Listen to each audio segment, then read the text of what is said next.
Bonjour and welcome back to Paris, France. Time flies when you're having fun. I'm telling you, we are already at day 3, which is our final day of play at this 6th edition of the FIBA 3x3 Europe Cup. Kyle Montgomery, aka the voice of 3x3, in your ear, narrating this thing all the way until the end.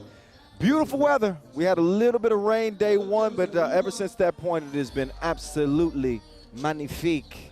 Outstanding fans of all ages enjoying some 3x3 action as we have been turning up all weekend long. That's Vincent Royer.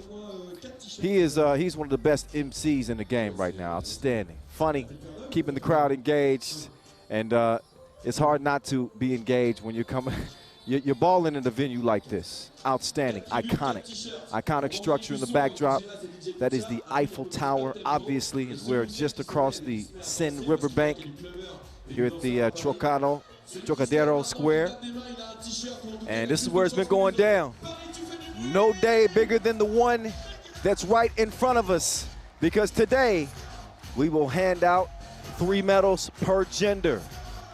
8 teams still alive as we enter the quarterfinals.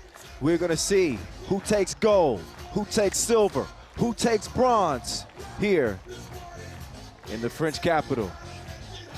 So we got both France teams that we will see today in action. So you know it's gonna get crazy when Le Bleu hit the floor. Some tough games though, for sure. When you get to the quarterfinals, look, throw the records out the book. It comes down to execution. Who wants it more on the final day of play? With your country across your chest, you're gonna have to speak with your actions, that is for sure. But both reigning Europe Cup champs from 2019. Serbia is still in the mix on the men's side. Obviously, the French women who are also in the mix, both 2-time winners. So that's just a little bit to look forward to. Not to forget about our individual competitions. We got our mixed gender 2-point shootout final. We got a dunk competition coming up as well. That's how it goes down at the Europe Cup. But listen, some of you are new, and that's okay, all right? So before we check ball for our first quarterfinal, we need to make sure that you all understand the rules of the game. So with no further ado, our young star reporter, a young man named Kyle Montgomery, is going to give us the lowdown. Check it out. Welcome to the world of 3x3, baby. It's an exciting new brand of basketball. You got 2 teams of 3 players on the court, and you got 1 player sitting on the bench here with me. Playing on the half court with 1 rim. With the official 3x3 basketball made especially for the fast-paced outdoor game. The first team with 21 points is your winner, or the team with the most points after 10 minutes. You have just 12 seconds on the shot clock, and the clock is ticking, baby. Anything inside the arc is worth 1 point, while anything outside the arc is worth 2. That's how I do, baby. And once you score, the ball doesn't stop. Offense turns to defense just like that.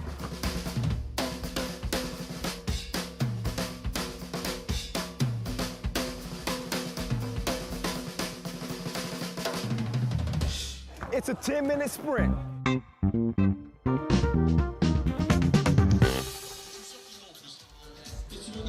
All right, there it is in writing for you. This game is played on the half court, but it's twice the fun. Trust me, I've covered 5-on-5 at every level, and I can tell you 3x3 is nonstop. 12-second shot clock. That's what puts this game in the overdrive. As you know, first team to 21 wins, or the team that has the most points after 10 minutes expires. Anything outside the arc is worth 2. Anything inside the arc is worth 1.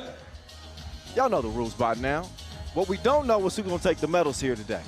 That's what we're about to find out. We got España fans in the house doing the Macarena. DJ Lass already got it turned up. DJ Pitcher as well.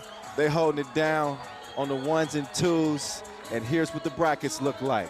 France and Romania will get us started in our first quarterfinal, followed by Spain and Ukraine. This is on the women's side. Russia and Lithuania. That's going to be a good one as well. Hungary and Germany. So Hungary and undefeated. Russia, silver medals at the Tokyo Games, also unbeaten. Netherlands still hanging in there, even with the loss to Lithuania. Looking at the men's side, Serbia and France in a rematch of the 2019 Europe Cup final. Got Russia and Estonia. Again, the Russian men are silver medalists from the Tokyo Games. Poland, they look good, 2-0, even playing without Money in the Bank Hicks. They'll go against the Orange Lions, Netherlands representing. And Lithuania picking up a big win to close the day yesterday against France in front of a raucous crowd. They didn't care nothing of it. They went out and got it done. So those are the quarterfinals, y'all. And this is how it's set up for the day. I can tell you right now, it is going to be a wild ride. Buckle up your seatbelt. It always is on the final day with, obviously, the medals on the line. It's a gold rush here in Paris. As you can see, there's our DJs right there. Shout out DJ Lass. DJ Lass is everywhere. He's getting some love right now from the local fans. DJ Pitcher as well. That's a nice 1-2 combo. That's like ketchup and French fries right there. That works. All right, we're gonna see who got it working here in quarterfinal number 1. We're gonna see the Russian women and see if they can continue their winning ways.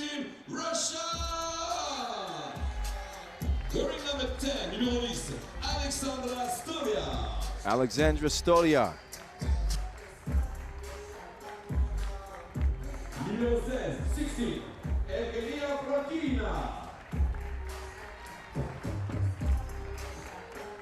E proprio il numero 0 number 50, Olga Prochina.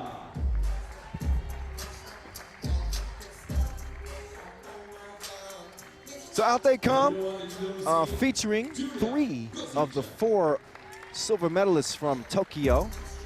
There's another one right there. That's Kozik. She was the second leading scorer in Tokyo, 53 points behind Olga Frokina, who had 54 big ones. She was ablaze out there in Tokyo. How well did they represent? So the Frokina twins and Alexandra Stoliar, as well as Julia Kozik.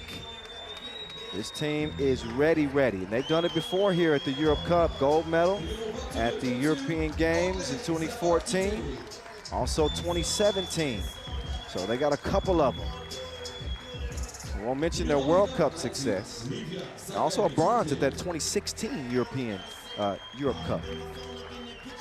Lithuania though, ooh, they on the rise like cream right now.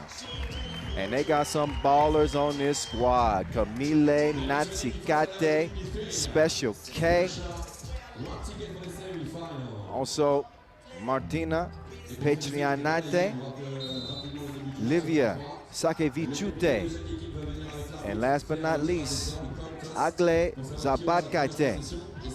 They are representing. And they come in a dangerous team. That is without a doubt. With the potential to really pull off an upset here, as well as Russia has played. When you look at the body of work of Russia coming out of pool play, you wonder who can beat this team. I mean, right off the bat, this is a huge game. This first quarterfinal has the makings of what normally would be like a gold medal game. This is going to be good. Russia coming in 2-0. They picked up a 3-point win over Great Britain, also a 3-point win over Ukraine. Lithuania started with a loss to the Netherlands and faced Spain in a must-win scenario to force a 3-way tie. And they did it in dramatic fashion. Natsikate with the game winner, 21-13. There she is. We also got to look at one of our star Russian players as well. You can really feature any one of them to start the game. But really, Olga Frokina is really getting it done. She's got 15 points. That's number 4 on the scoring charts. We also have our top lady scorer, and that is Camille. 19 big ones to lead the way out of pool play.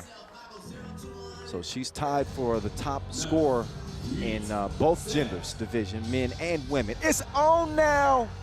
Hey, before we get started, we want to thank our ball partner, Wilson, our apparel partner, Peak, our official timekeeper, Tiso. And it's on. The clock is ticking. And an early turnover, miscommunication from the Lithuanians, who again are represented by the men and the women here at the quarterfinal stage. You want to at least get to the semis, because if you lose in the semis, then you'll get to play for a bronze at least. But if you lose here, you are done. Stolyar making a move, lost her footing, and she's going to turn it over to the gals in green. Hey, can't tell me nothing. Shout out Marco Zedero, Serbian legend. He'll never hear this, but he just walked up to me. Anyway. So Lithuania, they are able to draw first blood in this one. In terms of the head-to-head between these two, Lithuania actually has the edge. Russia 0-2 in the last couple of meetings at the European Championships. 2014, the pool phase, and also the European Championship qualifiers. That's way back. These are totally new teams, so you can pretty much erase that, but just give you some of the context of the history of these two countries between the women's squads. Stolyar making her move, but she couldn't finish at the rim. Lefty lay is a no-go. Quick feed, down low. A lot of size, a lot of skill, but can she put the round thing in the round thing? Nope, that's because she was hacked. So, Sakevichute will step up and shoot one. Sakevichute, second leading scorer on this Lithuanian team. 10 points coming out of pool play, averaging 5 a game, so she can put it in the hole. She does not do it that time. Olga Frokina 2 toes behind the line. She couldn't tickle the twine. It's a miss, but it's recovered by her sister. Missed her. She missed it. This 2021 edition of the Europe Cup, by the way, presented by Caisse d'Epargne. Is that Evgenia? You can't blame me for mixing up the twins sometimes. The twins. What do you want from me? Bucket on the inside. That's good money. Petrianate gets it to go, but it's a 2-ball right back as Russia takes the lead 4-2.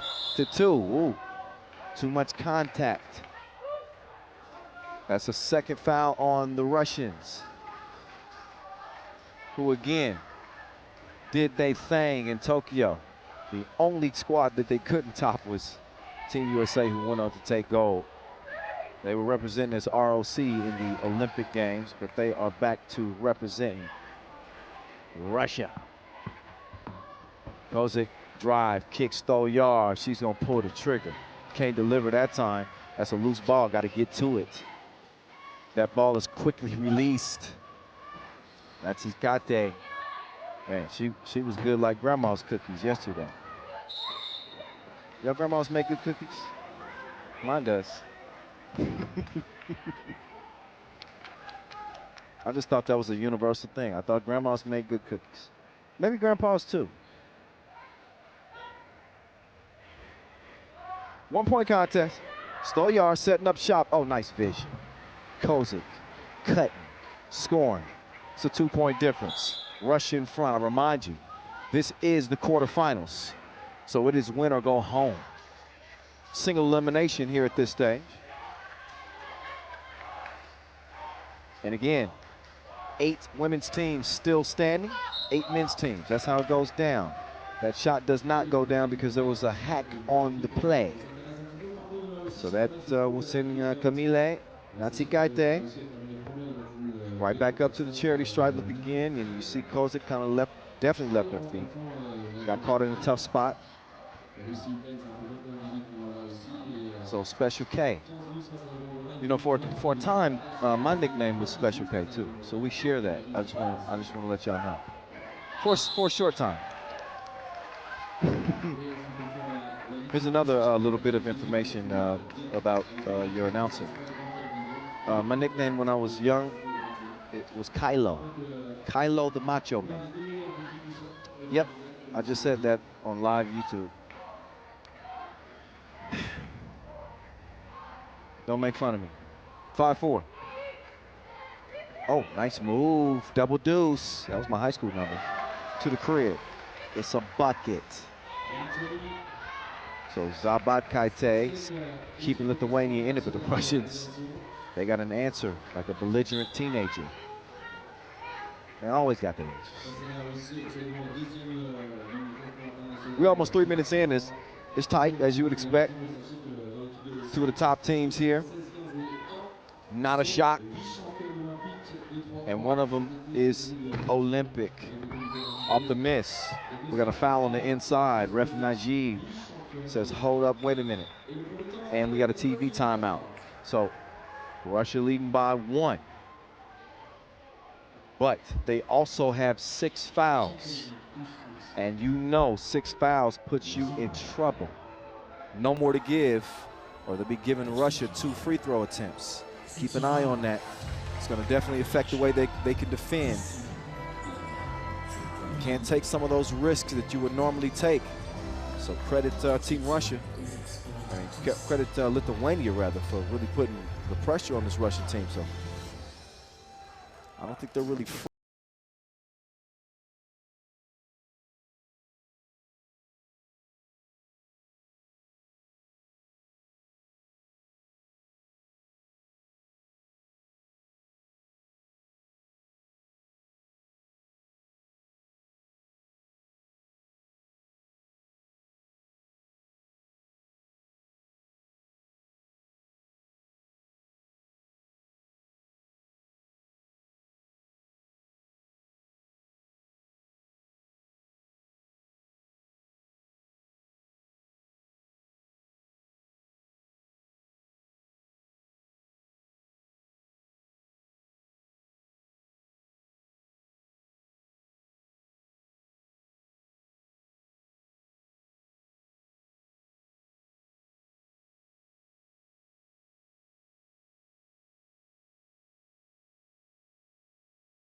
free throws here in the penalty situation.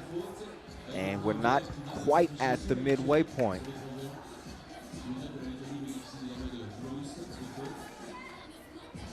Yep.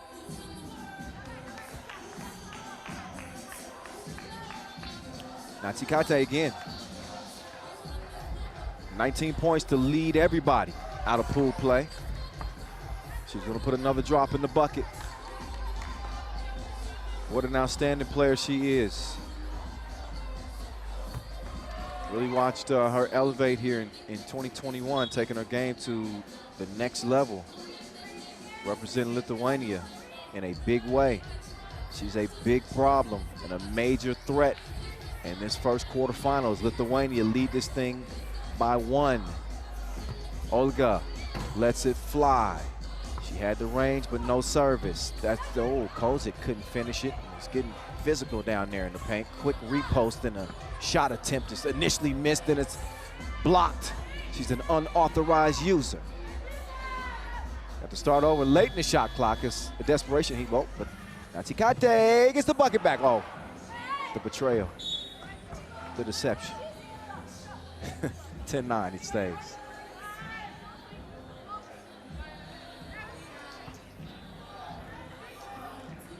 Well, here's Kozik, second leading scorer for Russia, coming out of pool play. 12 points to her name. Stolyar with 7. And Evgenia with 2 points coming out of pool play. I had to really look at that stat. I thought she had more than that, but that's what the number said. Anyway, quick kick to the corner. No, not that time, but a foul on the inside. Stolyar takes a big bump. Only the 3rd foul on Lithuania. 4:31 officially left in this first quarterfinal. So Russia is in a little bit of trouble here.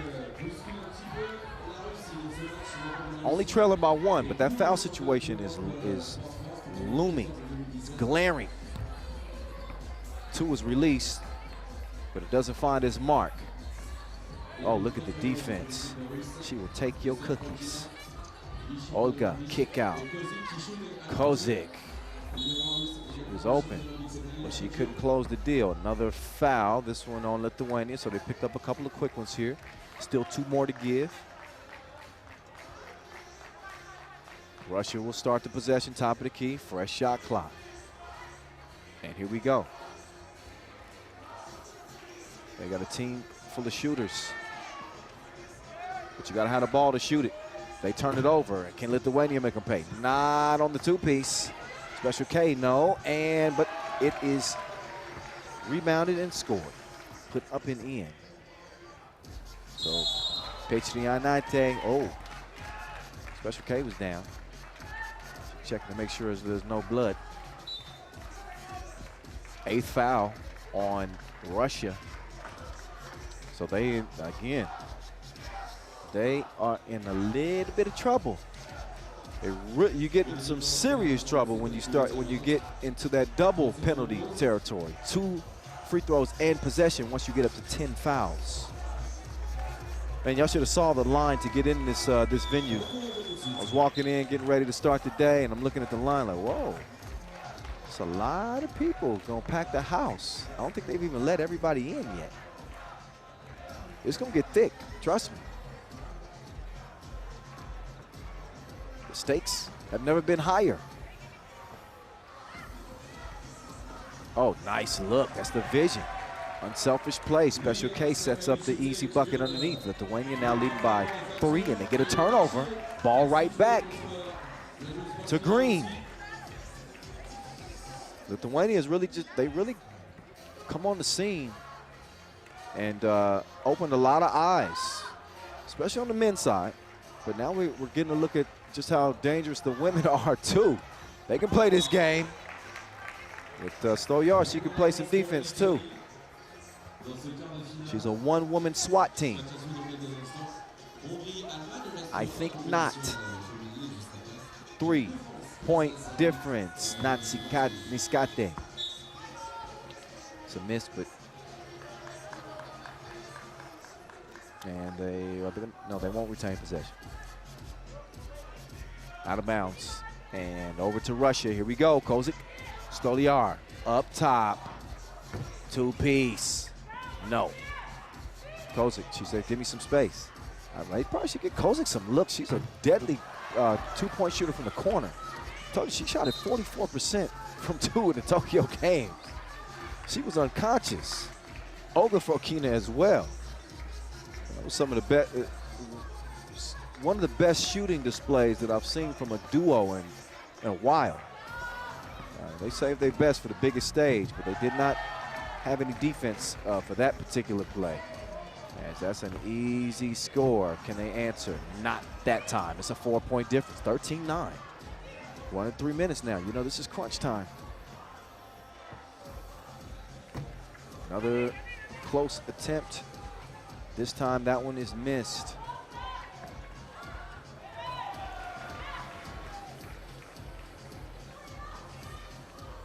Special K setting up. Kozik tried to swipe it away from her. Oh, not Ciscate, couldn't make it. The follow-up attempt is also a miss. Nice touch pass. Stolyar set it up, but could knock it down.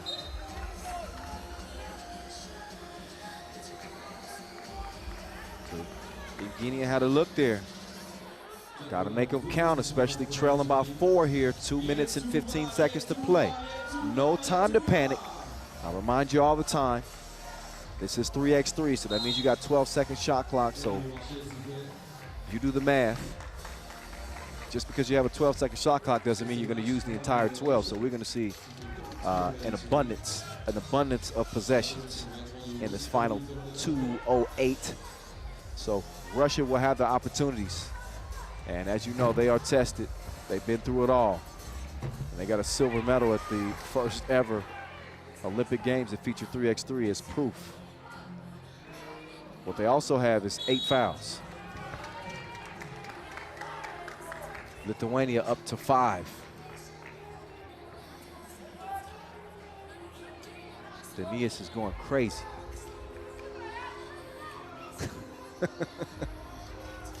Okay, Stolyar looked off the defense blow by, but couldn't finish at the rim. That's some solid recovery defense right there. Natsisgate thought about the 2. Instead, she's going to move right. She's got an open woman, but that pass was just a little long.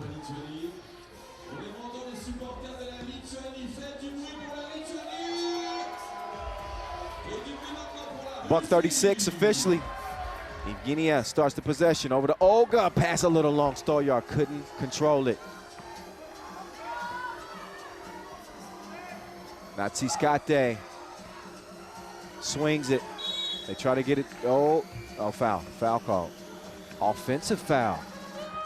So Lithuania not unraveling, but they have made some miscues here in the last couple of possessions, and now they don't have any more fouls to give. They do currently have a 3-point advantage. Every possession so paramount at this point. Meantime, Stolyar on point like a harpoon. 13-12 as Mother Russia is back in this thing. Stolyar is down, but she's not down for the count. Special K drops it off. Whoa, gotta finish that. No, good recovery defense to prevent the make on the inside. Russia's gonna end up with the ball here. 2 toes behind the line. Woo. They just missed it. Olga could not get it to go down. So back come Lithuania. Natsisgate swinging through. Come with me. 1 to the face. How that taste? 2-point game. Lithuania trying to keep them at bay. Evgenia to her sister. Oh, couldn't make the lay, but what? That's a good play. If she can, nope, couldn't tie it up. Jump ball would have got Russia the possession. Instead, 15 ticks remain. Lithuania up. 2 is released late in the shot clock. A make would have put it away. But Lithuania is still in a good position here with 11 seconds left in this first quarterfinal. We saw them get it done against Spain last night in dramatic fashion. Can they hold on here and upset Russia in the quarterfinals?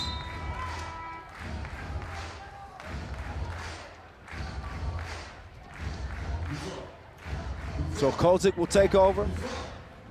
I'm sure they've drawn something up. And they want to get a good look At a 2, Stolyar, she lets it go. The 2 is missed. Rebound, they still got 5 seconds to shoot.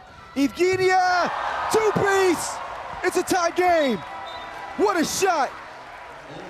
She is clutch like a manual.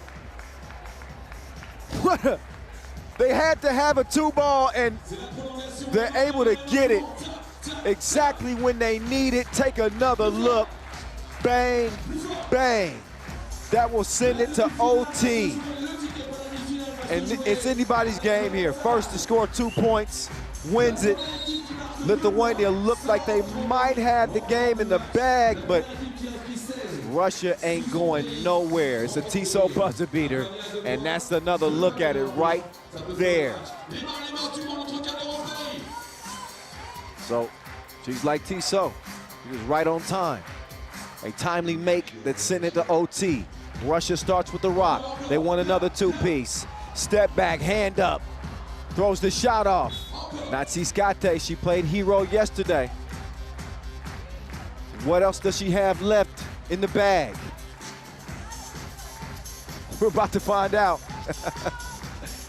Man, you gotta love this game. Let's go. First to score 2, wins it. Backdoor cut, you don't have to just take the 2. They smartly take the 1. Natsiskate gets the score. Stolyar gets it back. She makes her move, up fake. Stolyar, no, deflected. And Olga couldn't get the fade to go. So Lithuania, they don't have to force a 2. All they need is 1. And she's the one like Neo. Ooh, whoa, that ball was tipped, I guess. She might have got away with a double dribble there. Kozik, can Russia answer? They would love a 2-piece. Who can do it? Olga! Whoa! Halfway down from Kozik, excuse me, is able to recover and get the score. 15-all, next bucket wins. Special K. Oh, she just missed the cutter. Looked like a great opportunity. And we got a timeout on the floor. Lithuania, no more fouls to give. You already know that Russia's in a penalty with 8 fouls. I think Lithuania kind of could have took maybe a little bit better advantage of that foul situation, but you can't cry over spilled milk now. That is now water under the bridge. It's winning time. Now who wants it?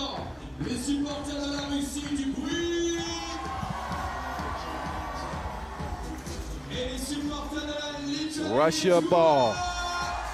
Evgenia. She will start it. Over to Stolyar, down to Kozik. Kozik, fade away. And she's going to stop Lithuania's run short. She's edited them out of the semifinals. Tissot buzzer beater in overtime to send Russia on into the semifinals. What a win for your Tokyo Olympic silver medalist. That's your Tissot buzzer beater right there. Julia Kozik coming in the clutch.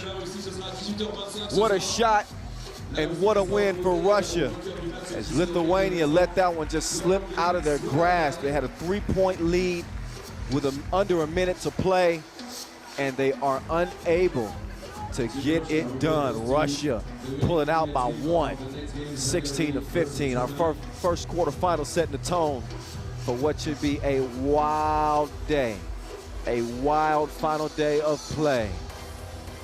Wow. Well, this is how it went down. Lithuania starting off with the first score. They drew first blood. It wasn't until late in the contest to where they were able to get any distance, and honestly, 3 points in a 3x3 game is not much room. But in a tight game like this, you get a 3-point lead with a minute to play. That's a game that you certainly can win and probably should win. Anyway, it was a group effort for Lithuania. I know that Special K is their secret weapon, so to speak, although she's not much of a secret anymore. But they get it done 1 through 4. Kozik providing a spark for the Russian team. Always active. That off-the-ball movement is something that makes her unique and makes them even more dangerous. See the drive to the cup and tough score. Everybody, Petrianate was having an impact on this one. There's Natsiskate with the step back. You don't know me like that. Huge two right here. This is what tied it. That's what was sent it to OT.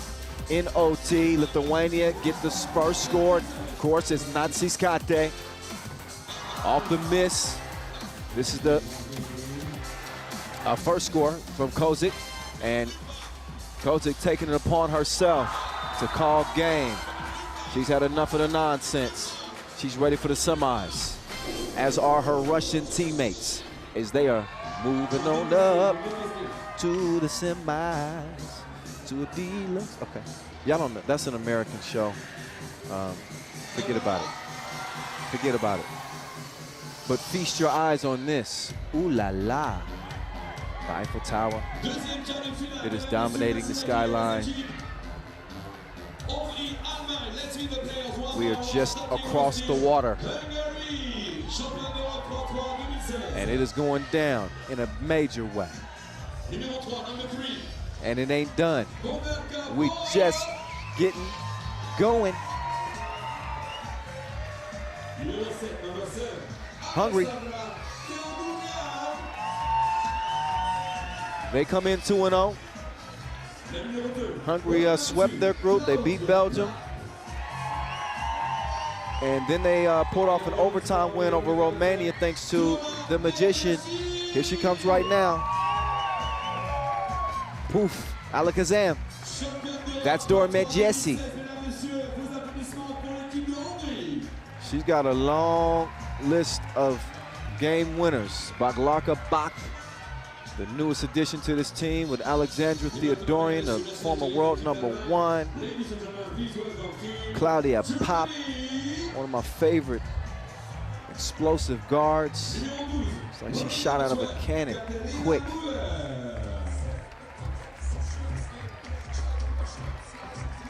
Germany, out they come. How did they do in pool play? Well, they split their 2 games. They didn't quite have enough against France, but they did have the juice to top Israel, and that was enough to get them in. So here they come. Svenja Brunkhorst, Sonja Reiner, Katharina Müller, and Luana Rodefeld.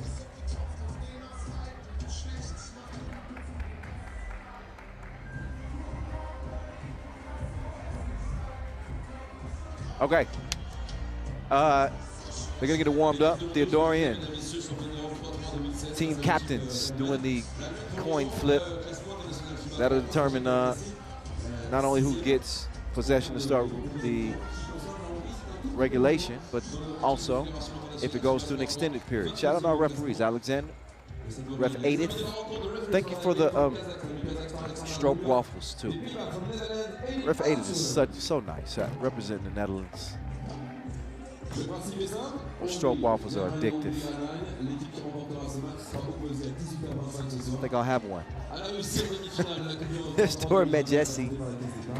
11 points for her to lead the way, 35 years old. You never know what trick she has up her sleeve. There's a reason why she's called the magician. Sonja Reinacker.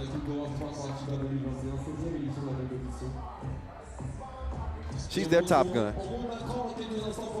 15 points for her to lead the way. The next top scorer on this German team is Brunkhorst.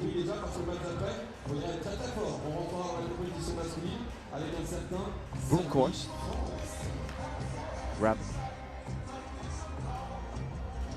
I know Max is probably watching now and he's just cringing listening to me mess up everybody's name. Max, I'm sorry, we miss you.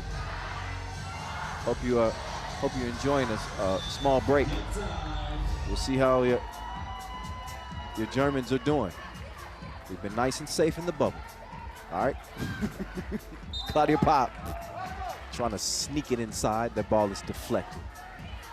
Who's going to move on to the semis?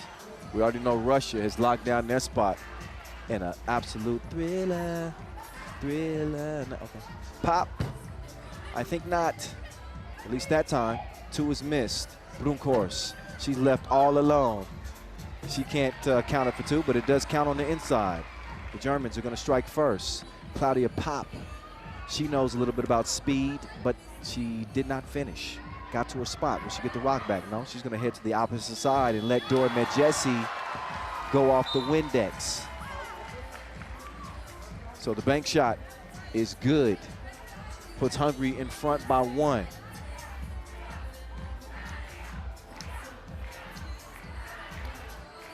Kyle Montgomery, aka the voice of 3x3, so happy to be on the mic with you. Been doing it since 2015, believe it or not. I'm a 3x3 lifer. There's Greinacher. She is outstanding, unstoppable. Look at those long arms. Give me that. Mueller on the move to the right. Drop step, turn around, count it. Oh, tough shot, the Magician. Not happening. Back down to Greinacher, who was 3rd in player value after day 1. We haven't seen these teams since day 1. And she gets the and 1. Through the contact.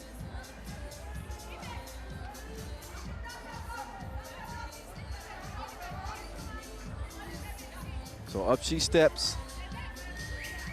See if she can complete a 2-point play. No problem at all.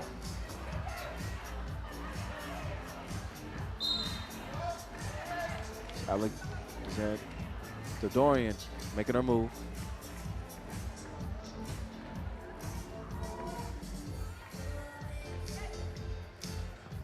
One foul apiece. Germany with a 3-point advantage. As Medjesi gets it over to Bach. Bach, who was 1st in blocks and rebounds. That rebound is going to go to the Germans. Bach is down. She's holding that right ankle, and you can. Okay, she's moving gingerly as she gets up. So, I mean, obviously we're going to see her get subbed out. You're hoping that that's not anything serious, but she's going to take her time. So Bach will have a seat. As we get back to it, she's going to get some medical attention. Greinacher, Brunkhorst, pocket pass, perfection. Ooh la la. 6-2. Germany in front of Hungary. Oh, there's Pop. Thank you very much. 2-point difference. The 2016 European champions, Hungary. Don't forget about it. This Hungarian team, it was agonizing seeing them lose on their opportunity to go to the Tokyo Games. They lost in the final to Italy. Oh, and, oh, she had some extra sauce on that, but Pop couldn't finish. Rolled out. Would have been nice for top 5 material. Greinacher, no, not that time. Pop, she's got the rock. Over to the Dorian. Alexa swings it. Dora out of there, scoop. Not on target. Greinacher with the quick clear. Brunkhorst, she wants a screen. She's gonna get it. Greinacher dive into the bucket, but a foul called before. 3rd foul on Hungary. Germany out of the gates with a better start, without a doubt. 2-point lead and only a single foul as we are nearly 3 minutes into this action. Greinacher down to the post office. She decides to kick it out. Rodefeld rolling right. She's gone. Look at her tail lights. She was on the Autobahn. 7-4. Medjesi, pull up. Missed it left. Mueller with the board. Can Greinacher track it down? No. Somebody stepped on the line. TV timeout. I guess we'll find out when we come back. I couldn't tell if that was off of Hungary or Germany. But we will find out very, very soon. How about Paris, man? What a city this is. Coming at you just off the Seine River, which most people consider Paris's most beautiful avenue. It's a river, but call it an avenue. Crosses the city from east to west. I believe we're on the south bank, just adjacent to the Eiffel Tower. I wasn't always good with directions. 7-4. Claudia Pop. She's trying to get in her bag. She has it rejected. But it recovered and scored. Mueller. She goes to the crossover and foul call. Dorian, a little too aggressive. That's a shooting foul. So up steps Mueller here. Only 4 points to her name coming out of pool play.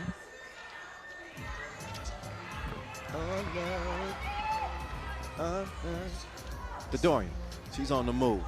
Bach. I'll be back. I couldn't resist. They couldn't stop her on the way to the rim. 8-6. Back and forth.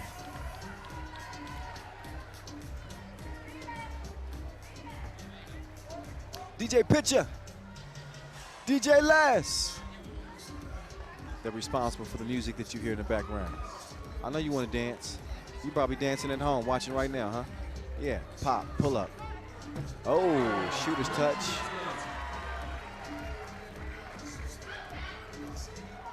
Oh, nice look. A little wraparound pass from Broomkhorst. It sets up Greinarker.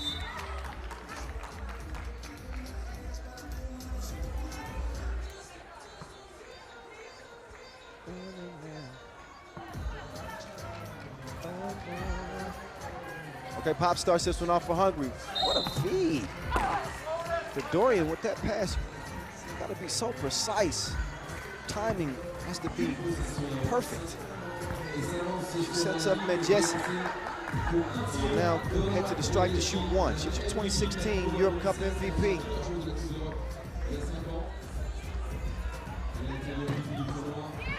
She cannot knock down the free throw. So Rodefeld, she will get it back.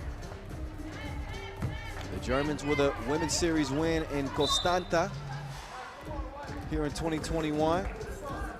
They've served notice to the rest of the field that they definitely belong. You certainly cannot take this team for granted. Represented well at the Olympic qualifiers too. Obviously didn't qualify for the games, but they played really, really well. Had Satu Sabali on that squad. Shout out to her. Broomkhorst, she'll start at the top of the key. Germany with a 2-point advantage and late in the shot clock. They obviously had to force it up. Pop will swing it to Bach. Bach, back to Pop. Pop. Wow. Maybe she's too fast for her own good sometimes. I think she was even surprised at how quick she got to the bucket. She's like, oh, shoot the rim. Got to make them count. Got to make them count. Midway point. 5 minutes in a 2-point contest. Our second quarterfinal in the women's competition. Rodefeld doing a good job moving her feet. That's good defense. Locked down on that possession for the Germans. Greinarker, she's going to kick it out. Rodefeld. Oh, they better get it down. They missed her. Greinarker wanted the ball back. Instead, it's Bach. She's going to draw the foul. Good job attacking the rim. Third foul on Germany. It is a shooting foul. So again, Bach, who was, again, #1 in blocks and rebounds coming out of pool play. I love the energy that she brings to this Hungarian team. She's also going to bring them within one. Quick foul. That's a 5th on Hungary. That means they got one more to give.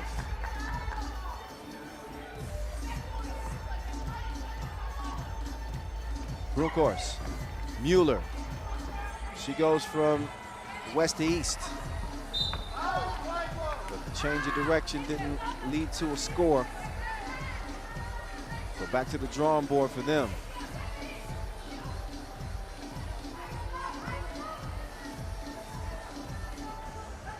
Dorian over the pop. Claudia gives it up.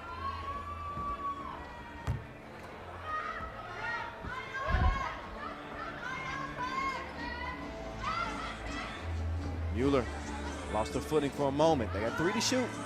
Greinacher got to get something up. That's some suffocating defense. Credit Claudia Pop for making that very difficult.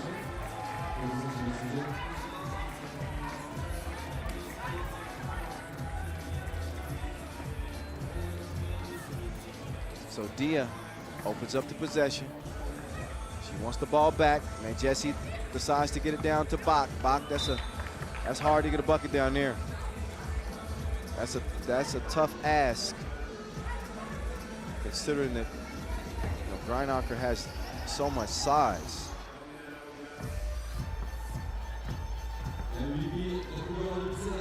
Jesse. Sanosi. Still a 1-point game.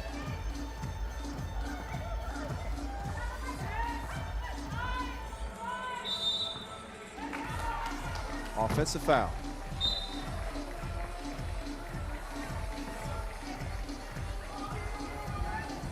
So ball over to Hungary. TV timeout on the court as we are under 4 minutes to play. And another kind of tug of war. 9-8. See the Hungarian flags in the spot. The energy is where it needs to be. We got medals on the line here, day 3. Y'all know what it is. Y'all know who it is. The Voice. Hey, give me a follow. Follow me. At 3x3 The Voice. But only do that after you follow us at FIBA 3x3. Use the hashtag 3x3 Europe. That's a big bump. Rutherfeld gonna send Dia to the floor. A little slow to get up, but she's up. Yep. There's a lot of hip action right here.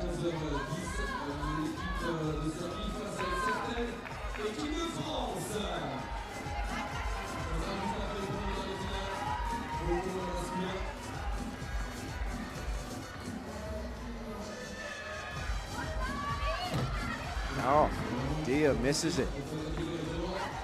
But Jesse, she's going to clean the mess up. 9-9.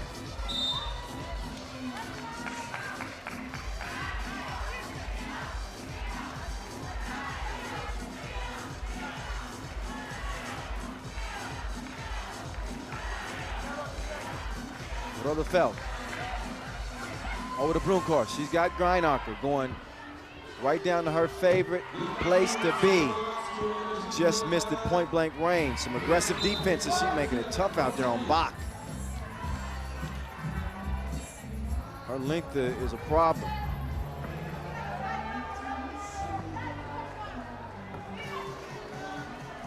Greinacher standing 190.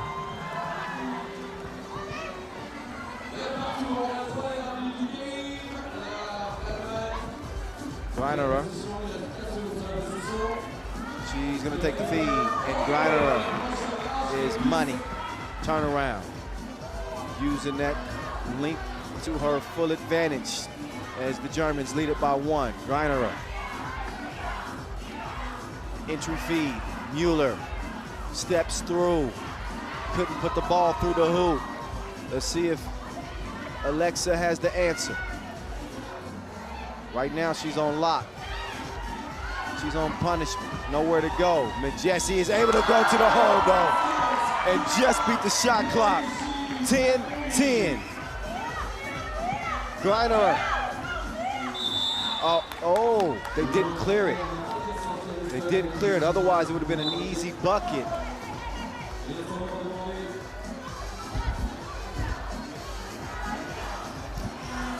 Reiner, a top 3 scorer coming out of pool play on the women's side. You knew that she was going to be featured heavily in a game like this. And as long as Germany is playing, she's going to be featured.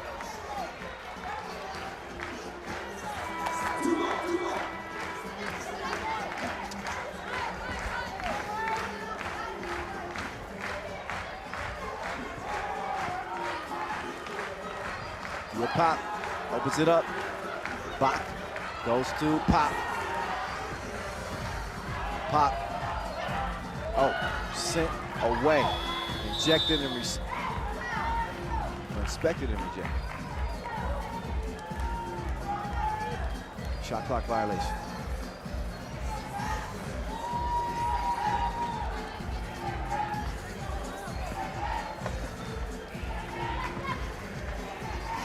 Rodefeld, she'll go to the right side of the court, clear some space. She's gonna get a look.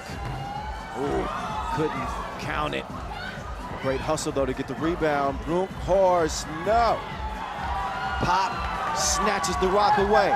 She goes to the double cross, going away from the rim. Cannot finish the layup. 10-10 it stays. Luana.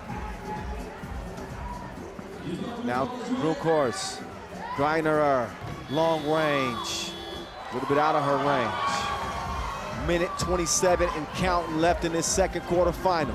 Dia Pop, she's on the move like U-Haul, but she cannot get a score. Sent away again as they go back down to Greiner. She'll give it up. Gonna work the 2-woman game with Rodefeld. 3 against 2, quick kick to the count. But it's broke. So you saw Pop let that go out of bounds. She was assuming that that was going to be ruled Hungary ball, but it was actually ruled Germany ball. So that spurred Pop to challenge the call. And now we'll all get a second look and see exactly. Oh yeah, who that ball should belong to. Dia saying that she didn't touch it, but it certainly looks like it. From my angle, let's see, but it's close. Definitely looks like it. Her arm motion, yeah, followed the trajectory of the ball. So, yeah, that challenge is lost. Still some silver lining in this, in the fact that they did get a little bit of an extra rest, but it's 10-10. It's tied. Minute to play. Greiner to Rodefeld. Pick and roll. Good D. Bach got a hand in there. Did she knock it off of Greiner?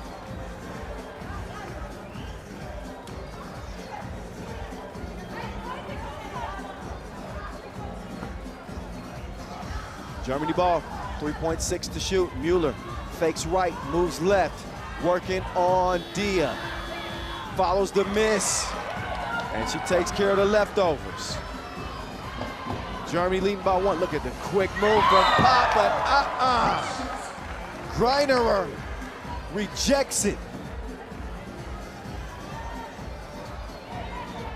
So Greiner with the swattage as Pop hits the deck. She's blocking like Legos. 11-10, steal. The Dorian gets the shot up late in the shot clock. Mueller is going to track down the rebound. Brunkhorst setting up shop, top of the key. She's got Greiner.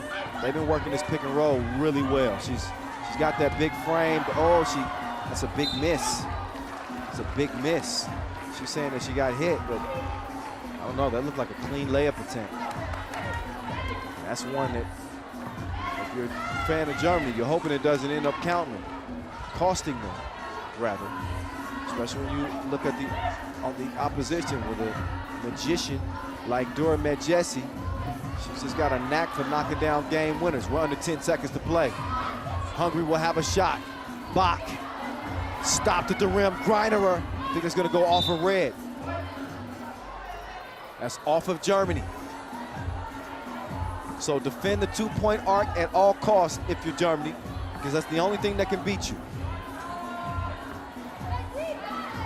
Hungary just need a score. Will the 2016 Europe Cup champs survive? We're about to find out. 2-1, Majesi missed it, and Hungary is done. Here in the quarterfinals, Germany moving on to the semis with a 1-point dub, 11-10. It was one of those dogfights, so to speak. Knock down, drag them out. And Germany is going to make their way out of the scrum. It's against a very classy and accomplished Hungarian team. Their run here in Paris is over at the quarterfinal stage. So Sonja Greinerer is going to get the honors of speaking with the one and only Julien Leboeuf after a signature win for the Germans. Down to you, Ju. Sonja, that was a dogfight, but at the end of the day, you beat the team that won the Europe Cup in 2016, won silver at the World Cup in 2019. It's a big win. Yeah, it was a really tough game. Yeah, they play very aggressive, very good players individually, so we're just really happy that at the end it was a close score, but we won. Sonja, explain to us, a lot of players are very committed to 3x3, but you push the commitment to being a full 3x3 professional. You stop your basketball career. Please explain for us. Yeah, it's really fun. You practice during the weekend. At the weekends, you have tournaments like this somewhere outside in some really cool cities. So for us, it's a great experience, and I think for every young player too. All right, congratulations. See you in the semifinals. Thank you. Yeah, time to celebrate. Greinerer. Well, she could be on her way to, she keeps playing like she's playing. She's going to be in consideration for an MVP. Obviously, they got to win a few more games for that, but so far, so good for Germany. And a lot of love to Hungary for battling all the way to the end. It was ended up being a one-possession difference in the final score of the game. 11-10. Both teams really were locking in defensively. Greinerer is just, how do you control her with the size and the touch that she possesses? I mean, every possession, that pick and roll, they were getting to their spot. She was also making the right pass when necessary. Rodefeld attacking the rim, putting the ball on the court. Pop was aggressive. She did miss some layups. That obviously would have made a difference in the game. I'm sure they'll be thinking about some of those missed opportunities. You know, as they kind of reevaluate how this game went down, but can't change nothing now. The game is in the books. And Jessie did her best to keep it close. Mueller showing the persistence, the tenacity. Speaking of tenacity, Greinerer with the defense underneath. That block helped seal the win. A one-point victory for Germany. The French flags are flying here in front of the Eiffel Tower here in Paris. You know what that means. It is France getting ready to step between the lines against Serbia.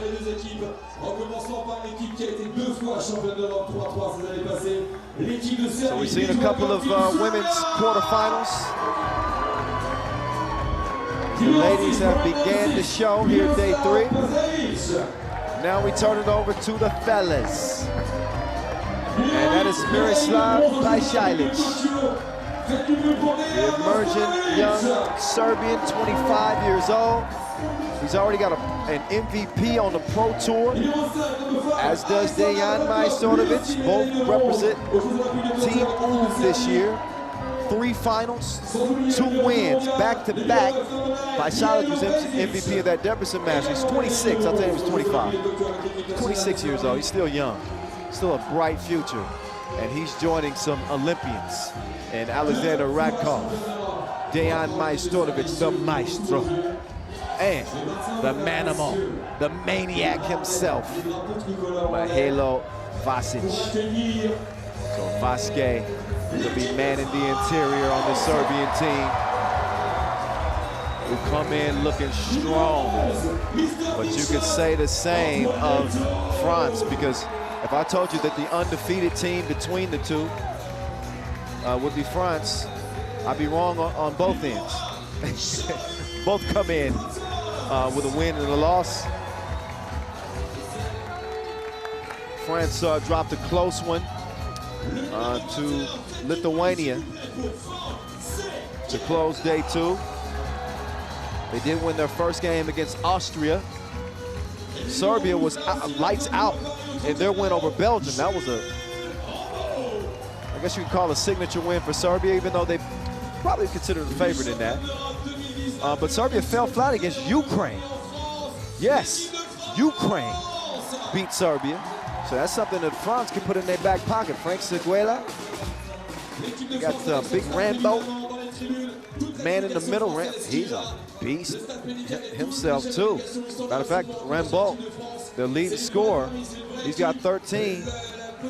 And Antoine Eto right behind him with 12. Really balanced scoring on both of these teams. The Maestro, the top scorer for the Serbian side, he's got 13 points. And here are our two officials, Cecilia and Marcos. They will have the whistles in this one. It's going to be loud, it's going to be intense, probably going to be physical. Serbia, who took bronze at the Tokyo Olympic Games, large in part to Dejan Majstorovic's resurgence.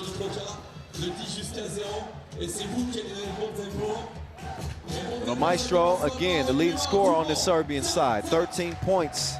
He is now the centerpiece of a hodgepodge of Ub and Lehman on the Serbian team. Also, a Novi Sad flavor as well, considering the Maestro.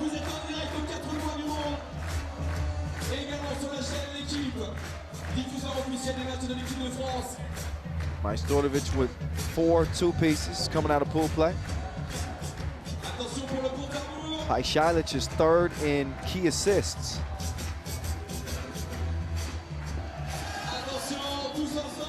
Top performers for this French team. Again, Rambo, their leading scorer. Charlie Pontins with 10 points as well. Pontins also top 10 in player value coming out of pool play, number 6 on the charts. It is game time. Ball has been checked and it's on right now. Rambo.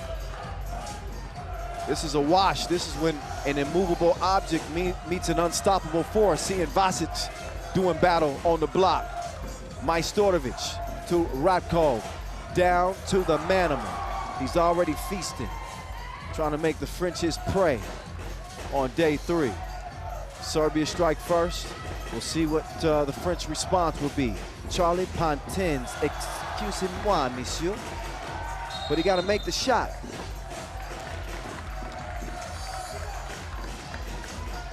He does not, so the score remains a goose egg for France, but they will have another opportunity here as they reset the possession time for the key. Rambo, he'll get it back. He wants to hand it over to Mr. Mustache. Pontins driving, no score. Rambo pulls down the rebound. He's hacked by the Maestro, so he's going to shoot one.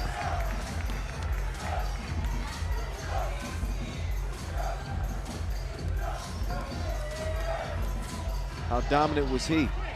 Not just scoring, but also controlling the glass for this French team. Rambo, nice touch at the charity stripe, sir. As France has now gotten on the board. Radkov. You know, one of the unique distinctions about Alexander Radkov, former world #1, by the way, and 2017 Deverson Masters MVP. He's one of the best screeners in the game as he sets the screen right now for Pajšalić. See how much space he got, Pajšalić, for that look? He's got a strong upper body, even though he has a little bit of a slender frame. He was slow on the closeout, and Seguela made him pay. It's going to cost them a do.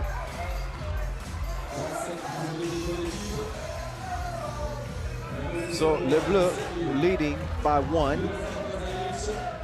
Couple of fouls apiece as Pajšajlić will start the possession. He's trying to get the maestro some space. Mr. String Music. The playlist has not began. At least not yet. Minute and a half in.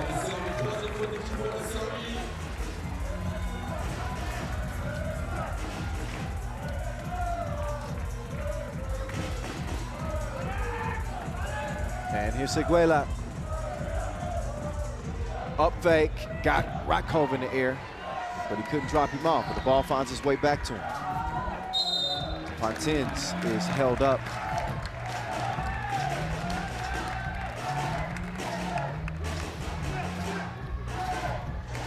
So Mr. Mustache, Charlie Pontins, long-time 3x3er. He's on the court now with Eto, Antoine, EA. He's a gamer. Get it? EA, gamer? Those were his initials. Whatever. Here's Eto on the go. Oh. Faked out Vasic. Vasic had a question mark above his head. He didn't know where to go, Vasquez. He knows where to go that time. He says, all right, welcome to my world. Let me take you to the post office real quick. Drop you off. Oh, Mr. Mustache. Why you got to cross him like that? Got to finish it. The J was off target. Ranbol also off the mark. Quick feed, Vasquez. That's easy breezy. Easy breezy, 4-4. As the Serbs have drawn even. Ratkov, quick pass. Very astute. Acknowledgement on the pass on the inside. That's that savvy that comes with playing the game as long as he has, as they have. Long-time 3x3 veterans, Ratkov and Vasic and Majstorovic. Pajšajlić is the young gun. First time we've seen Serbia playing at the Europe Cup without 3x3 great legend, Dusan Bulut. So anytime you don't have him, there's going to be a lot of questions as to what exactly the team is going to look like. What will they be? Will they be as dominant?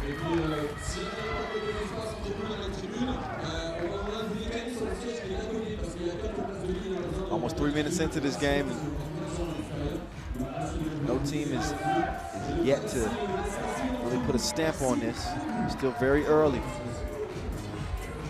Ratkov locking in. EA gets it down to the block.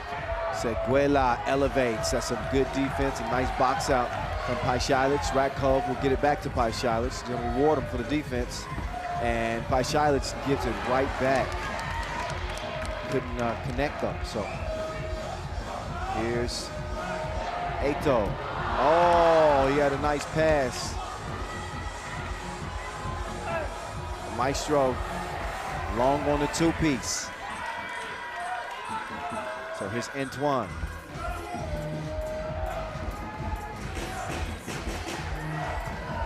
Here's Eto. Oh, he's cooking. Bon appetit. Turn around Jamie. 5-5.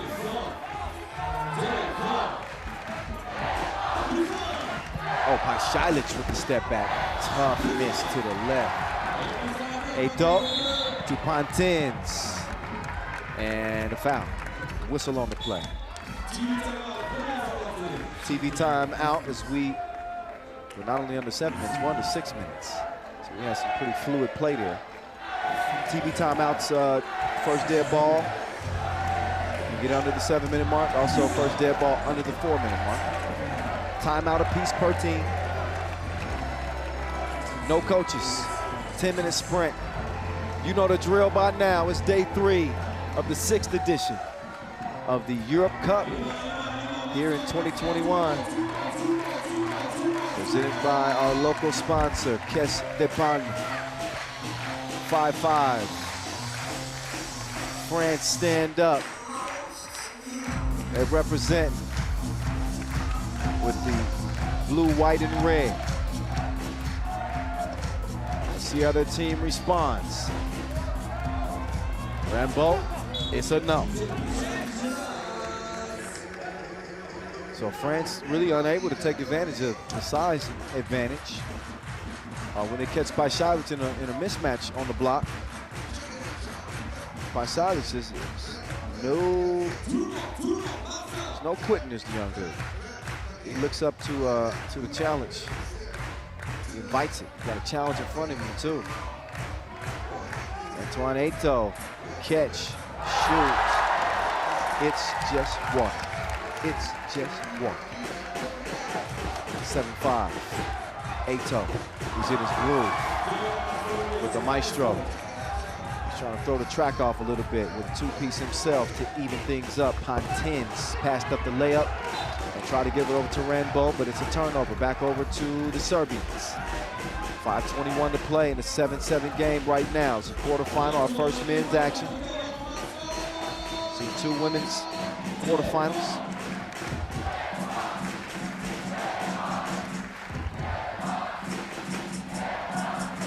And the maestro. Ooh.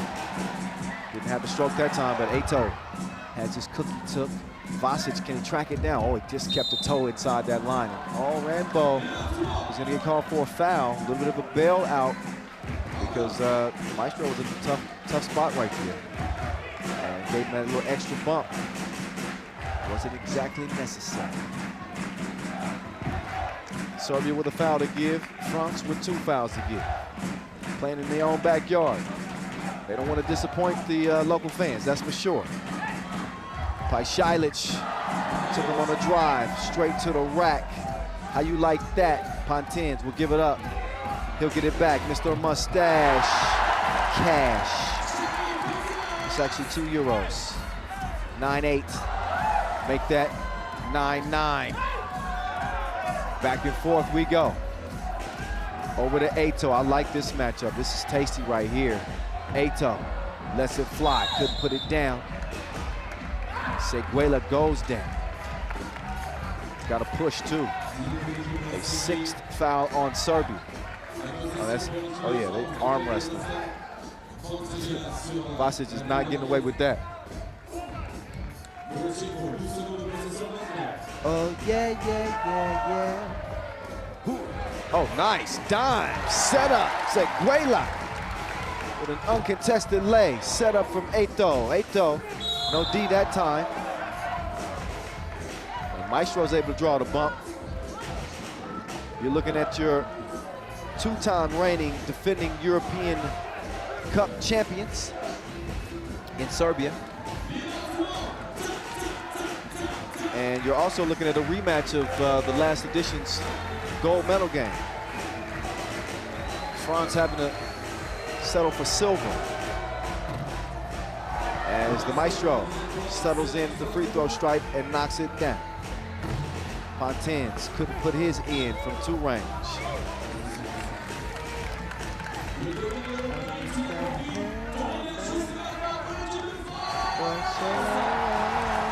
When I start singing and stuff, y'all gotta blame DJ Lax. You can't be playing my bops, my bangers. Oh, Eto'o had him sliding, but he slid himself. Rambo, it's a no.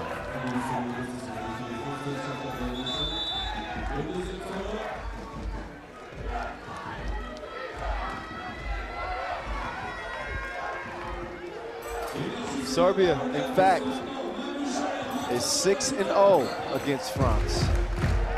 So they have had the French's number. Again, winning at the 2019 final. Also beating them in the World Cup 2019 quarterfinal, a heartbreaker. 2012, the final as well. So these 2 teams, we've seen them playing for a medal many times in our international competition stages, national competitions as well. World Cup, Europe Cup, Seguela. We're gonna see if France can put it in the cup. They get it to a dangerous man, Eto'o. Oh man. You got to trust this dude to set you up. He's going to put you in a good position. 11 all. Ato with the cookie in hand. He gets it back. Oh, trying to get the 2 to go down. Thought he could catch the Maestro slipping. He did not. This time he gives it down low. So Guela elevates. Bottoms. France on top. 12-11. And the Maestro lets it go. Look at the flick of the wrist. All net, all wet as Serbia lead it 13-12. Here's Ato. Step back. Left it short. Pajsilic with the cookie in hand now. They got to get some better space in here as Radkov sets the screen. The Maestro. Yep, too much contact. Pontin's got underneath him.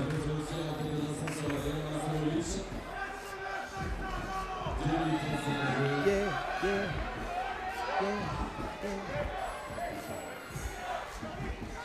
1 point game, 2:35 to play.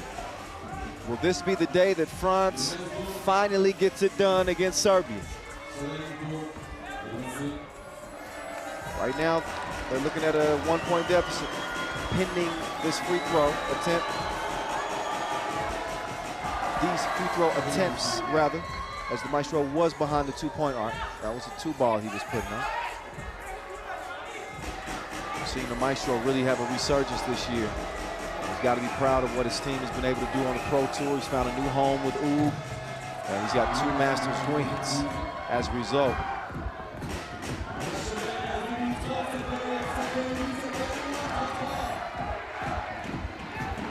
And here's Pontins going through, but it is inspected and rejected. It did not meet the qualifications.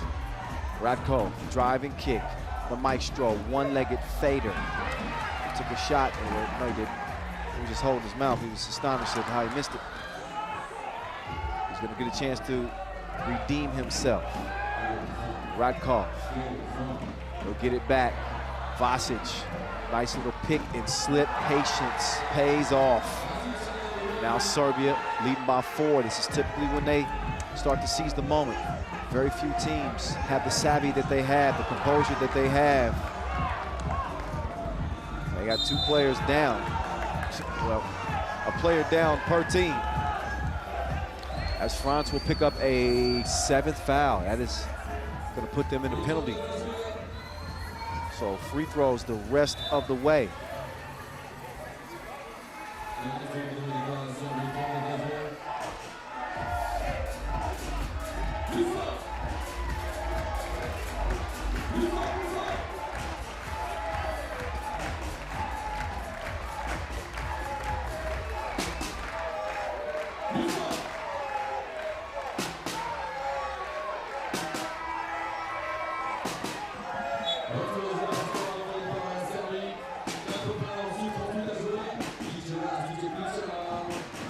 All right.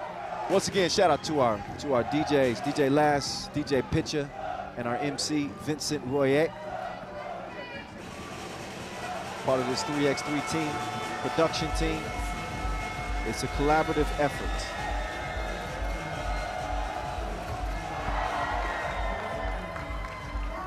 Our senior production manager,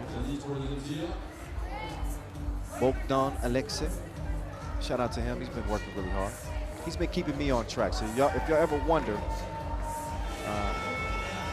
who keeps me in line, he's the man. Appreciate you, Bogdan. Vasic, oh, misses the 2nd of 2. But Serbia, well, they're sitting pretty comfortable. It's a 5-point advantage. France need a quick score and they get one. Run ball. It's a 2-possession game. But a minute 27 to play, and you better believe that Serbia is not going to be letting up anytime soon. The Manimal doesn't have another victim as prey on that possession, so he will check out of the game, as will France's big Rambo. So both the bigs getting a breather. See what the guards can do. Pajsilic takes the screen. set beautifully by Radkov. I told you he's the best screener in 3x3. Maybe he can give us some secrets. Meantime, Ato chunks the deuces to him, got the step on Radkov, and he's able to draw the foul. That is the 7th now on Serbia too, so both teams with 7 fouls apiece. We're just over a minute to play as Antoine Ato. He's got to make these count. Ato gets it to go from the line.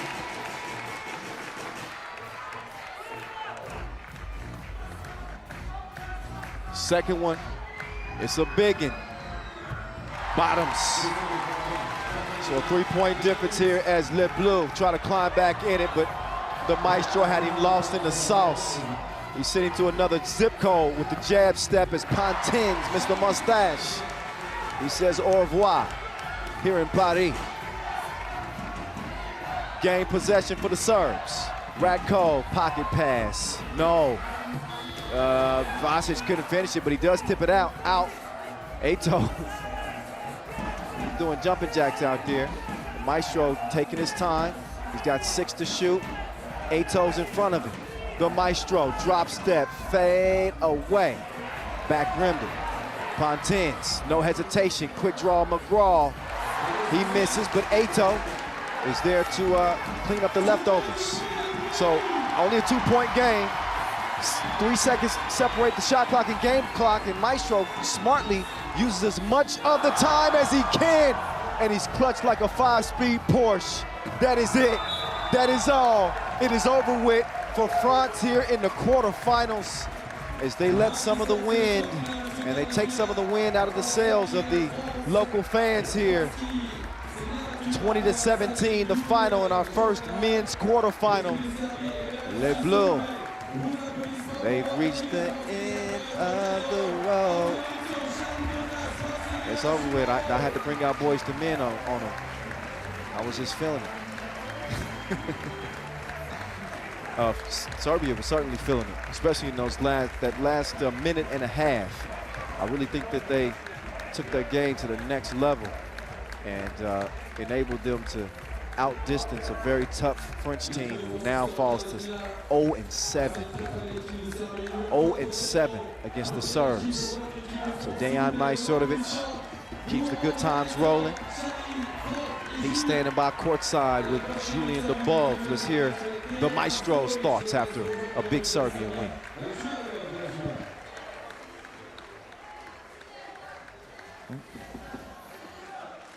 Dejan, we saw you say a word to every one of the French players. You spoke with the French players one by one. What did you tell them after the game? They are a great team. They are a young team. I think they have a bright future in this sport. I hope they will keep playing this sport. I want to see them on the Masters, and I want them to practice this sport because they are a really, really good team. Very tough and very capable to win anybody. The French fans were great with the flags, but there were also some Serbian fans that came from Serbia just behind you. What do you want to tell them? We have a great audience here. Thanks all of our people from Serbia who are cheering for us. It means a lot to us. We play against home crowd, against home team, and I feel like we play home with these guys here, and thank you very much. Congrats, Dejan. See you in the semifinals. Thank you. Ain't no doubt about that. This we are in France, so obviously the home team, they got all the support with the French flags flying, but there's a Serbian contingent everywhere we go. They have fans that travel. So while they are disappointed that the men's team will not be moving on, they still have a pretty damn good women's team. They are undefeated, and they still have a very good shot to medal here at this 6th edition of the Europe Cup. But Serbia's playing really well right now. They had a little hiccup in that loss to Ukraine to close out their pool play campaign. But we saw them at full strength here against a very good France team. And despite the heroics and strong play of Antoine Ato and Pantins and company, they're just so, they got so much savvy. Their poise in late games it's unmatched. And it doesn't matter who they have on the court. Serbia always seems to make the right plays, the timely plays in critical moments of the game.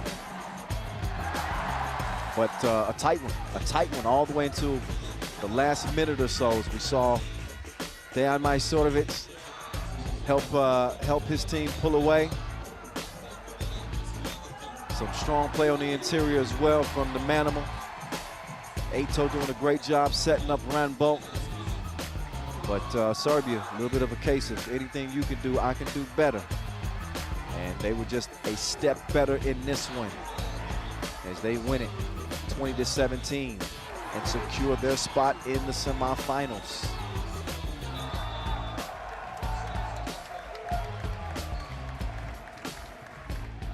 So here, day 3, as you know, in the quarterfinals, it is a single elimination. And as you know, that is one of the most iconic structures on planet Earth. Millions come from every corner of the globe to see the Eiffel Tower here in Paris. And it's now a couple times I've now seen the Eiffel Tower, and I'm impressed every single time. It just exudes history.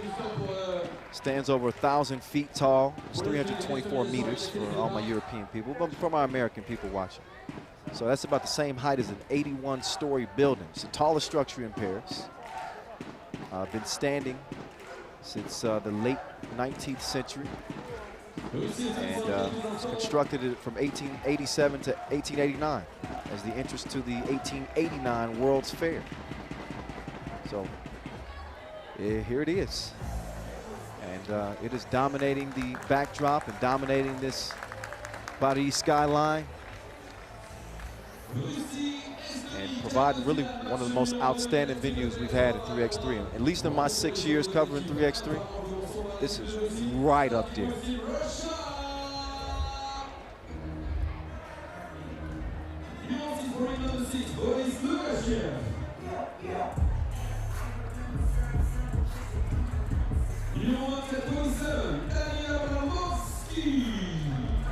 All right, with no further ado, it's time to get back to it. Yeah, buddy. So we saw the Russian women survive out of their quarterfinal. What will the men bring? Will it bring as much drama as we saw from the women? We do know that they represent to the fullest with a couple of members of that silver medal Tokyo Olympic Games team, and Stanislav Sherov and Alexander Zhuev. They will have to go toe-to-toe against Estonia. Estonia trying to make a name for themselves on the 3x3 scene. No better way to do that than to pick up a signature win against a quartet that is at least half represented by Olympians.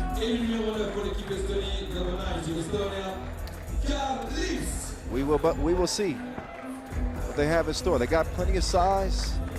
They got some guns. I like Lips, Carl Lips, and Jean Poidet, Rate Lanu, and Cohen. I like Cohen's game too. Or Metsalu, excuse me. Metsalu. These are gritty players. They get after it. Good mix of size and skill.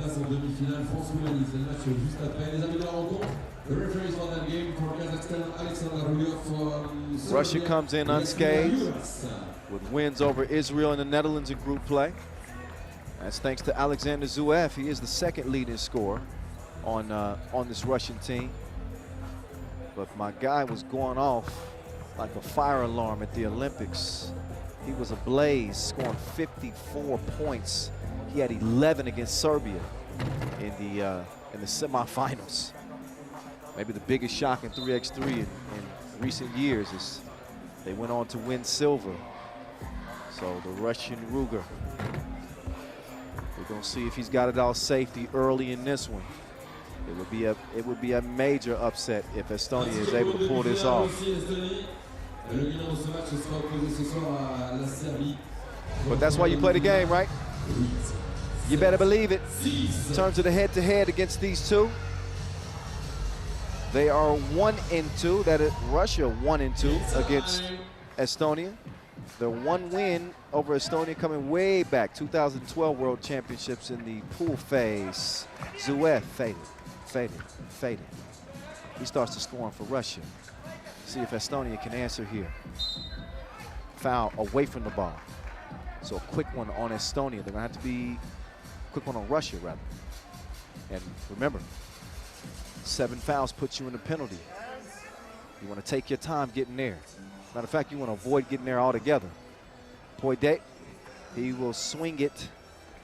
Lana, not happening that time. It's a miss, but the ball recovered down low. Poide, fader, no. And the follow also a no. Finally, they're green lit. Lanu gets it to go, but there's Zuev, 2-piece, no biscuit. Russia lead it by 2. Zuev's down, so 3-on-2 for the moment, but would have been a 3-on-2. Instead, it goes out of bounds. 6 seconds remaining on the shot clock for Russia as Stanislav Sherov, the silver medalist Olympian, now entering for the Russians.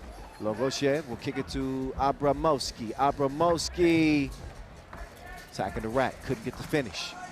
Quickly cleared by Estonia. Here they come. Trying to work the screen and roll game. Poide had the right idea, but that is kicked. So a fresh shot clock for Estonia.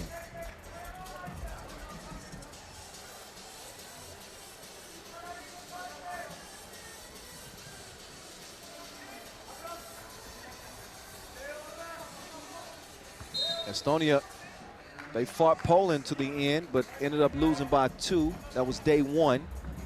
They were supposed to play both games day 1, but due to COVID protocol, we had to move a couple of games in that group to day 2. So they played every day here. And they bounced back with the 19-17 win over Slovenia. That came on day 2. Here's Zuev. He was not wet that time. Back rimmed it, score stays the same for now. Lanu will give it down low. Zuev whistle for the hack. $1.50 into this contest. This is our second men's quarterfinal. Final day of play at this 6th edition of the Europe Cup. We're handing out some gold, we're handing out some silver, we're handing out some bronze. We got metal on our mind like Magneto. That's what it's about. Country pride. Who wants it most? We're gonna know by the end of business today. What's good, people? Kyle Montgomery, AKA The Voice, in your ear. Holding it down happily on the mic. I'll call it until my lungs are gone, until my voice is done. Bogdan says I'll rock the mic like Rakim. Or maybe Jay. Could be Jay. JC. Certainly not Jay the Great, like Jay the Fake. That's my brother-in-law. He's watching right now. I had to give him a shout out. What up, Jay? What up, Wit? All the kids. Got to show love to the fam. We got people watching from everywhere. Oh my goodness. Oh. Beautiful pass. Poide. He's on the move, but he misses. Matsalu recovers, elevates. Check out the hook while the DJ revolves. Yeah, I was reaching. That was way back. Anytime I'm using Vanilla Ice references, y'all might want to check on me for a second. Let me stop. 5-2. Poide. Oh, he makes his move to the left. No, that. Oh, he's going to get continuation on that. Okay. Bump in the bucket. I guess he was kind of in the process of that second step, so chance for a 2-point play. Estonia just want to keep pace with this Russian team because they can get away from them quick, especially if they don't defend that 2-point arc. You know, Russia's got some guns. Russia's got some big guns. We'll see what the Red Army has in store the final 7:23 of this contest. Lot of hoop to be played, lot of hoop. A lot of people here in here too as well. Safely, obviously, abiding by all of the COVID protocol. So don't be sending me no DMs talking about, Kyle, where's the masks? Everybody's safe, either vaccinated, you know. We ain't cutting no corners out here, all right? 2-point difference. Abramovsky, is that actually Sharov. Logoshev down to the block, but he lost the handle on it, so ball over to the boys in blue. Lanu is out. Poidet, top of the key, he's ready to go. Metsalu, put him on the bucket list. Take that with you.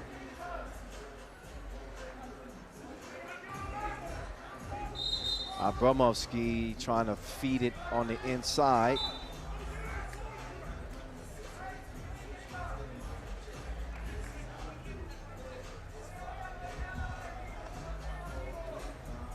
And our first break into action as we're under 7 minutes.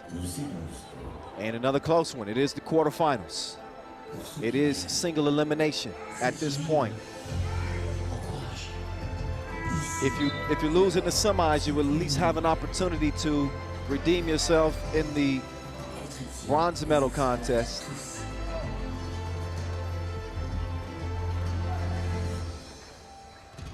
But you got to get there. Zuev getting to his spot. He got places to go and buckets to get. So he was in a rush to the cup and rewarded with a layup. Chance for a 2-point play. Fourth foul on Estonia.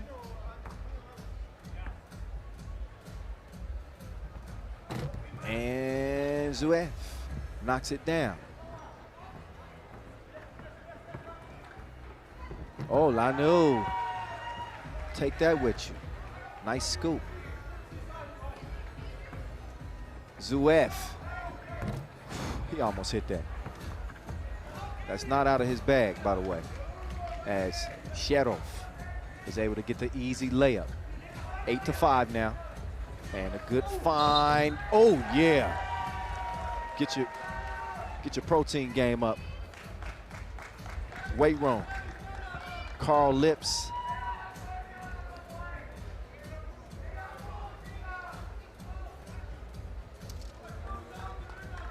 Lips again, the top scorer. 5th on the scoring charts coming out of pool play. He had 13. Followed closely by Metsalu and Poidet, who both had 9 apiece. We got an 8-7 game now. Estonia with a good showing here so far through about 4 minutes of play. Abramovsky, no FaceTime that time. Logoshev gives it back to him. Abramovsky looking, finding Sharov. Sharov, quick move. Sharing is caring. Logoshev, easy money. Russia back out by 2. Lips, got to do it all by himself. He chunks the deuces, but long on the shot. Sharov, easy to the crib for the leg. Russia doing a good job keeping a very game Estonia at bay for the time being. If you're not following us on social media yet, don't make me find you. Do it now at FIBA 3x3. And make sure you use that hashtag 3x3 Europe. Oh, Abramovsky. You can take him off the to-do list. He just did him up. Lanu, can he get some get back? He's going to get a ball up. Setting up shop in the post. Poidet took him on the merry-go-round. This ain't no game. 11-8 is serious business here in the quarterfinals.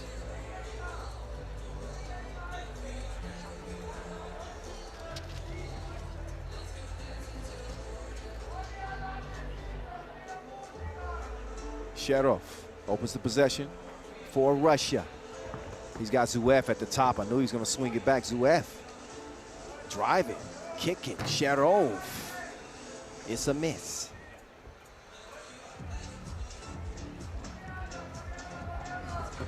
Abramovsky He'll come away with the cookie. Shout out our ball sponsor, Wilson. Our apparel sponsor, Peak. Our official timekeeper, Tissot.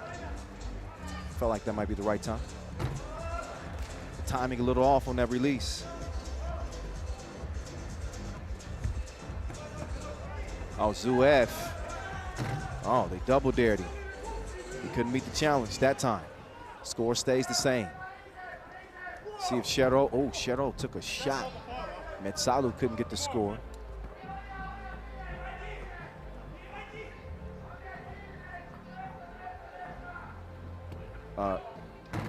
8-11, it stays. Approaching that 4-minute mark now. Poyet, he'll give it up. Zuev giving up some ground, but he stands strong. It's disciplined defense. And he's going to draw a 6th foul on Estonia. So both teams with 6 fouls apiece, no more to give. That wasn't in the process of the shot, but it obviously will give Russia the possession. As Zuev gets a couple of extra breaths of wind before he joins his teammates in the huddle. Get to the 3rd day of action, and you got to dig deep. You get past that 5-minute mark, and you really got to dig deep.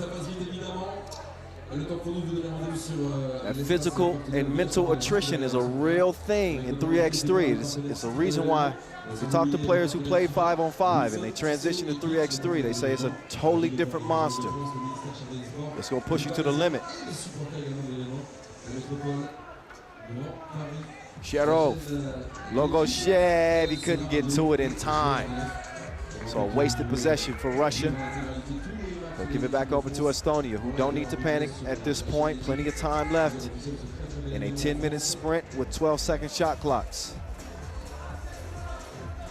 But it's about making the smart plays, taking what the defense gives you. As Poyet takes Abramovsky to the cup. All right. And now it's Abramovsky to Sherov. Stroke is broke. And Sherov, he needs a breather. It's really an art to substituting in 3x3 too. You got to be ready to sub on dead balls because each team only gets 1 timeout. So that's another one of the nuances, some of the intricacies of this game that we love, 3x3. So a little commentary and a little history context all together. All net, all wet. He came through dripping from the corner. There's a good strike there from Lips. Metsalu couldn't come away with the rebound. He was trying to sell a foul, and I think he did sell it. Sold it well. It's Russia's 7th, and he's going to earn a trip to the stripe to shoot 2. So Metsalu, a pretty steady contributor for this team through pool play.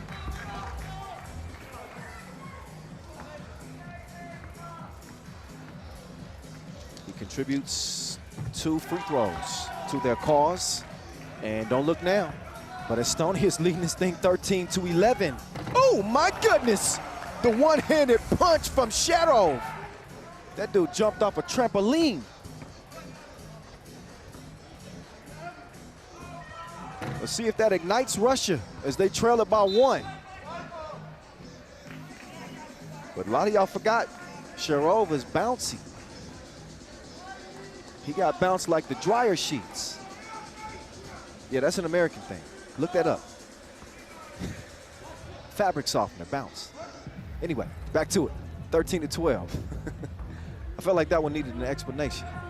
Abramovsky puts on the brakes. Can he break him off? You better believe it. FaceTime. 14-13. Lanu. He's going to set up shop left wing. He wants a screen. Goes right past it. He's a blur to the rim. Missed it. Lips couldn't secure it. Zuev had some space. He's going to wait for the screen instead. He wants to run that pick and roll. Difficult shot. Poyet, he's going to let it go. But his shot comes up abbreviated. Poyet follows the miss and misses again. Abramovsky. He's got Zuev and Logoshev, top of the key. Logoshev wants, he says, give me some space. Oh yeah, that's Mouse in the house. Oh, but he couldn't score it over the much smaller Lena. Missed opportunity there. Ball a little bit mishandled. There's Lips. Couldn't get the kiss off the glass. So Zuev over to Abramowski. Back to Zuev. Tough shot. Good board though, Logoshev. He's breathing hard, man. Oh, Zuev. Hey, these goals ain't loyal. Rolled out on him. But Russia currently, I wouldn't even say enjoying a 1-point lead. It's stressful. It is tense. It's 1 minute, 16 seconds remaining. And another men's quarterfinal here on the final day of play. Estonia in position to potentially pull off a huge upset.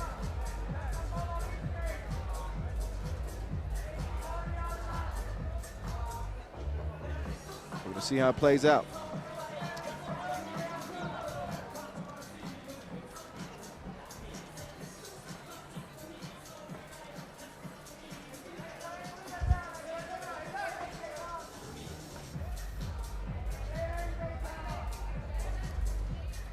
Single elimination at this stage, as you know. On paper, Russia heavily favored. Again, Estonia hasn't quite put their stamp amongst the 3x3 elite yet. That's they got a little ways to go.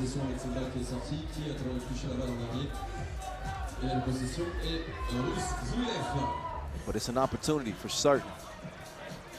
They want to get on the map. You beat Russia, that would do that. Alexander Zuev, hand down, man down. The 2-point splash puts Russia up 3. Tough attempt on the inside. Lips is there to follow. Zuev to Sharov. Step through, missed the crib. 45 ticks to play in a 2-point contest. Poidet kicks it, Metsalu pulls the trigger on the double, but it's a miss.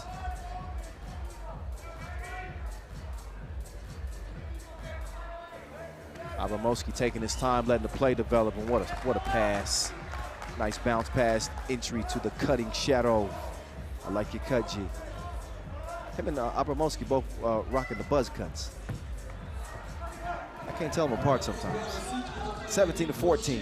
That's the difference in this contest right now. It's looking like it's going to go Russia's way. It's 1 to 10 seconds. They got the ball in hand, and the shot clock for some reason is not moving. Poidet will pull it. 2-ball.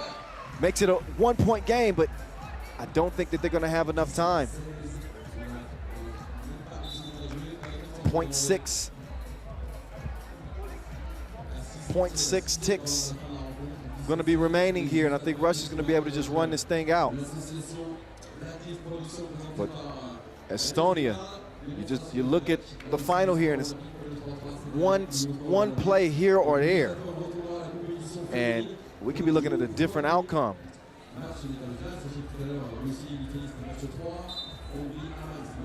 But Sharov will have a chance to put it away officially. So not 0.6, 1.6.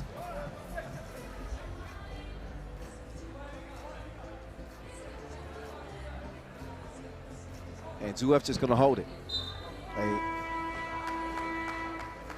They got the seat. Yeah, I think they got the foul.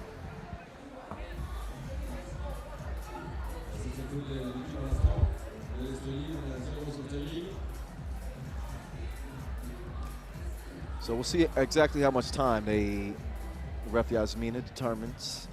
Should be left, but I don't think it's going to be enough to really get a legitimate attempt at the rim, especially after Zuev shoots 2 free throws. Who knows if this is a 3-point game or a 2-point game after this.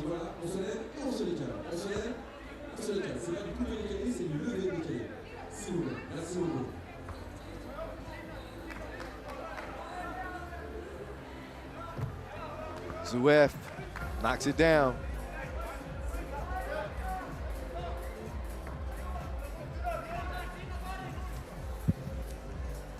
Zuev's second one is good too.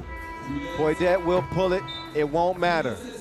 That's the end of the road for Estonia as Russia will move on to the semifinals. Not a shock.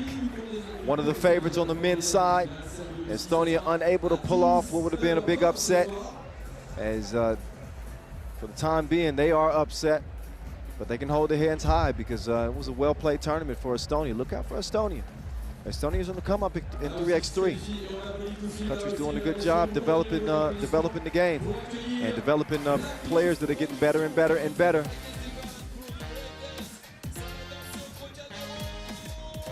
And congratulations again to Russia. They get it done here in the quarterfinals, and here's how they did it. With a balanced attack. They got the slashers,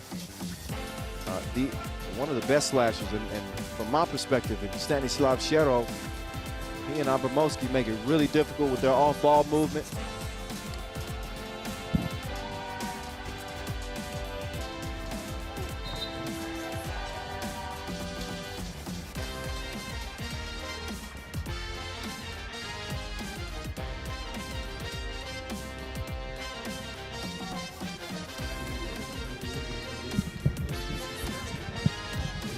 Excuse me for that brief moment.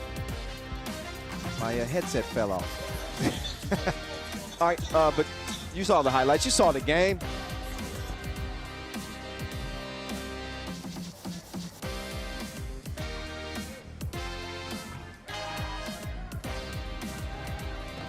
As a nice poke from Shadow.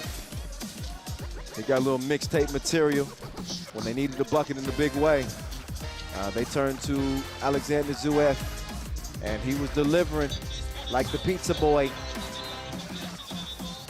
And he does so from the line to put it on ice. Russia moving on up to the semis.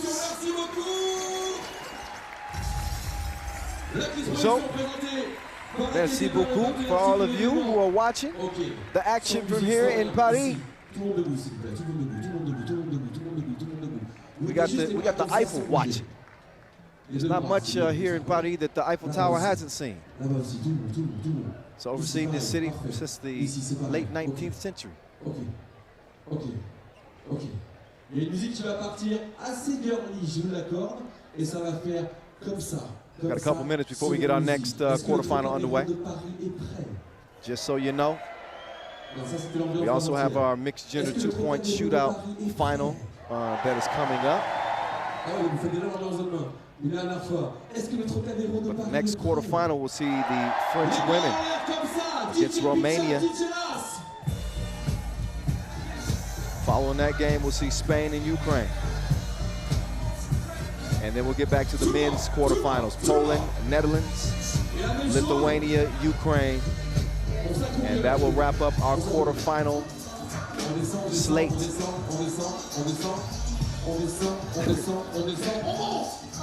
You're watching a master at his craft right now. Just enjoy for a moment, ladies and gentlemen. That's Vincent Royer emceeing this thing. He's controlling the crowd like an analog.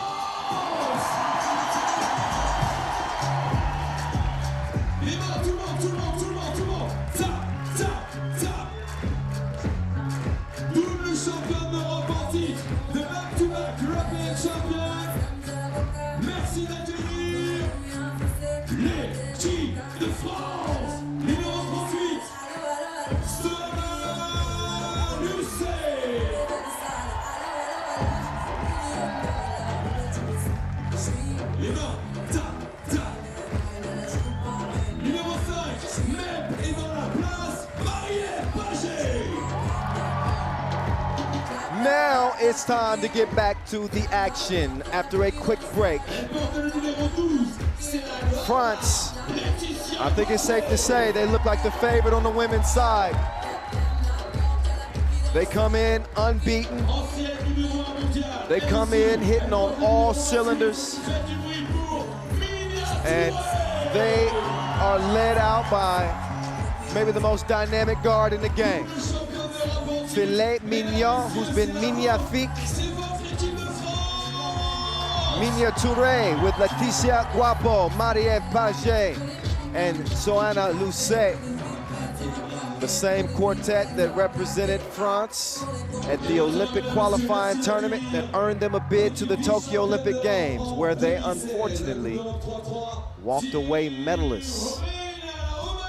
They are going to try to do their best to avoid going home medalists here in their own backyard.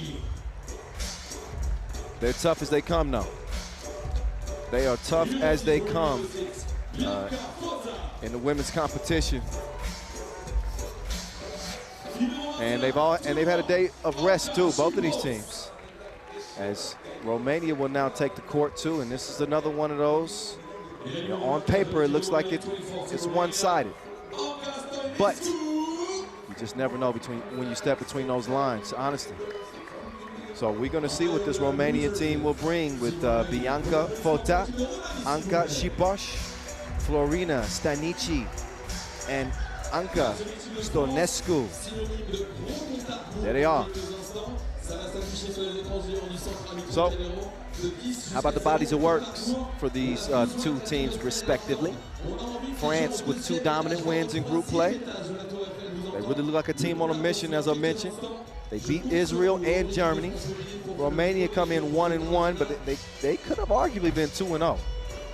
They ended up losing in overtime on a crazy Tissot buzzer beater from Dora Medjesi of Hungary.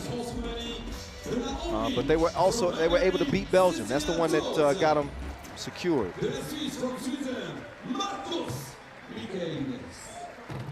So they're warming up. Now 2 officials, Cecilia and Marcos. They're ready to roll. Got the ball caps on. They got to have clear vision.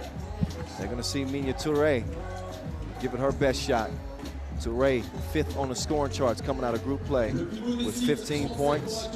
Marie-Ève Paget right behind her with 10. When you look at this Romanian team, their leading scorer is Stonescu. Stonescu with 11. Stanici behind her with 8. Shiposh with 7. Fota with 3. This is going to be a game where they're going to most certainly going to have to put the round thing in the round thing, if you dig what I'm saying. That means they got to score buckets, all right? France should not have much of an issue scoring the ball. 1 through 4. They got Smiley down there doing a lot of the dirty work. Soana Lucet, a lot of respect for her game.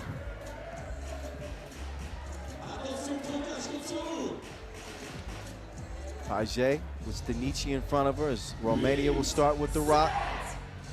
So your 2-time reigning Europe Cup champs trying to three-peat here in Paris. Here's their day 3 campaigns beginning, rather. Got an early foul on France. First 4 seconds. They'll give it back over to Romania.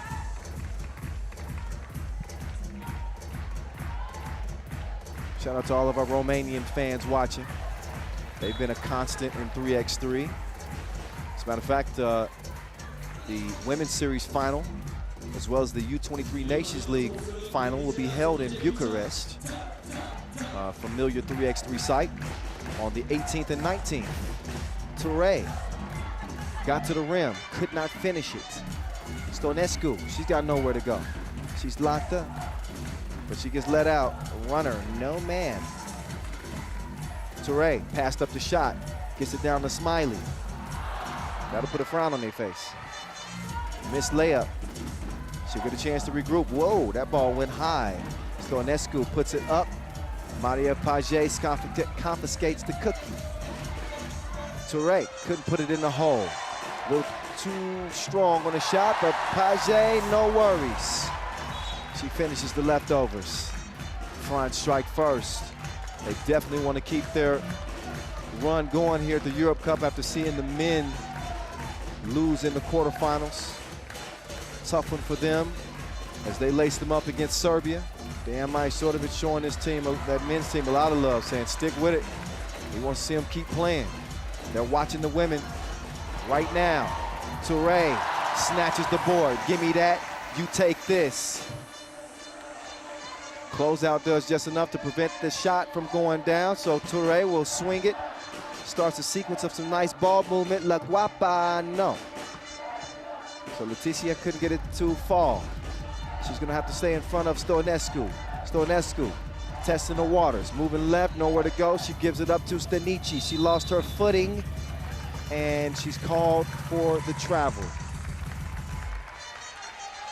Ball back over to France, who has had no real issues in facing Romania in the past. They're 3-0. Dating back to 2016 in international play and national play. That one, a dramatic roll as Guapo gets it to go. Guapo clears it. Paget couldn't hold on to it.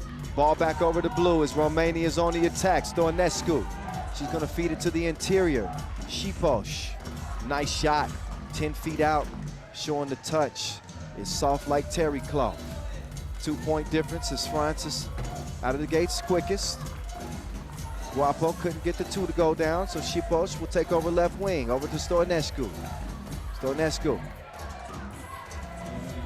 Put some respect on her name, she's an Olympian. Although I don't think Romania got a win out there in the Olympics, but she's still represented. Got to give respect when it's due, and it is due.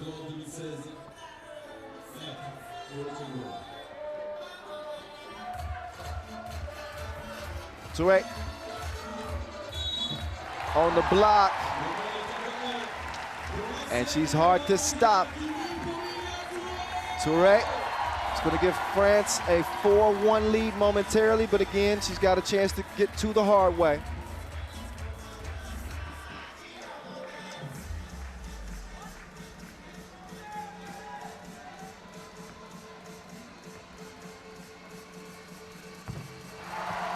Well, there's Minya making it count. You say with the defense on the perimeter, and that's out of bounds. I don't think France touched that at all. It should be Le Bleu, ball, top of the key. Here comes Filet Minya. Let's see if she cooks the defense. She likes her defenders well done. Couldn't do her that time. Leticia Guapo, it's your turn. That's a miss. Oh, and a foul. Spota got caught reaching in the cookie jar. That's only the second foul on Romania. As France have 1 to their name, but again, a 4-point lead.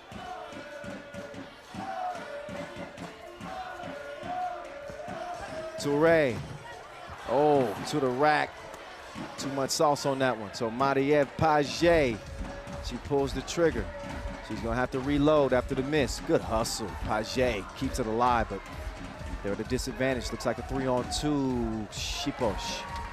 No, madame. Touré, a little bit off target. So Minya not really finding her stroke from long range. Neither does Lucet. Oh, nice pick and roll. That's the type of action that Romania need if they're gonna stay in that game, stay in the game. That pick and roll game. Meantime, Touré with the easy pass, setting up Lucet. Getting great positioning on that layup. And Fota, she's gonna respond with a lay of her own. Touré, she's on the move, but too strong. It's back to Minya. Got a bunch of fans, not only on social media, but she got a bunch of fans here in attendance. Shooter's roll. She gets the do to go.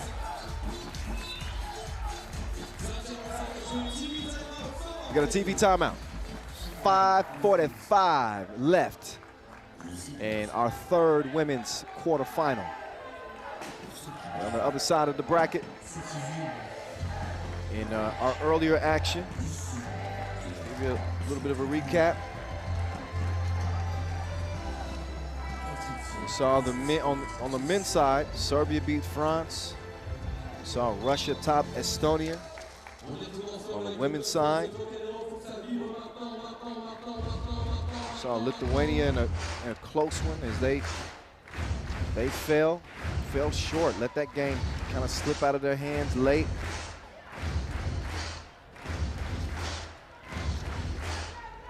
Meantime, Stanici.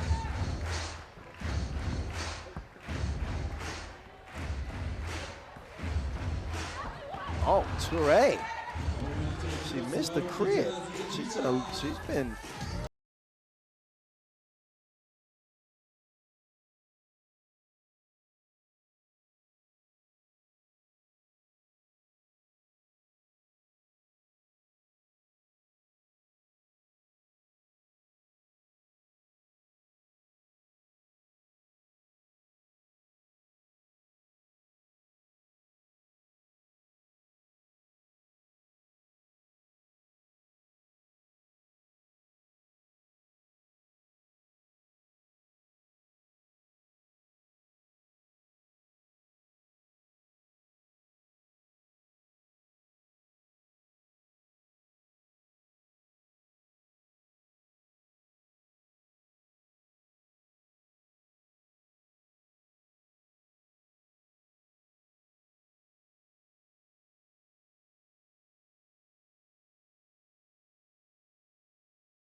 see Francis moving that ball, trying to create a mismatch.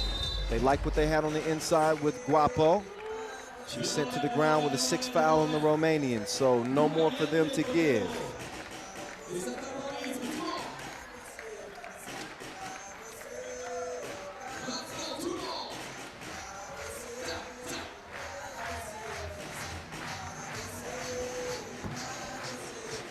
La Guapa, she's gonna track it down.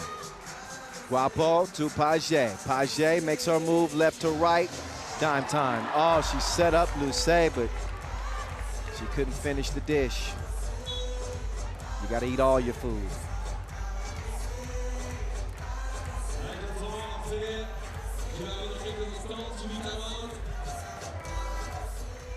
TV timeout as we're under 4 minutes to play.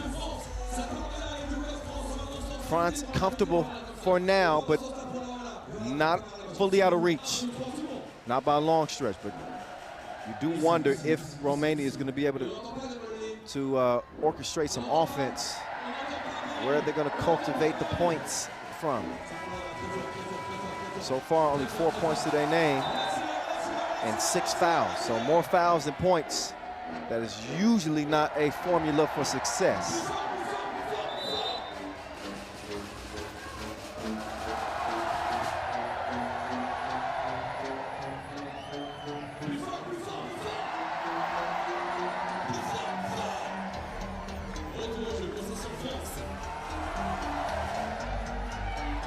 Set patiently, getting it over to Toure. Minya, it's a no-go. Dadu beat up Lucet. Oh, The spinning hook from Szypos. Just how she planned it. Whip, lay, whip, lay. The whip pass leads to the lay up. See what it did there? Keep up, people. Stonescu. All net, all wet, no rim needed. 11-7. Both teams trading buckets. There's a nice pinpoint pass from Touré. Quick foul on Guapo. Third on France. 3 minutes to play. Romania do not have the luxury of fouling without suffering free throw attempts from France. They got 6. Also looking at the 5-point deficit is Fota. She gets to the hole, but she cannot get the scoop. She needs better sources. Touré, she's been the source of France's success, but she has not had it going in this game. It's been an off game for her shooting. That's one of the benefits of having the talent that they have. Touré doesn't have to have a huge game. She and Guapo are, a lot of times are interchangeable. And Guapo fairly quiet during pool play, so maybe it's her turn to go off. Guapo over to Page. Page actually the second leading scorer out of pool play behind Touré. Touré rocked her, but still that J has been missing like a ghost town. Nowhere to be found. 2:22 remaining in this contest. Again, single elimination. You win and you move on to the semis. You lose and you're done in the quarters. We got big gold, silver, and bronze medals awaiting the teams that step up and earn them.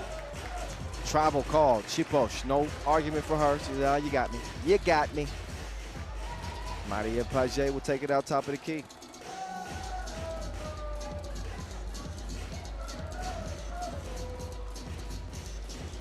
Oh, long ball. Just a little too much sauce. Nice pass to Guapo, but good defense to prevent the kick out to Page. Page was just licking her chops waiting on that.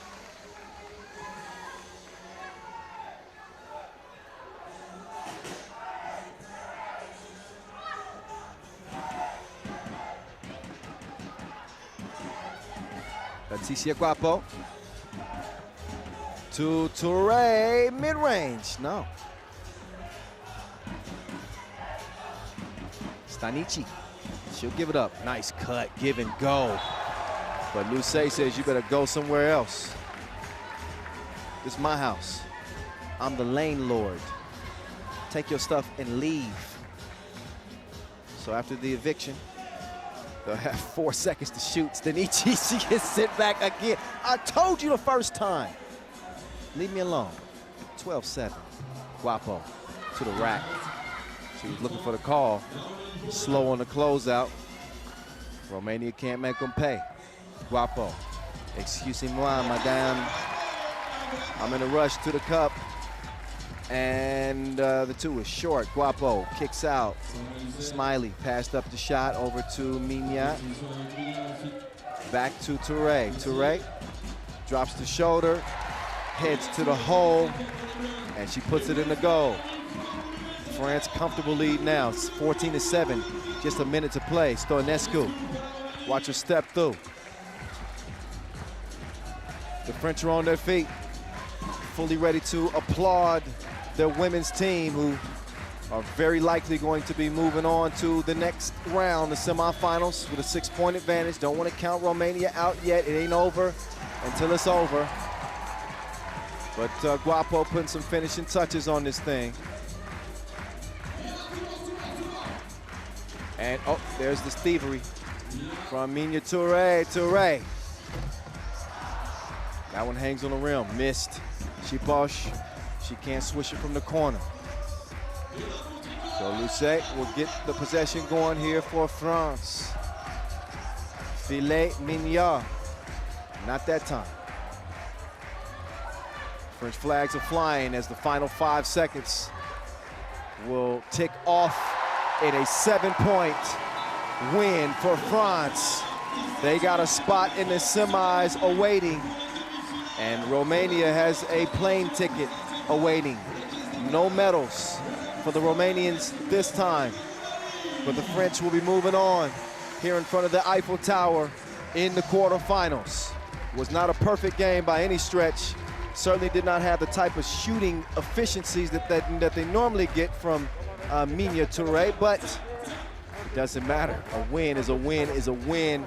She'll very likely shake off that poor shooting performance and bounce back in the semis. We'll see. But right now, let's get it down to Julien Debove. He's standing by with Marie-Ève Paget.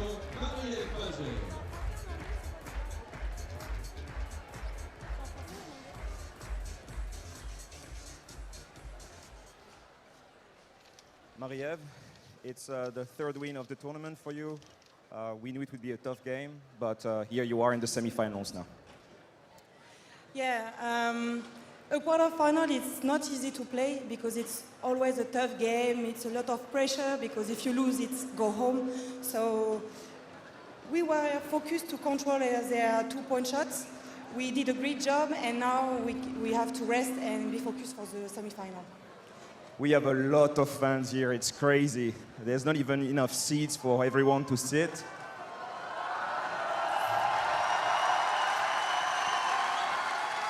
Is there anything you want to tell them in French? Vous savez, pendant 1 an et demi, vous nous avez tellement manqué. Et vous voir là si nombreux à nous encourager, c'est que du bonheur pour nous.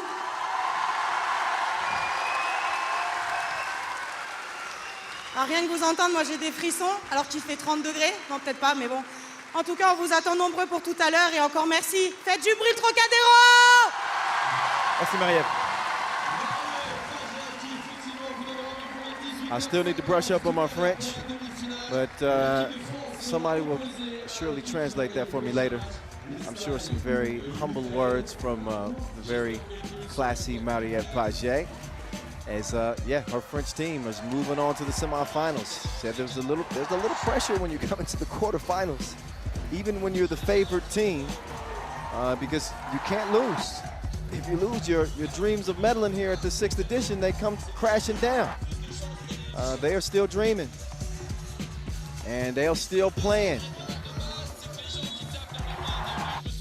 You can tell that they weren't too pressed. They weren't too stressed in this contest. I think that they were in control essentially throughout this game.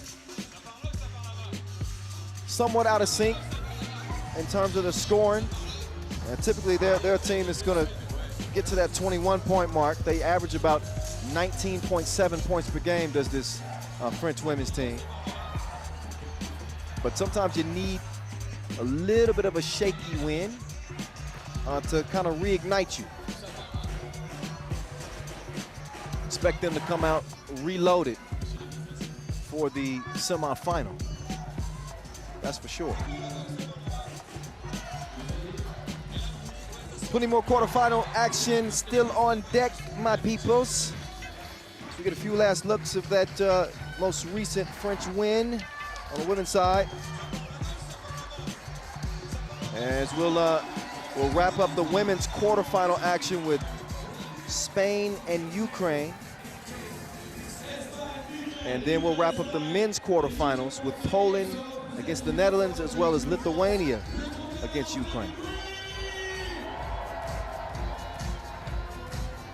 So 3 more quarterfinals remaining. Team Spain, also a favorite, coming in off of a Montreal Women's Series win.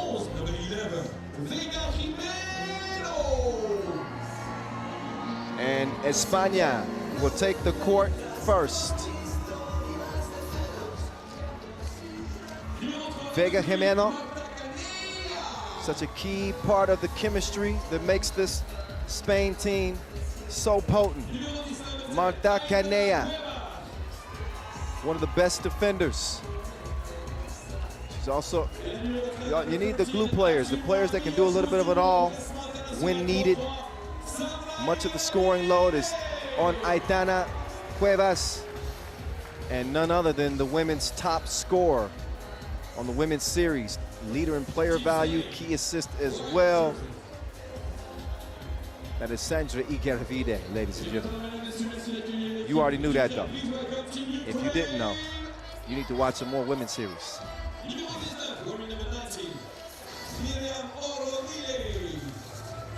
So Spain, they did lose a heartbreaker to Lithuania to close day 2. But they opened up group play with a 7-point win over the Netherlands. Ukraine followed up a 3-point loss to Russia with a 2-point win over Great Britain. And that's how they earned their spot into the quarterfinals. They come out with Natalia Shubik. I like Orkovic as well. She's a shooter. She's been relatively quiet, though. Also, Uronile, Gana Rudiova. They help round out this quartet of Ukrainians. And they're going to have their hands full against the most dominant team in women's 3x3 here in 2021. 2 women's series titles to Spain's name, winning it in Nice and winning it in Montreal. Yasmina Edith will do the honors of officiating this final women's quarterfinal. France waiting in the semis. This will set our semifinals on the women's side, obviously. As in the early part of the day, we saw Russia just outlast Lithuania in OT.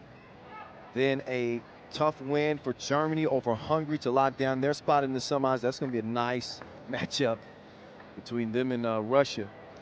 Who's going to match up with Gana Rudiova? She's been looking pretty good. She is their top scorer. So Rudiova with 16 points. That's good for number 3 on the scoring charts coming out of pool play. She and Shubik have been a hell of a 1-2 punch. Shubik with 14. I mentioned Igeta Vide's scoring ability. She's number 2 on the scoring charts. Coming out of group play, 17 points for her. She's led the way for España.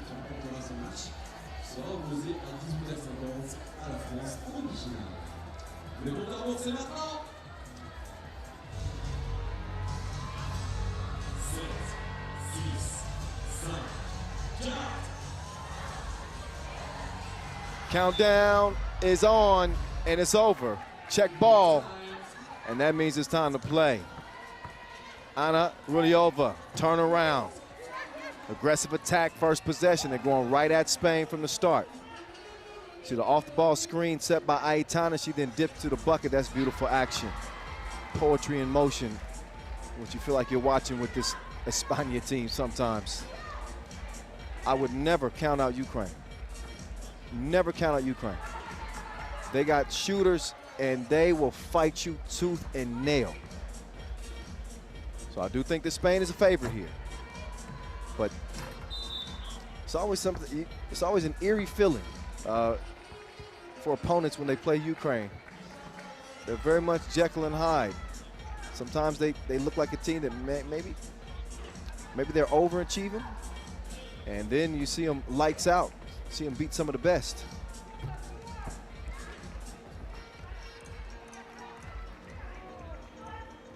Igeta looking for Jimeno on the cut. Jimeno is held up though. Took a bump.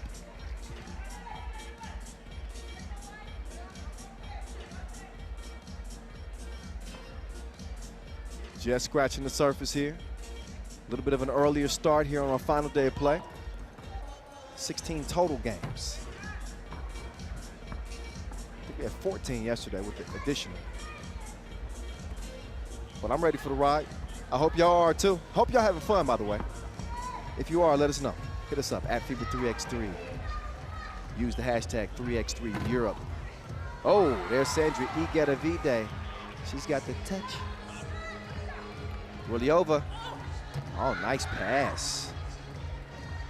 So Rudiova with the nice setup as she gets Uronile to pull her team within one. There's Uronile. Pulls the trigger, can't deliver. Igeta Vide. Jimeno. she's got a double date. After being left alone, it's 5-2. Ruliova using that size underneath. She's gonna put that one in through the contact to the hard way. At least that's what she has an opportunity for. She got the layup to go. Now can she convert at the free throw line?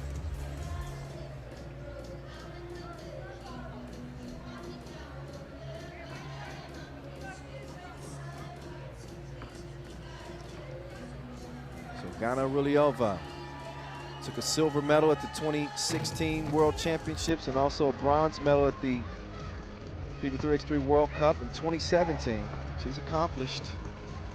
Well, she wasn't able to convert, but she's really been a fun player to watch over the years. And I think people underestimate her shooting. She's definitely a player. She's gonna get a rest. Olkovic is gonna come in. So she's gonna, I think those two are interchangeable. Two shooters. Ukraine trail it by 2. Igerevite to Jimeno.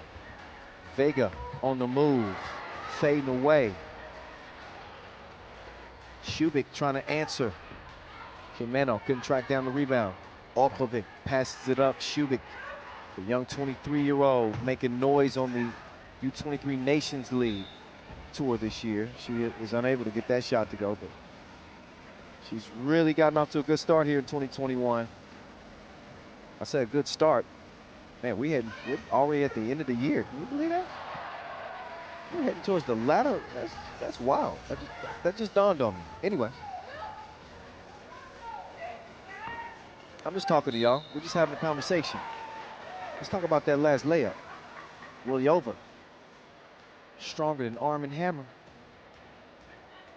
She muscles that one up and in, and another opportunity for her to convert it to strike. Can she make this one a 2-point play? Yes. Goes down. Ukraine keeping pace with a dominant Spain squad. Canea goes right, decides to go left, decides to get it to Vega. Vega well off target on the mid-range. Look at the defense here from Canea. Suffocating. Forces a bad pass through the possession off, and that's what she can bring to this team. It's not all about who can score the ball. 3x3, you have to be multifaceted and willing to put forth the effort everywhere. So you can't just be one-dimensional, I'm a scorer, and that's that. You got to D up, you got to rebound, you got to pass. Otherwise, you will find yourself not having a very successful 3x3 career.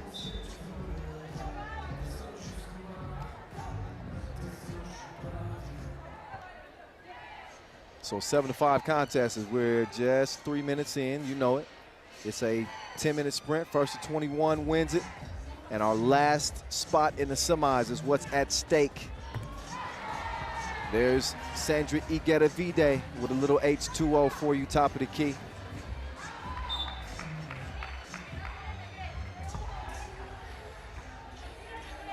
Four-point advantage for España.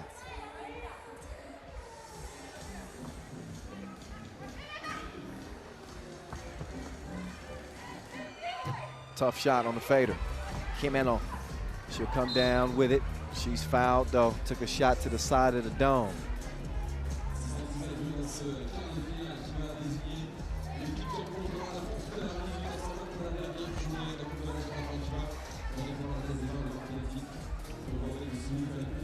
Aitana over to Igerevide. The speedy Spaniard down low to Jimeno. Count it. Spain starting to expand this lead. It's starting to swell up a little bit. Quick foul though.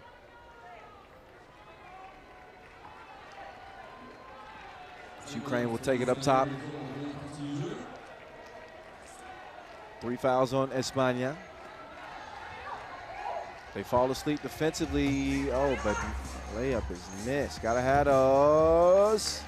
That time, Shubik is able to make up for the miss initially. Aitana. Oh, Jimeno. That was deeper than Nina Simone. We are out here in Paris. Makes sense. Oh, there's a little splash action for you.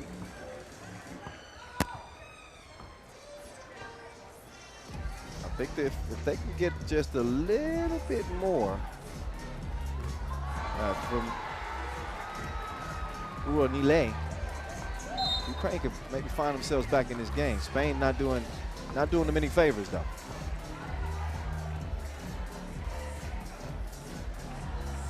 So you got on the court for Ukraine, Uroline. She will take it out top of the key. Rulyova and Olchovic. And Olchovic, she's gonna run into some trouble.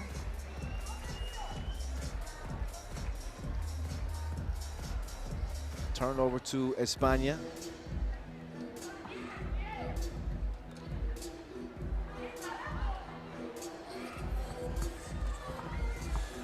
(14-7) contest. Canella trying to come out of the scrum with it. She put him on the bucket list. Now Rulyova, good matchup here. Aitana sticks with her. Olchovic gets a look, but she cannot find her mark. Igedavide all by herself. That is a very rare wide open miss from two range. That's usually like a layup for her.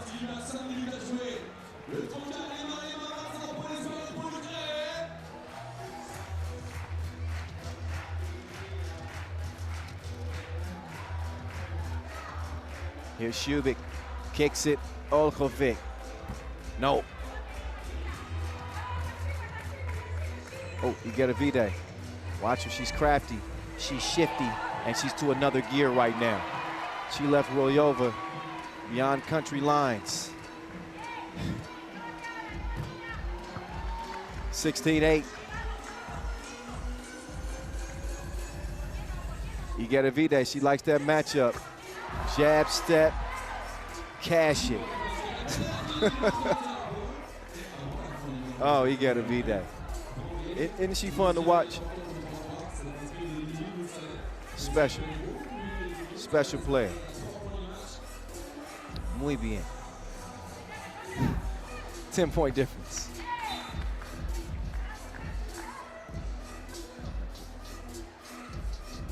So you listen, I'm not saying that I called it, but Spain is a machine right now. Let's get, oh, Igedavide driving the kick. Aitana.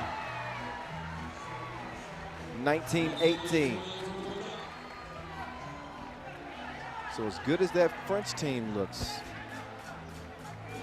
Spain, I think, is right there. So you look ahead to the semifinals. Oh my goodness. Oh, you gotta love this game. Uronile off the window, but Ukraine is just about out of there. They're against the ropes.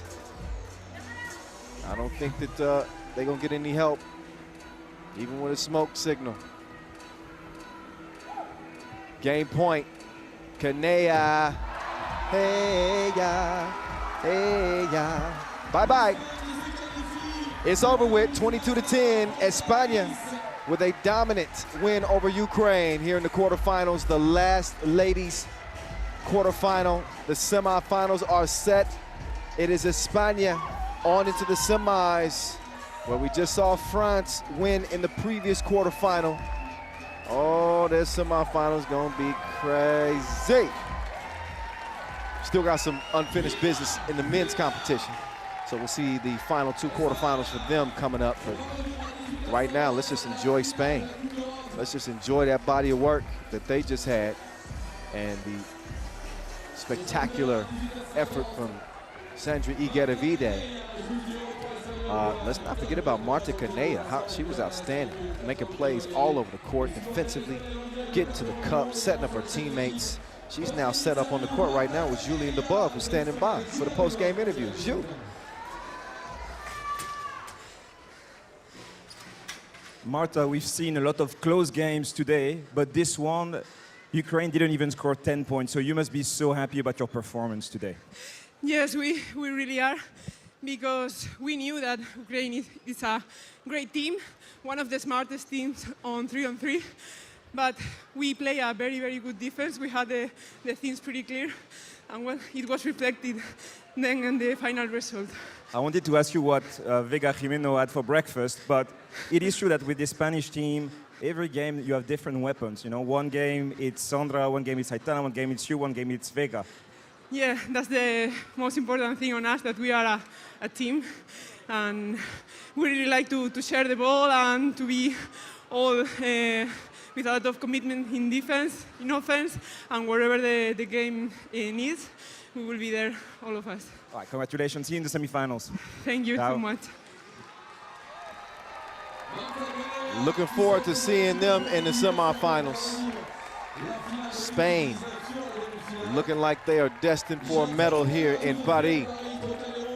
Again, dominant performance. A lot of respect for Ukraine after this game. And I said that Ukraine's not a team you typically can count out because they do have ability, but Spain is just on a different level right now. They are operating at such an efficient level as a collective.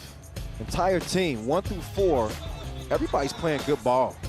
Everybody's playing good ball. They can lean on Igera Vide. If they want to go to Aitana, they can. Marta is doing her thing everywhere, but if you're the opposition, you got so many holes to fill trying to stop this Spain team. Vega Jimeno, Aitana Cuevas. It's tough. It's tough. And Ukraine learned firsthand that this Spain team ain't nothing to play with. They will bury you with the quickness, and that's exactly what they did.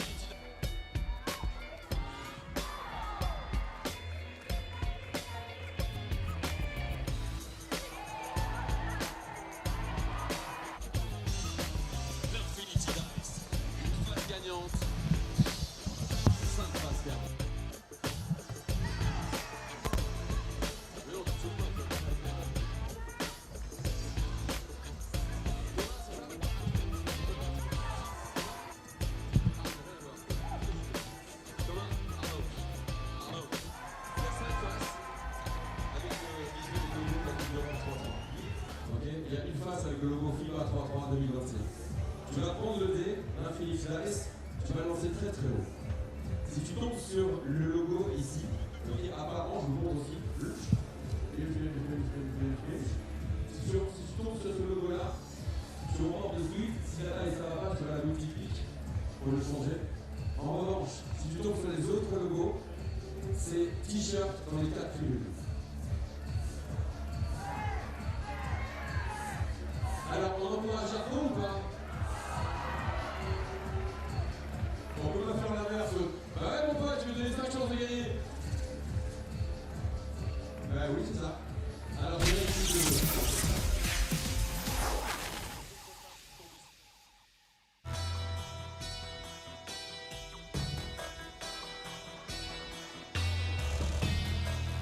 Oh my God! Las Manos put him in timeout. That might require some counseling, Zaquila. He put him in the rim. Come on, man.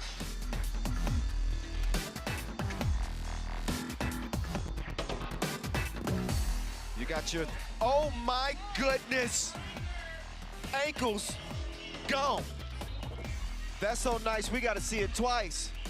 Minya Touré putting pop on her backside with the Ginsu slice on the crossover. My goodness.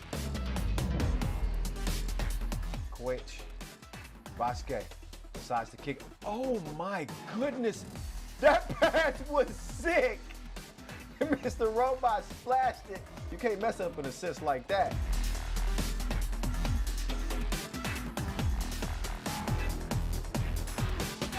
That was disgusting! Abdullah!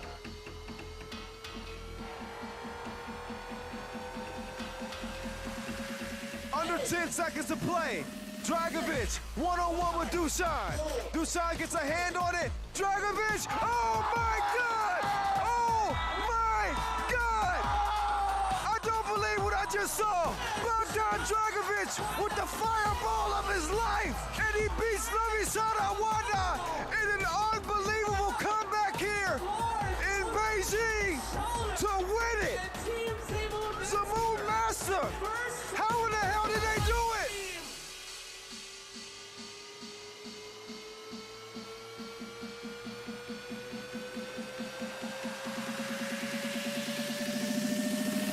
Bulut.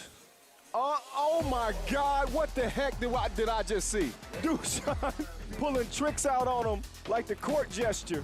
I think he sent a message on what he out here to do today.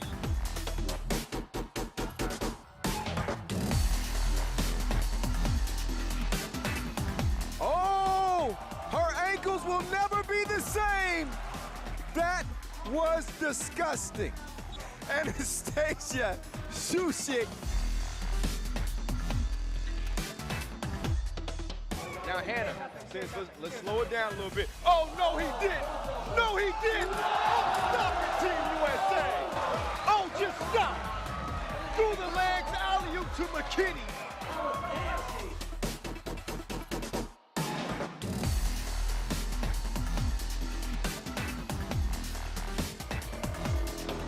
Sir Francis Lisa Berkani. Ooh la la, say oof.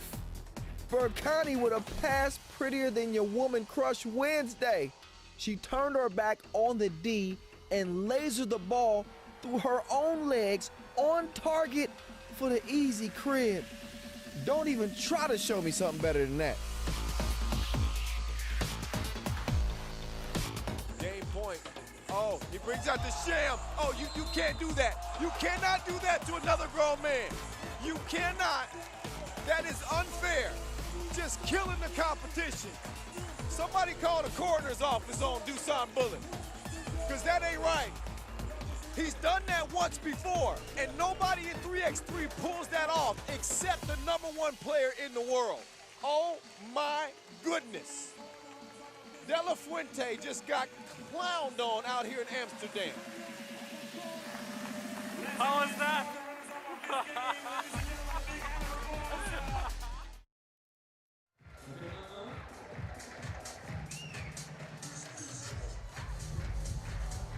Je l'ai dit que j'allais le faire, donc je le fais. Mademoiselle, je fais de mon mieux, je vous jure que je fais de mon mieux, d'accord? Ok, t'es prête? Les gars, devant, poussez-vous parce que ça peut être violent, t-shirt. Il y a eu un rebond, il y a eu un rebond.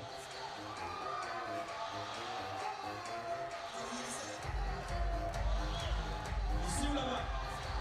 Ici ou là-bas? Ici ou là-bas?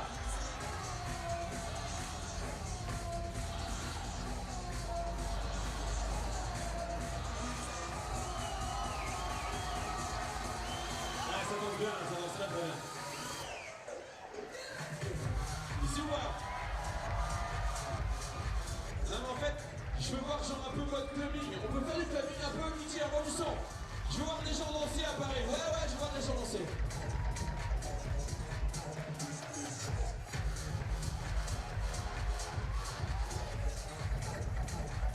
Allez, pas d'ici, c'est au début. Ok, tiens, vas-y.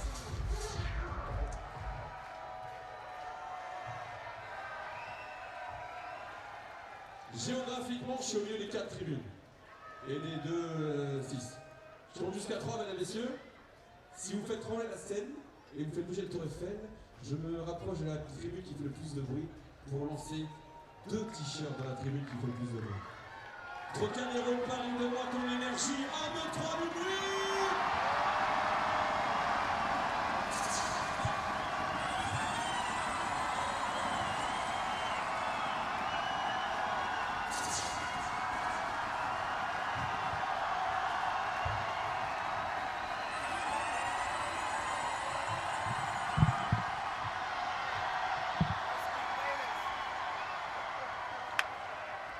J'avais 2 t-shirts, c'est ça? Ça en fait 1, ça en fait 2. Et si je fais encore du bruit, il me reste 2 t-shirts, du bruit Paris.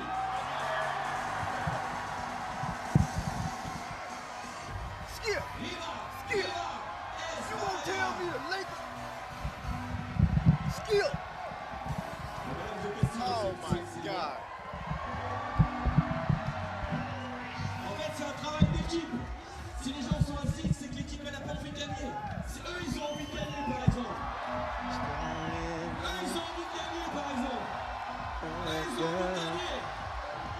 là où ils sont bons, donc ils ont envie de gagner aussi. Ça part où, ça part là?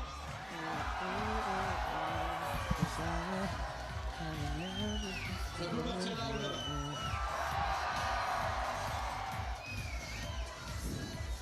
C'est le dernier.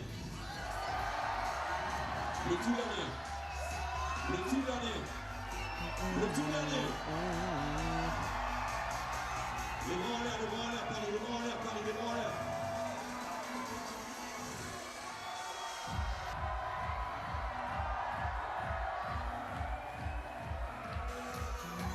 Ah, c'est comme bien qu'ils soient là, sinon ils sont pas dans la tête.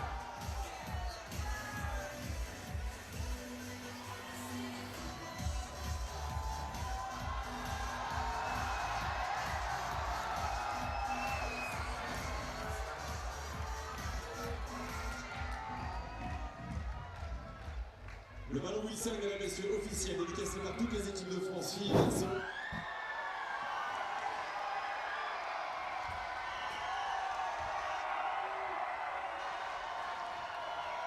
Même principe, c'est la tribune qui fait le plus de bruit. C'est la tribune qui fait le plus de bruit. All right, all right, all right. The energy is turning up. Not quite done with the quarterfinals as of yet. Still got a couple of things to be decided on the men's side as the Netherlands will lace them up against Poland. Two Olympic representatives in Tokyo this year. Back trying to stake their claim amongst the elites in Europe here in 3x3. Welcome, welcome back. Kyle Montgomery, AKA The Voice, all up in your ear. Got a very strong looking Poland team coming out of pool play. Arguably, you could argue that Poland might have been the best looking team out of group play. 2-0, 20-18 win over Estonia, then a 7-point win over Slovenia. So Slovenia had 3 players. You could argue that maybe not the toughest group, especially with Slovenia having 3 players, but yet still, I'm not taking anything away from these. They have played well. And the new addition to Dusko, there he is, leading the crew out. They call him Day-Day, or Dino. Take your pick. He's out there with Zebo. We know all about Zebo. Big reason why Poland was able to get to the Olympics. He and Michael Money in the Bank Hicks were just a 2-man kill squad at the Olympic qualifying tournament. And then once they got to the Olympics, Pavel Pavlovsky, Pavlo, was on kill mode, played really well in Tokyo. And not to leave out the very quiet Simon Radu. He don't say a whole lot, but he has a big impact on this Polish team. He's always making the plays that they need when they need them. So they come in unbeaten. Meantime, you look at this Netherlands team. They are the second team out of Pool D. They beat Israel pretty handily. Then they lost to Russia by 1 only. And it wasn't really their best game. The game they lost to Russia by 1, they were just a little bit out of sync, but these are the cardiac kids. You think about how Netherlands even qualified to the Olympics with Julian Jaring, with Arvin Slaughter, and finally with Dimes, the male Vanderhorst. Jan Driesen is the new addition to this team. He's a young gun. But you remember, they started off very shaky.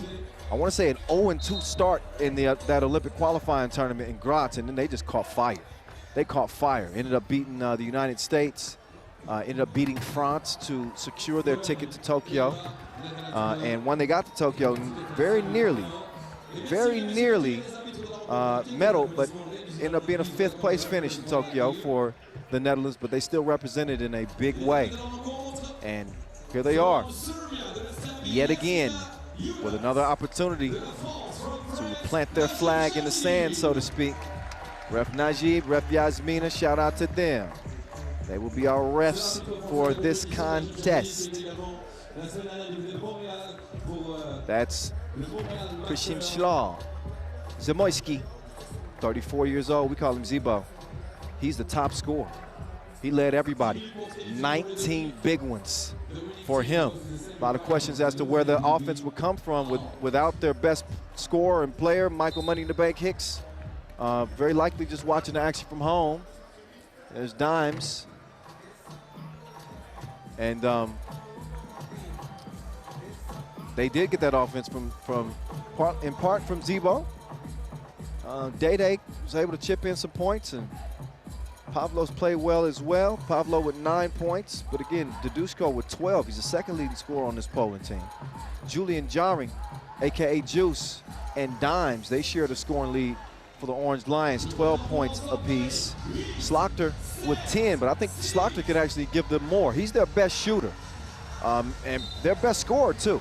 So they want to definitely get Slaughter in his groove. All right, we get to it. Two very evenly matched teams. Pavlovsky, no hesitation, quick trigger on the two-piece, but he leaves it Kevin Hart. It's short. Meantime, that's Dimes. He's pumped up off the quick layup. He's like, yeah. He's got a lot of energy going. There's Dimes. I would too. Netherlands have a little misstep defensively there as they open up the lane for Zebo to get through.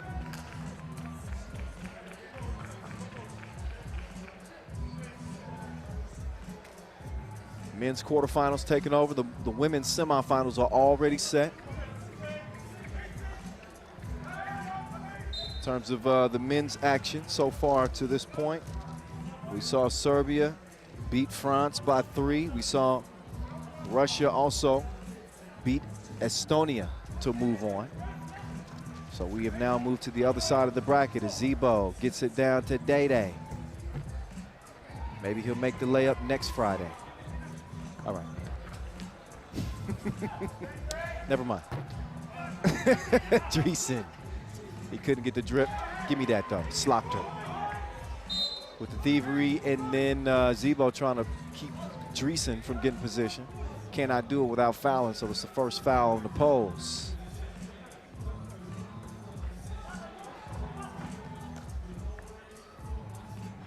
The Lady Orange Lions, we saw them not be able to come out of group play, losing out on a 3-way tie after picking up a signature win over Lithuania.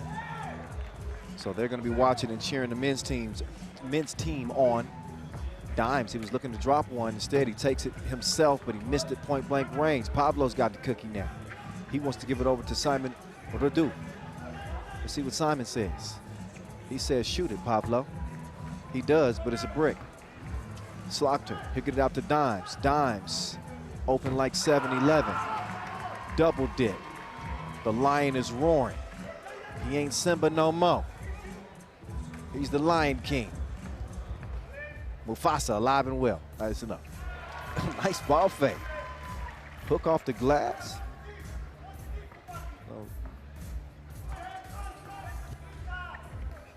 Dimes to Dreesen. Dreesen dropping the shoulder. Oh, yeah. Weight room. Radu down to Day. Oh, nice touch.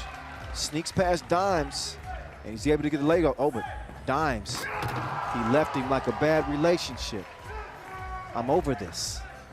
He goes up top and finishes with the yam, too.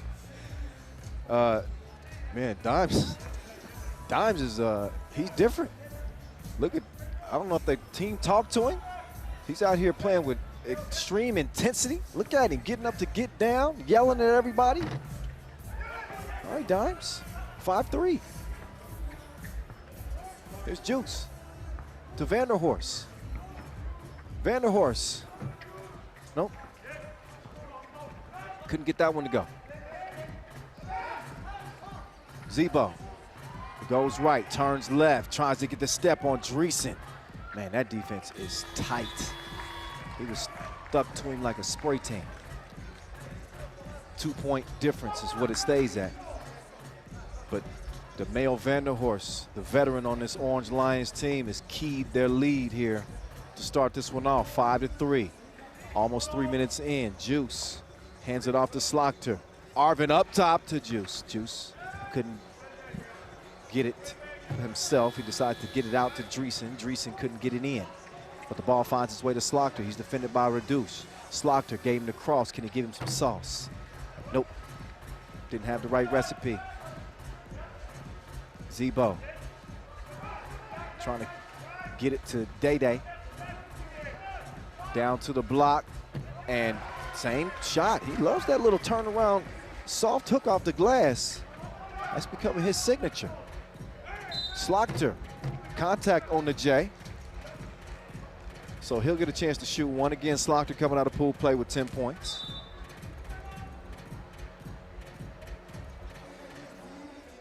He won't shoot until we come out of a break because it's time for a TV timeout. We are under 7 minutes, as is customary in 3x3. Want to take some time to thank our official timekeeper, Tissot. Want to show a lot of love to our apparel sponsor, Peak, and our ball sponsor as well, Wilson.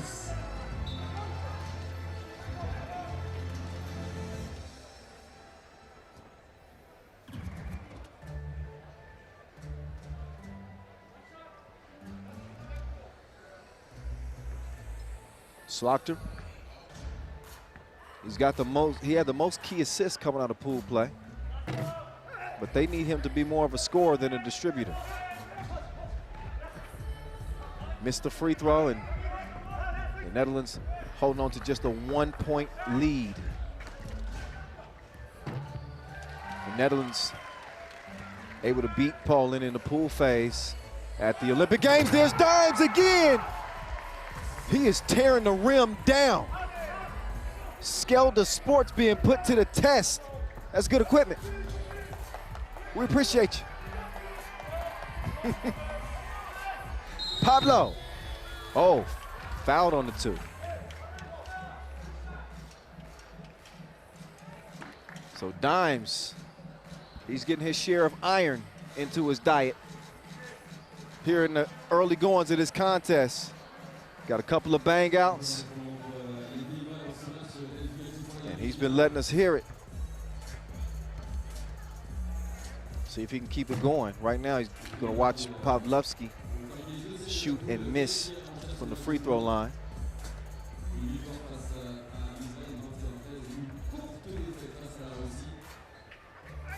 And Pavlo's second free throw is a miss as well. So this big missed opportunity there. With 2 at the stripe, you want to at least get 1. Instead, they get none. Slaughter. Oh.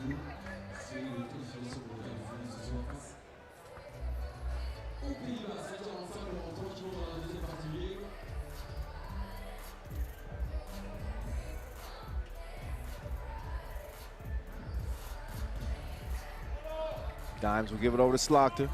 Let's see what Slaughterhouse can do. Step back. Could not knock it down. Now here's Zebo, leader in player value. After day 1, he's probably the most valuable dude on the court right now for Poland. Dimes, not that time.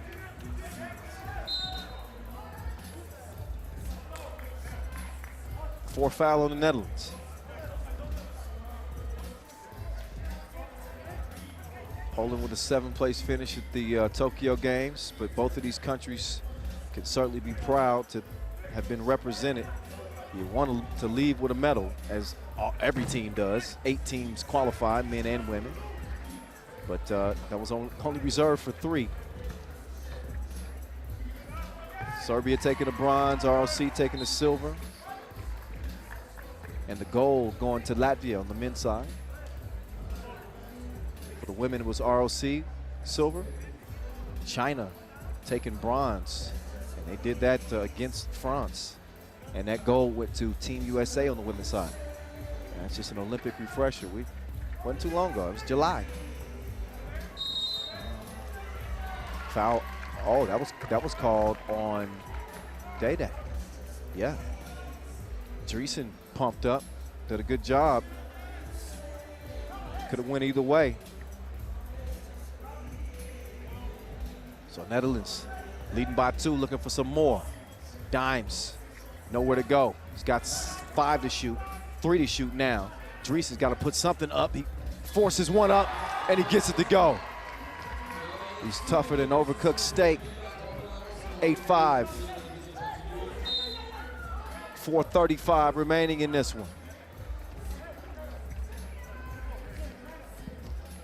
Second to last men's quarterfinal. It is win or go home at this stage.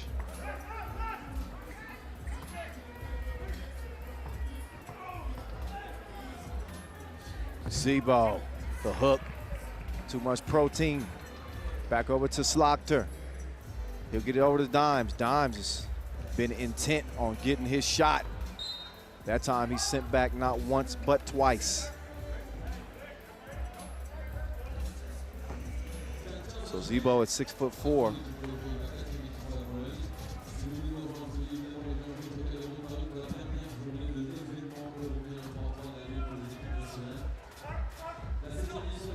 Approaching that 4-minute mark. Netherlands with a slim lead, and it's even slimmer now. The Slim Reaper, Zebo with the 2-ball. Slaughter with the answer. He knocks down the double Dutch, and it's a 3-point game. Oh, here we go.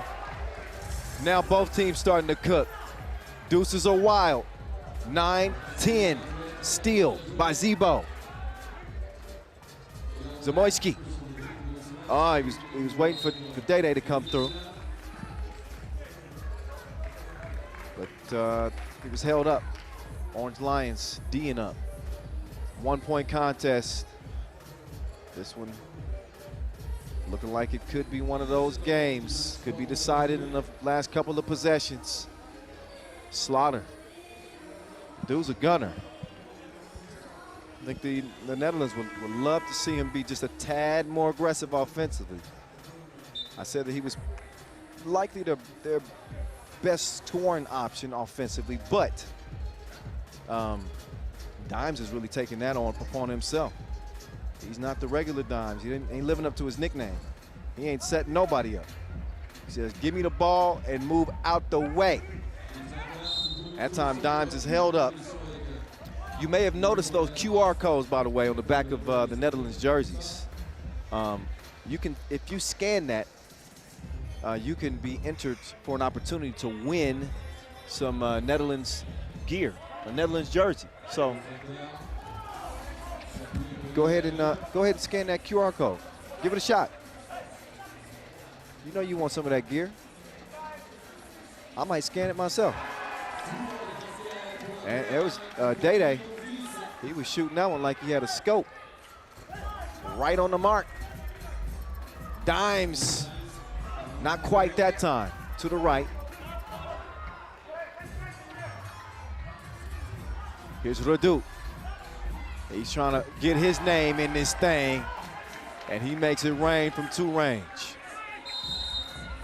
Sometimes it just rhymes like that. 13-10. 2:50 left. Poland with the 6th foul, Netherlands with 5.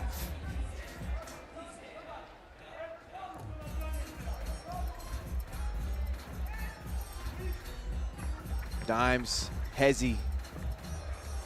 So Dimes is starting to cool off a little bit. Who else is gonna step up? Zebo, come with me. I'm heading to the rack. We put him on the bucket list. 14-10.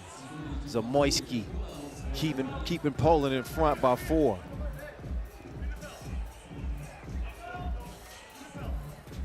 Don't underestimate Zebo's ability to put that round thing in the round thing. He's had to be sidekick essentially to Money in the Bank, and he served in that role well. Now again with no Hicks, Zebo's really had to elevate his scoring, and he has done just that. He elevates defensively right here, turning up the pressure, and he's gonna earn a possession for Poland. They're gonna get a fresh shot clock. Ref Yasmina making sure that the operators knew to do such. Look at that defense there from Juice. The athleticism on full display as Slaughter chunks the deuces. It goes down, and Netherlands is within 3. Zebo, he's gonna let one go. This dude is wet. He's a water sign. There's Dimes going up again for another smash.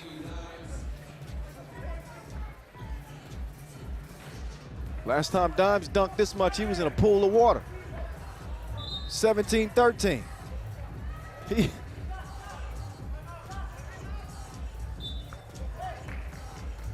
1:38 left.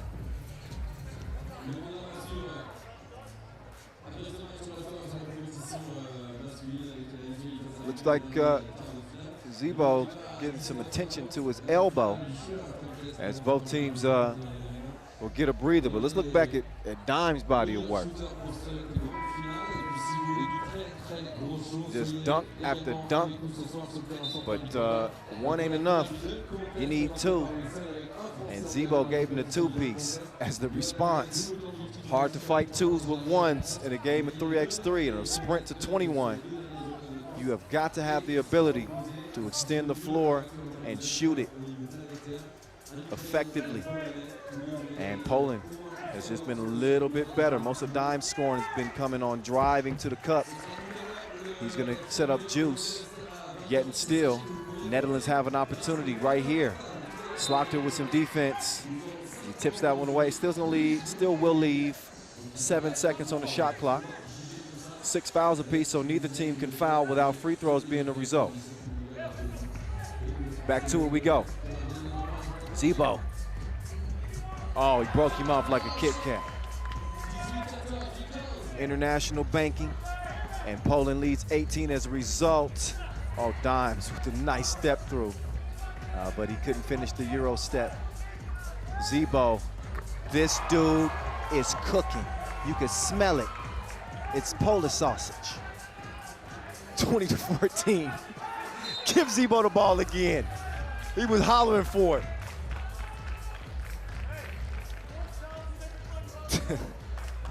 Zebo out here looking like he got threw overboard. My guy is wet. He's drenched. And Pavlo could put some icing on the cake, and he's gonna do it from the stripe. Poland moving on from the quarterfinals on into the semis. A new look Poland team getting it done over the Netherlands, who they let a few possessions slip away there, and it didn't get enough going from beyond that 2-point arc. But credit to Demel van der Horst, who really played well. He really set the tone and the tempo for this Netherlands team. He could have used a little bit more help. Definitely could have used some better shooting from outside. As a result, they'll be going home early. So disappointed are the Netherlands, but excited, elated are the Poles. As Julian Labov is standing by on the court with Pavel Pavlovsky. Ju, over to you.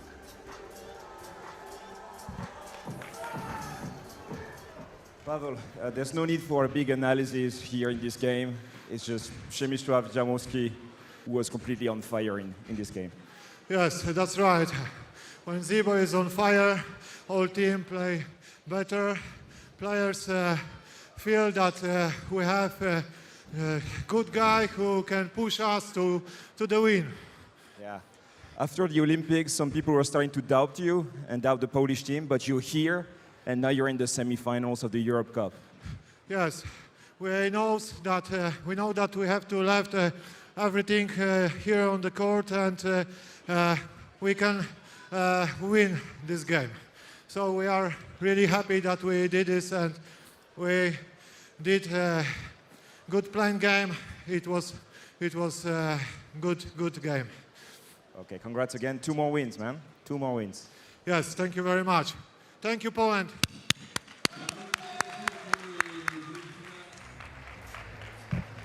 That is Pavel Pavlovsky. We call him Pavlo. He's a man of few words, but he's a man that also is a key cog on this Poland team.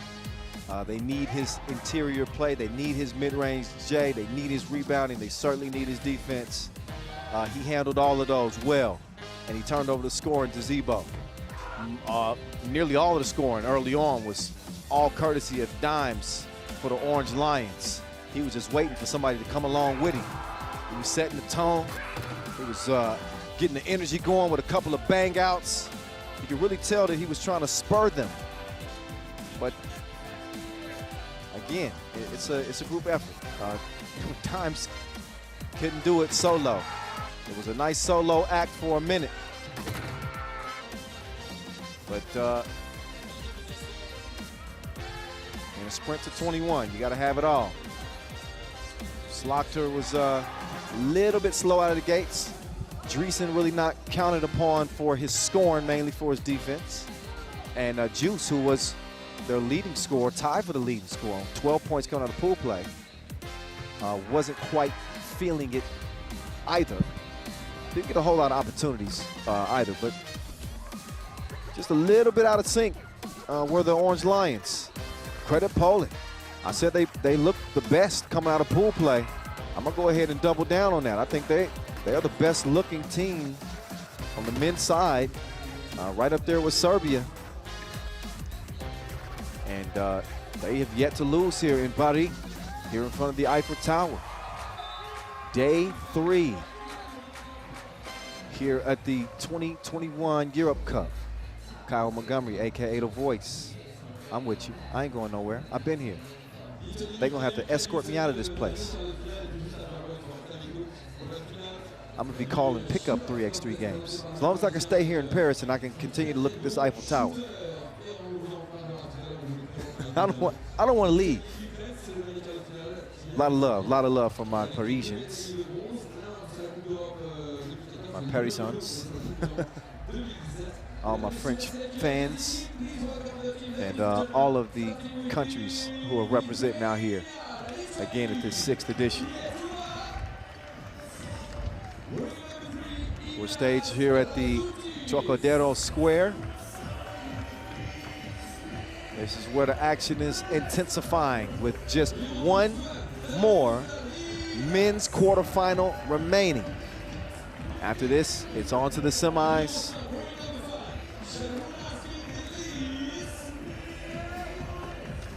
Who's gonna book their ticket to the next stage? Lithuania or Ukraine? Ukraine kind of got to this stage in improbable fashion. As they ended up beating Serbia to lock down a spot. Meantime, Lithuania, they come in unbeaten. Ignas Razutis, Darius Tarvidis, Šarūnas Vingelis, and Aurelius Pukelis. Pukelis and Tarvidis both leading the way with 12 points apiece. Razutis with 9. So he's right in there as well. Nice balanced effort on this Lithuanian squad. They picked up a big 21-19 win over France to close day 2. They topped Austria, their first Pool C game. Ukraine, again, a surprise out of Group A. They dropped to Belgium by just 1 point. Oddly enough, they held Belgium to just 11 in that contest. They scored 10. But I guess their defensive effort, even in a 1-point loss, it allowed them to be in a position to where if they scored enough points and beat Serbia that they were going to get in. They did that. So they followed that 1-point loss to Belgium with a signature win over the Serbs, 21-17, to land them in the spot that you see them in right now. So we'll handle the coin flip. Looks like it's going to be Lithuania ball to start things off. Going to be one of the matchups to keep an eye on is definitely going to be the interior play. Shumakov trying to defend Pukelis. Pukelis is normally a one-man wrecking crew, unstoppable, but you can definitely see that Shumakov possesses the size to at least make things difficult. And Oskov also has some good size too, so he's going to spend some time defending Pukelis. So we'll see what Pukelis is able to bring, not only in terms of his scoring, but he's going to be able to set up his teammates in this game. So look for him to pass it out. He's going to have some activity away from the ball, cutting things of that nature. Yevhen Balaba.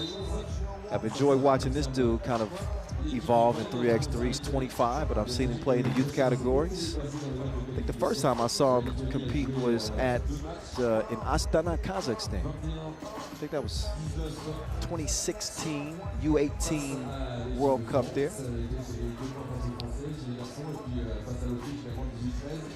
I don't think my memory's too hazy. I could be wrong, but I think that was it. I definitely know we were in Astana.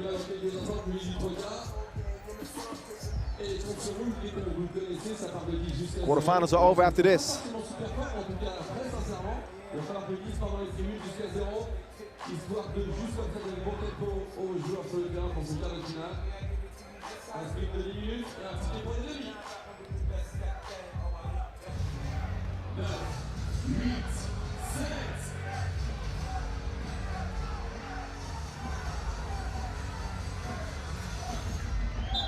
All right, it is on now. Tarvidis trying to make his way to the cup early for the Lithuanians, and he does. Scores over the contest at the rim. Noskov. He's looking for Shumakov. Shumakov will come out to the corner, but he won't get it because Ruslov lost the hand on it. Ruslov gets it back though over to Noskov. Noskov behind the back. He's untrustworthy, and he's a faker. Up fake, and then he gets the scoop. 1-1, Bukelis.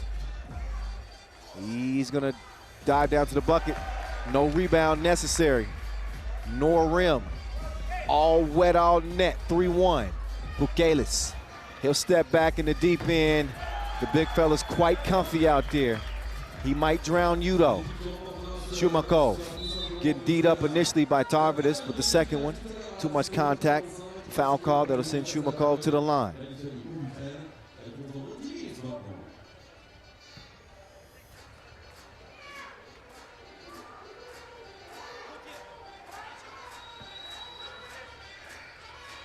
Lithuanians took bronze at the Europe Cup just 2 years ago.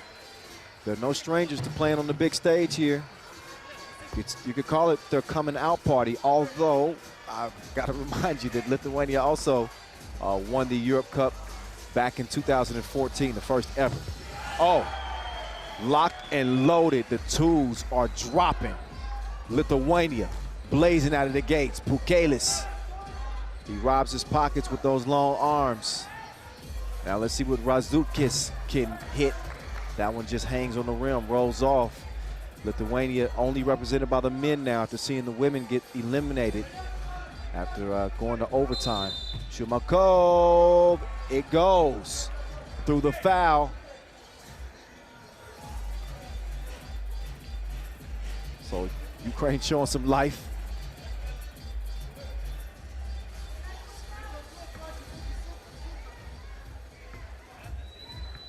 And up steps Shumakov. Bottoms. 2-possession game. But you gotta love how Lithuania has started this contest. Of course, if you cheer for Lithuania, you certainly ain't happy if you're from Ukraine. There's Vingalish, water.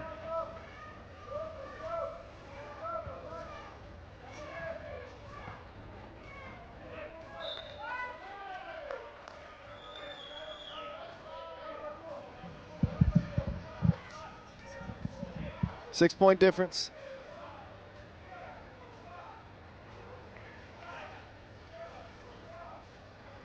There's Sharunas, Vingalis starting the possession. Vingalis again, threads. Lithuania, they are cooking. Noskov lets it go, no. Balaban snatches the rebound. Tarvid is trying to hold his own. Hand straight up, textbook defense, making it tough on the Ukrainians on the inside.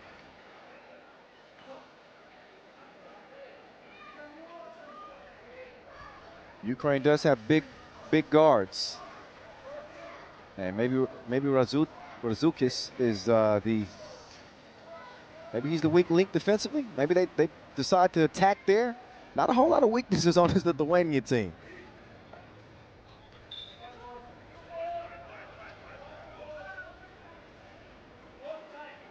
Two and a half minutes in, and as you know, it's a sprint to 21. Lithuania is halfway there. If they keep up at this pace, this could be over with the quickness. Noskov trying to feed it down low. Shumakov, though, held up. And Lithuania will earn a third foul.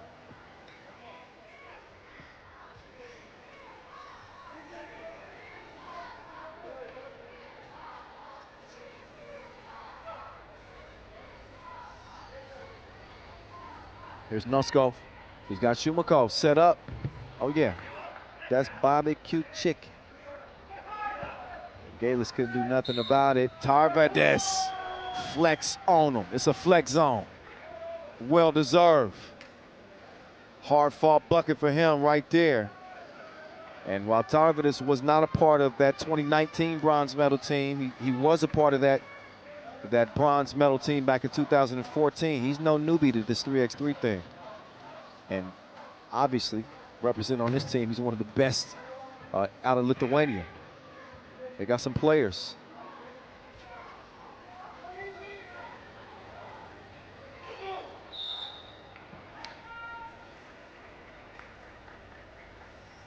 So 11-4 start for the Lithuanians.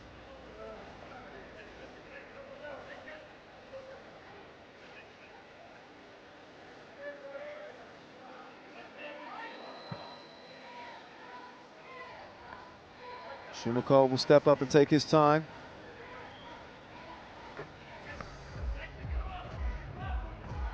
Kush from the line. Oh, Razutis. Peace out. Places to go, buckets to get. And this one is getting away from Ukraine. Certainly not looking like that team that pulled out a 4-point win over Serbia. At least not through 3.5 minutes. Razukis misses, but no worries. There's Pukelis there to clean things up.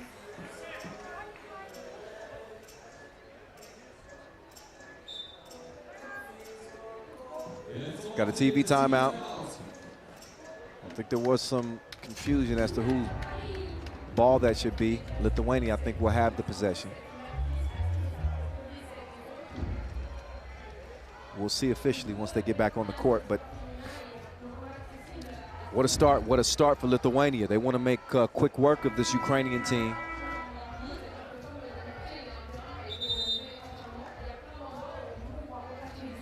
Ukraine, who was actually able to win a bronze back in 2017, so they also have had some success at the Europe Cup level.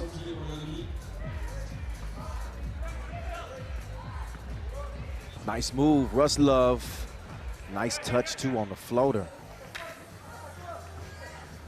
Tarvades. Cross. Nice feed, Pukelis. Thought he was gonna try to yam on Noskov, but instead he just laid it in. 8-point lead, it is comfy. They can't kick their feet up just yet. Ruslov follows the miss, and that one's gonna count. Quick kick out, Tarvades, repost down to Pukelis. And Pukelis is gonna draw another foul. Looked like Sharunas Vingelis wanted to check in, but Vingelis is going to stay out instead. Razukis and Pukelis, as well as Tarvades, will continue to play here for Lithuania. Hey, if y'all haven't checked out the Twitch broadcast with my guy Vince Chang yet, go ahead and do that. Check in with the Twitch community. I know they having some fun over there on the final day of play. I've never seen Vince Chang without energy. He is the energy. He had to non-stop comedy. Check that out. What up, Twitch? 14-8. Vingelis a little bit short as he fired a blank there. He's in trouble now. No choice but to foul. Was that in the process of the shot?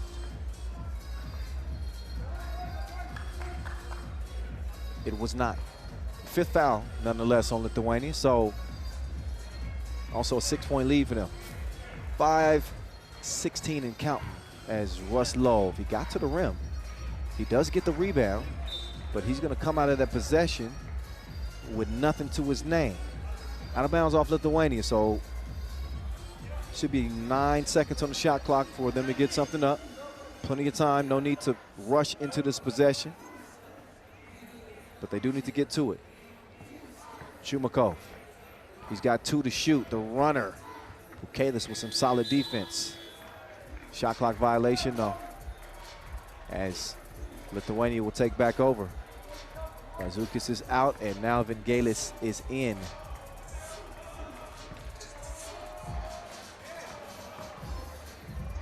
Here's Sharunas. Tarvidas looking for Pukelis. Pukelis, hand up, threw the shot off, just barely missed it. Now he wants it a little bit closer in. Higher percentage shot, but couldn't hold on to the rock. Loses it out of bounds.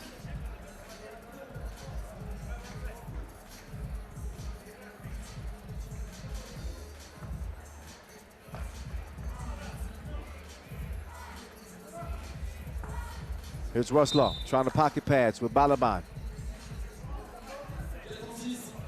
But Lithuania get called for the corner kick. Fresh shot clock for Ukraine.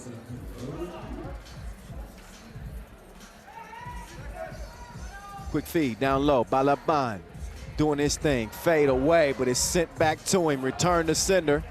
And that time he was able to get it to go down. Nice pass, Pukelis. Easy finish. Russ Love going to work from the logo. Trying to put it in Pukelis' eye. Could not do it. Cross court, Vingelis. Oh, Razukis. Pass is tipped. Russ Love all by himself. He's still feeling lonely after the miss. Still a 6-point difference between these two. 15-9. It's been all Lithuanians. We're under 4 minutes to play. Vingelis to Pukelis. Teamwork, making the dream work. Loft down to Pukelis. This dude is putting in work like he's under a deadline. 8-point game.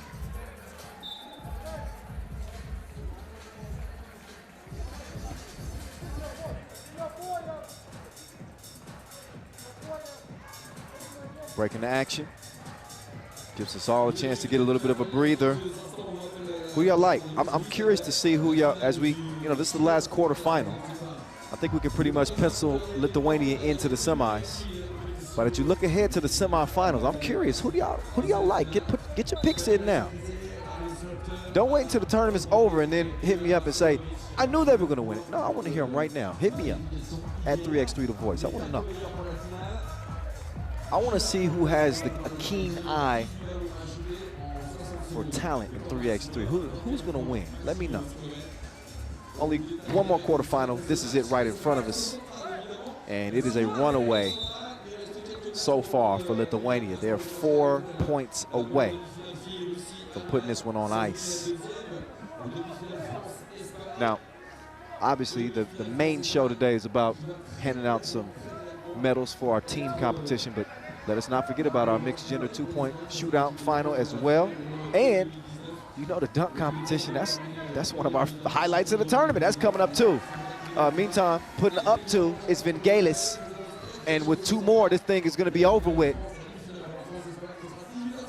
So Vingelis showing off the range.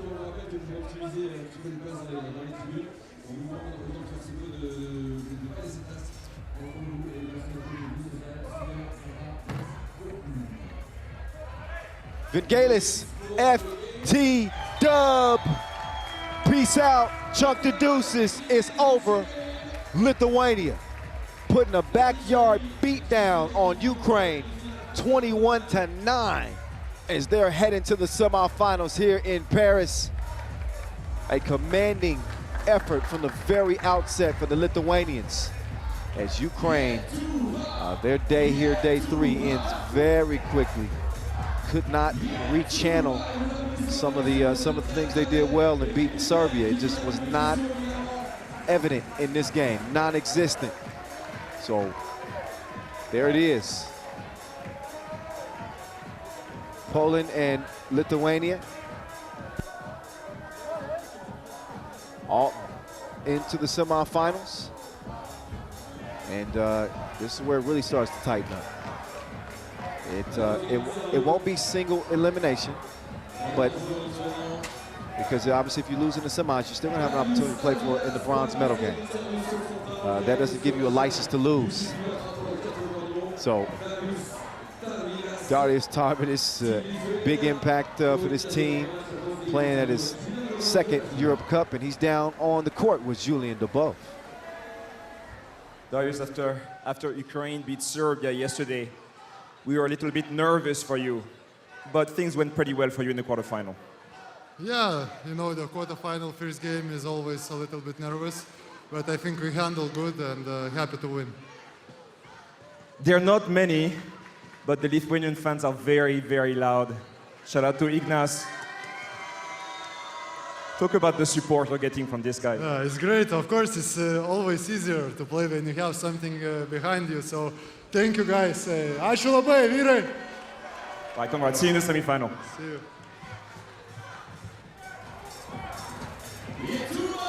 Yeah, you see those Lithuanian flags over there.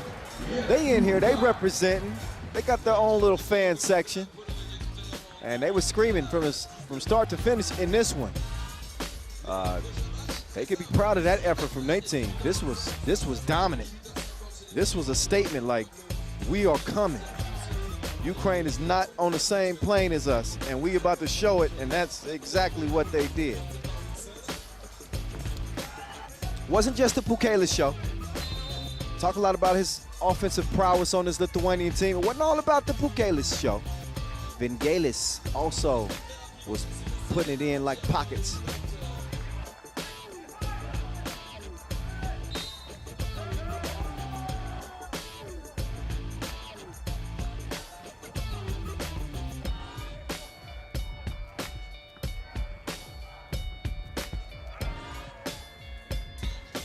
Enjoy a few more looks at those highlights. I was just practicing my French for a moment. I think I'm going to be prepared for the rest of the day. I got a lot of people helping me out. Ukraine could have used some help. They could have used the National Guard. They could have used some assistance, some family members, other teams.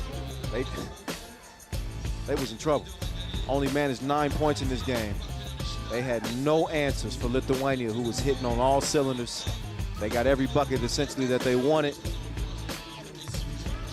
They saw Vingelis catch fire. The latter half of the game, Pukelis set the tone. Tarvidis was nice. And they are into the semifinals. Now we get to have a little bit of a gender war. The men versus the women. The mixed gender 2-point shootout final presented by Les Parisiens. I think I got that right, didn't I? Maybe not. Anyway, here's our contestants right here. Yep, Camille, Arvin, Anna, Dayan, top guns coming out of the shootout qualification. Remember my story? My story made 9 of 10. 9 of 10, can you believe it? Insanity. And obviously his team is still playing. Natsikate is, her team is not playing. They very well could have been. They let a 3-point lead slip in the first quarterfinal and ended up losing in overtime.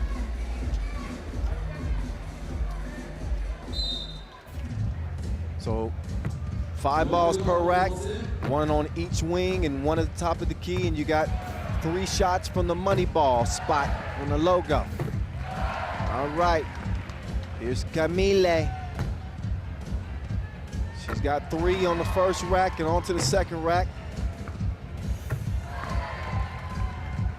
Oh yeah, She's feeling it now. Shooting better than 50% to this point. She's on point like a pencil. Let's see if she can pencil herself in as the winner.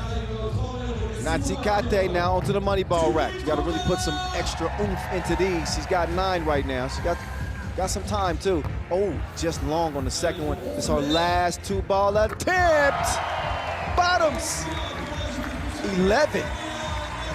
Very, very impressive to start things off. Camille Natsiskate setting the tone here in the mixed gender 2-point shootout competition. So now we'll get a look at our first male shooter, Arvin Slaughter, AKA Slaughterhouse, out of the Netherlands. 36% from 2 range. Considering that this is a game played outdoors, that's an impressive percentage. 36% is even good in indoor hoop. You shoot 36% out here in the wind and the sun, even the cold weather, you're a gun. Slaughter starts with a couple of misses. His calculations are slightly off. He's got that one right, and he got the last one wrong. 1 make on the first rack, onto the top of the key. That's a wet sound. That one's Kush.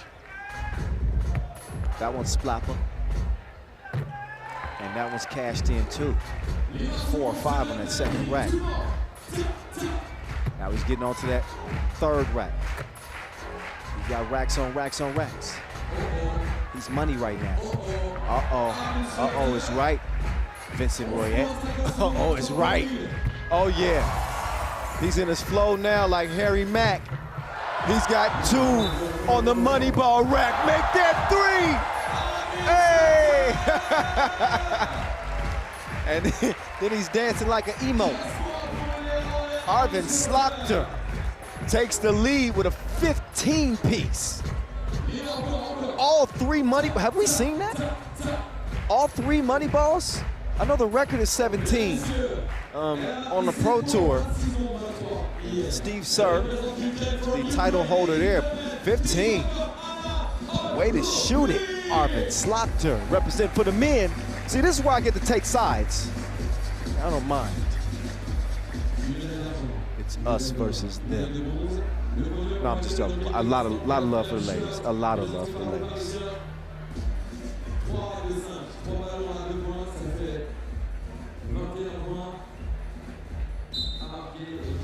Okay, Anna Olchovic, representing Ukraine. She can shoot it. She can shoot it well. She is draining them. Is she gonna top Arvin Slaughter's 15 makes? She's hit a little bit of a cold spell at the top of the key.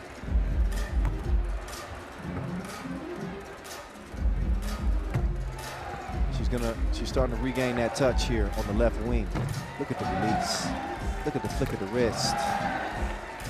Nothing but net. She's got 9. She's got to make all 3 of the money balls. Oh, she's got the first one to go. That's 11.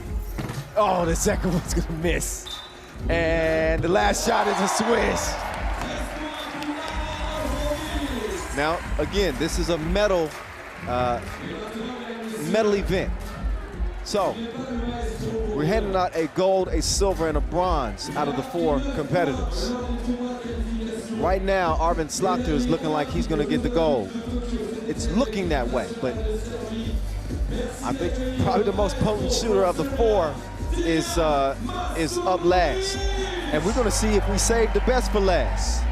He is the maestro, Dejan Majstorovic, the Serbian slayer. He made 9 of 10. 9 of 10 in the qualifying.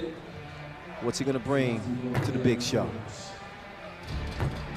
Well, we aren't seeing the maestro yet, but only a matter of time before that string music begins to play. Oh, there's a familiar sound. All right, I'll stop. I'll let you listen to the natural sound of the. All right, that was it. There we go. He's the maestro. Oh yeah, the maestro. He's starting to cook. Well, 1 or 2, like that 2 or 3. 3 or 4. Is he gonna have 10 heading to that final? No, 9. That's been pretty consistent, but he needs to make them all if he wants to tie. He misses the first. Misses the second. Is he gonna medal? Oh, whoa, he finishes with 9. So the maestro is as outstanding as he was in the qualification. He's not going to medal in this event. So the 2-point shootout presented by Les Parisiens goes to Arvind Slagter. He's going to take the gold.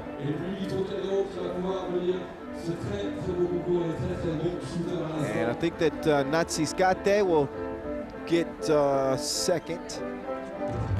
And it should be Olchovic, actually third. Olchovic second, and Natsikate is third. So there's your gold, silver, and bronze medal winners. Appreciate the assist, Ju. Teamwork makes the dream work.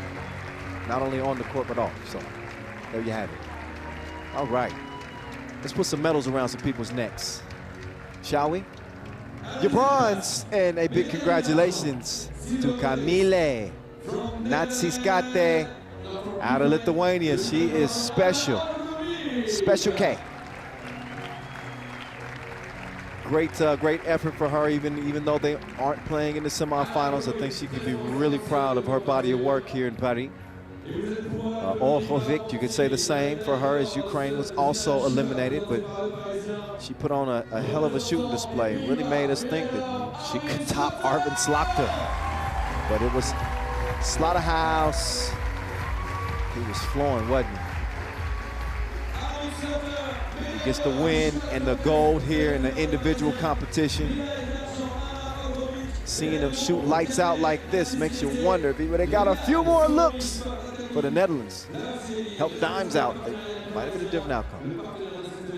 But that's neither here nor there. Right here, right now, he's standing in the spotlight, in the sunshine, and he's shining. Arvind Slagter, gold medal winner of the Les Parisiens 2-point shootout here in Paris. Congratulations to all of our competitors, and congratulations to our winners, our 3 medalists, and our first of 2 individual competitions. You know that dunk contest is coming up later on today as well. It'll be going down right before our gold medal game. So put that on your calendar, as we're moving into the evening hours here on the final day of play. The intensity only goes up as the temperature goes down. Arvind Slagter with a few more photo opportunities. And there's the visual proof of how this final thing, of how the final played out. 15 makes for Slagter. That dude hit all 3 money balls. I had to really dig deep in my memory to think of somebody, the last player to do that.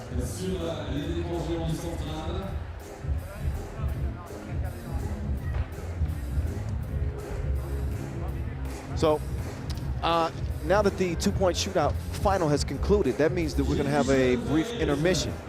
6:15 local time.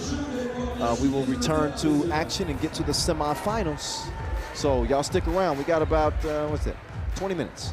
20 minutes before we get back to it. I'm hungry. I'm gonna get something to eat. I'll see y'all in 20. Holla.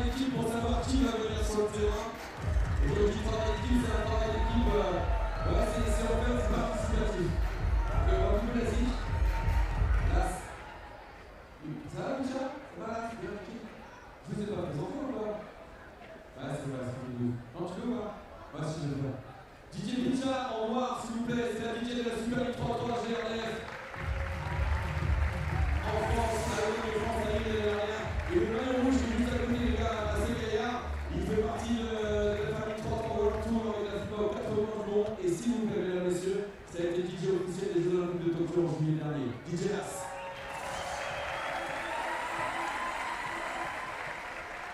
Ok, vous avez vu, c'est participatif. Ici, vous ne faites qu'un. Ici, vous ne faites qu'un. Si vous faites plus de bruit ici par rapport au reste de terrain qui sont les gens, je sélectionne quelqu'un dans cette tribune. Si c'est vous qui gagnez, je viens vers vous. On va pas tricher, c'est du live. Ok? Ici, vous ne faites qu'un, je compte jusqu'à 3 et on va voir ce que vous faites. Et après, évidemment, le petit challenge qui sera ici.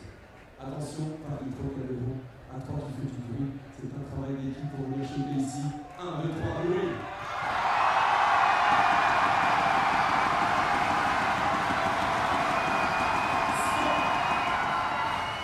J'ai eu 90.3. Si vous faites 90.4 ou plus, je sélectionne quelqu'un ici. 90.4 à battre. Le Trocadéro, c'est un travail d'équipe. Si tu veux jouer ici sur le terrain, tu fais du bruit à 3 et à 3. 1, 2, 3, bruit.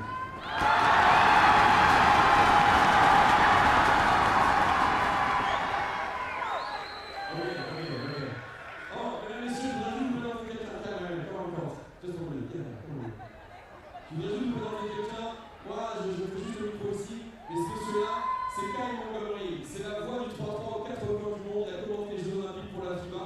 Il commente le World Tour aux 4 coins du monde. Faites du bruit, s'il vous plaît, pour monsieur Kyle Montgomery.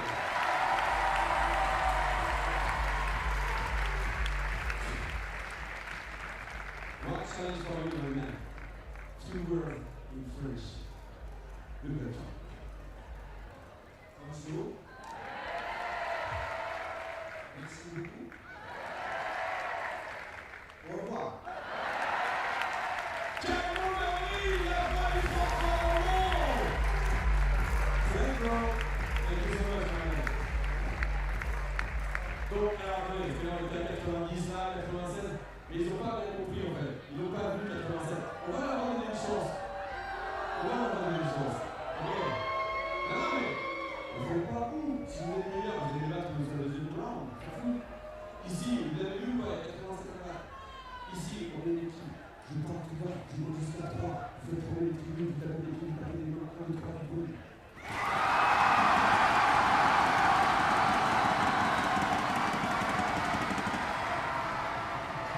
Alors, j'ai le résultat dans les oreillettes. Parce que, évidemment, vous êtes bons, c'est 94. Je ne vois pas, j'ai un truc là où on parle en machin. 94, vous faites mieux ou pas? Vous faites mieux ou pas? C'est terminé? Ah, il est de retour. C'est fini. Ok, c'est bon. Vous voulez vérifier 94? Et je vous donne une chance. Le code France, 1, 2, 3, bruit.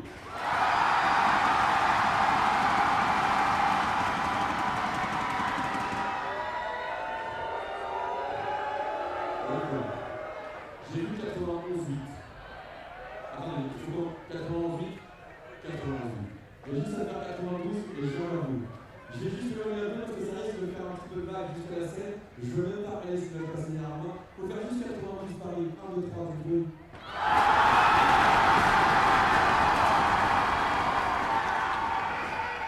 J'ai vu 94.1 du Shootout qui a eu sur Romania. Ils sont chez les 5 caméras tous les matins.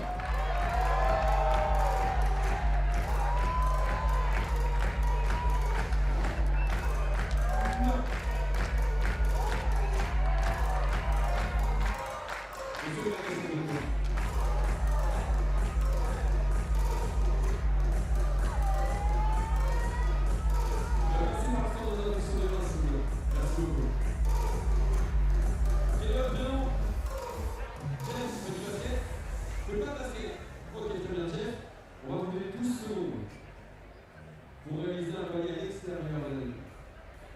Autant de fois vous voulez en 12 secondes. Vous allez chercher votre propre ballon. Si vous voulez un palier, il y a t-shirt pour vous. Si vous faites un airball, vous prenez. Non, un truc mieux que ça. Ah, mais il a accepté, il a envie de prendre un airball en fait. S'il fait airball, il prend. 12 secondes pour shooter un ballon avec l'eau. Jeff. On fait du bruit pour Jeff, s'il vous plaît.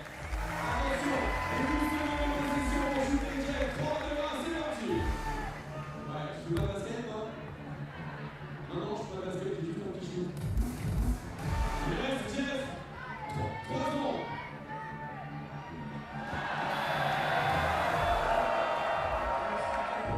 Oh, c'est pas sympa. Écoute, Jeff, j'ai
t-shirts.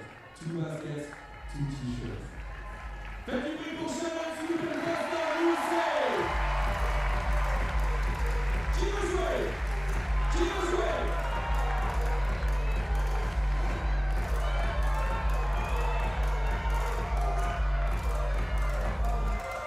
Bien sûr, on veut. Je vous rappelle juste une règle de ceux qui veulent jouer. Si vous voulez jouer, il faut se lever, faire du bruit, montrer que vous êtes là à Paris. Il y a des ladies qui veulent jouer. Des hommes qui sont là, mec, et après on discute. Tiens, donne-moi un peu. Merci. Encore un peu. Ça va, qui est bon? Raphaël, tu veux passer? Shoot, vraiment shoot. Ok. Donc là, tu vas donner des yeux dans les yeux. Shoot. Je te rappelle le principe, Raphaël. 12 secondes. Et comme tu fais du basket, on va shooter pareil à 6 secondes derrière. Très rapidement, tu vas derrière la ligne. Tu as 12 secondes pour interférer. Si tu veux appeler, tu prends un t-shirt. Si tu fais un airball, tu prends. Ok. Faites du bruit pour Raphaël, s'il vous plaît, 12 secondes pour ça, pour un t-shirt. Raphaël, le Trocadéro du bruit, 3, 2, 1, c'est parti.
Marie, prenez le long.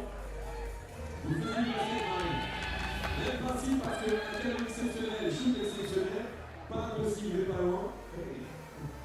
Ok, Marie, puis tentative. Ligne médiane, ligne de fond. Non, ne dépassez pas. Vous prenez bien, vous voulez. Ça touche le cercle. Il n'y a pas de airball dans la tête. Ça fait filer le ballon est pour vous. Par contre, s'il y a airball, il y a airball. Ok. C'est Marie, c'est ça? Ok. Un petit peu comme en athlète, vous savez, on met les mains en l'air, on part tout doucement pour rester là. Les mains en l'air, le trocar, les mains en l'air, le trocar, les mains en l'air, le trocar. Et ça fait pour Marie.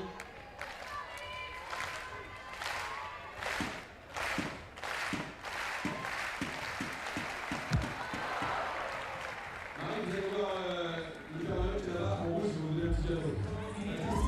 Ok, tristitude. Mais vous l'applaudissez pour Marie, s'il vous plaît.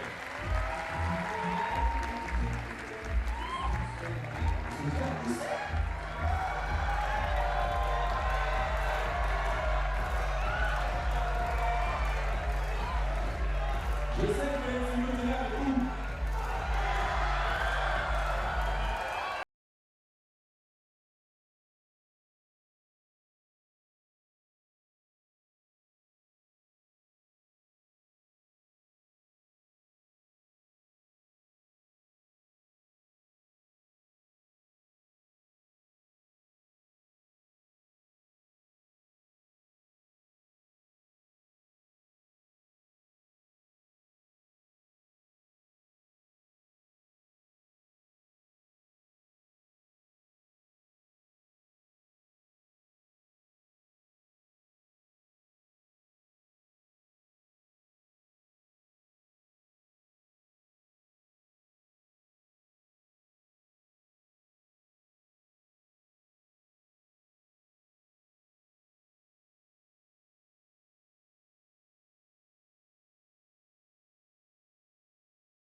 Signez le plafond.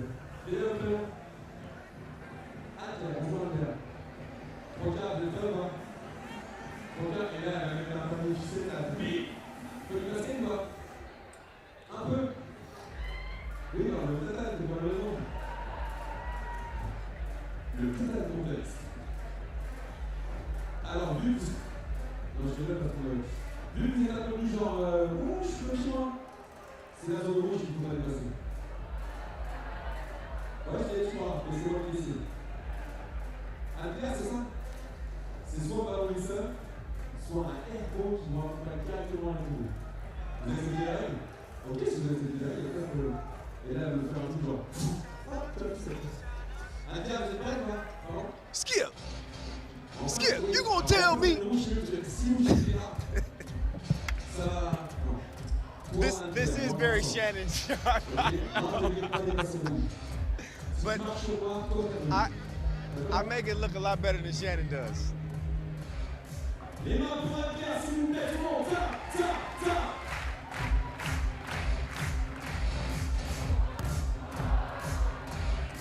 Ok, alors respect les gars. Applaudissements pour la pierre, s'il vous plaît. Et la tête pour la pierre, et la clé, c'est là-bas. Applaudissements pour la pierre, s'il vous plaît. Oui, il y a la clé de la pierre. De toute façon, on va pas les choix en fait. S'il vous plaît, tu peux monter l'eau, parce que sinon, je suis bien à 65 km. Signer, toujours signer. Toujours signer. Toujours pas signer, pas avancer. Ok. Tu shoots un peu. De temps à autre. En claquette. Ok. Signer. Même chose pour toi. La ligne ici, elle va pas dépasser. Les warriors, c'est validé au niveau des supporters de ligne. C'est cool là-bas, ça fait avec comme ça, les gars. Ouais, c'est validé. Tu passes pas ça. Signer. Je prends le même tournage pour mieux respirer ici. Il faut juste là que vous pouvez voir. Le Trocadéro, la main gauche est en l'air, sans musique. Le Trocadéro, la main gauche est en l'air. La main droite est en l'air. Un tir pour signer et ça fait.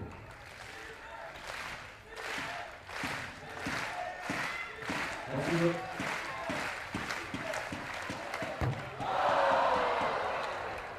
Bon, c'est bon, on respecte et en plus les applaudissements de Trocadéro. Faites-nous pour signer, s'il vous plaît.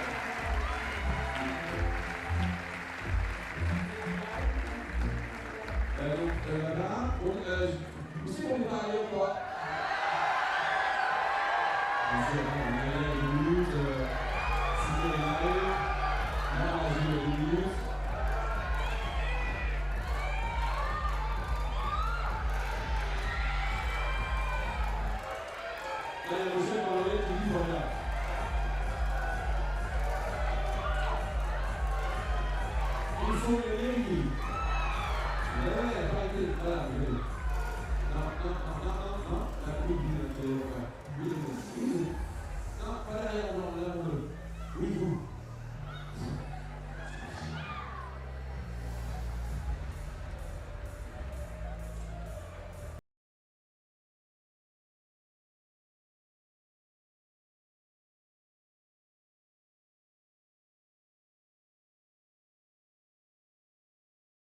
Deux personnes ici, pour la bienveillance.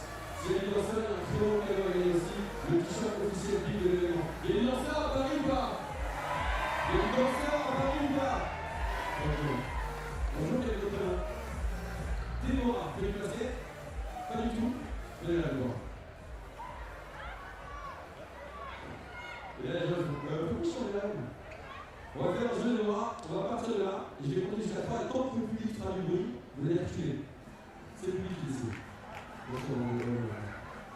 Donc si le public fait du bruit juste au fond du tunnel, c'est au fond du tunnel. Des Déborah, c'est ça? Ou des loups? Quoi, loups? Vous avez combien d'extraits? Non. C'est vrai? On avance? Le public de Paris, tant que tu fais du bruit, Déborah recule dans le tunnel pour savoir où elle va chuter. Si vous ne faites pas de bruit, elle avance de 2 cases, sans passer par là. Ok? Après, c'est vous qui choisissez Paris. Le ballon peut être gagné, il n'y en aura plus. C'est vous qui faites du bruit. Moi, je dis ça, je gagne. Est-ce qu'on peut faire du bruit Paris pour Déborah? 1, 2, 3.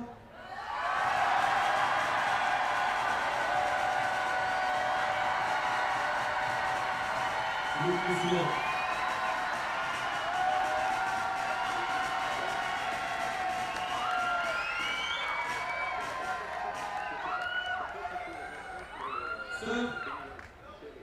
C'est idiot fond en fait. Qu'est-ce qu'on se fait embêter à faire? Déborah, posez vos lunettes, posez votre nom, tombez la table pour les rendre à bien clair. Voilà. Vous pouvez repartir. Ah, par contre, ça passe pour Camille le ballon. Il faudra mettre là si vous entendez le ballon. Ok, vous pouvez comprendre. Déborah, une tentative. Allez, excusez-moi. Vous pouvez prendre des rangs si vous souhaitez. Une tentative. Ça marque, ça fait ballon glissade dédicacé par l'équipe de France. Ça marque pas, ça fait rien, c'est toute la manche. Ça ne touche pas la manche. Pareil pour les héros qui vont avoir un air-ball de compétition. Déborah, les mains tout le monde. Comme vous voulez, Déborah.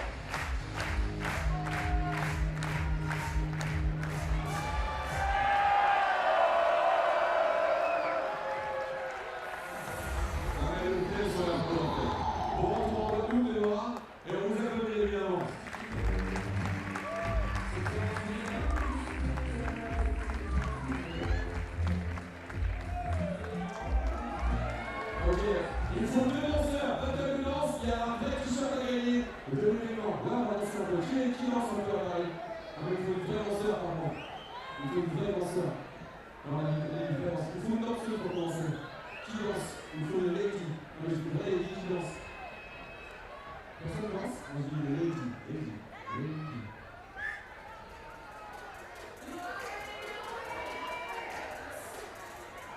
Ouais. J'ai vu les filles. Un peu trop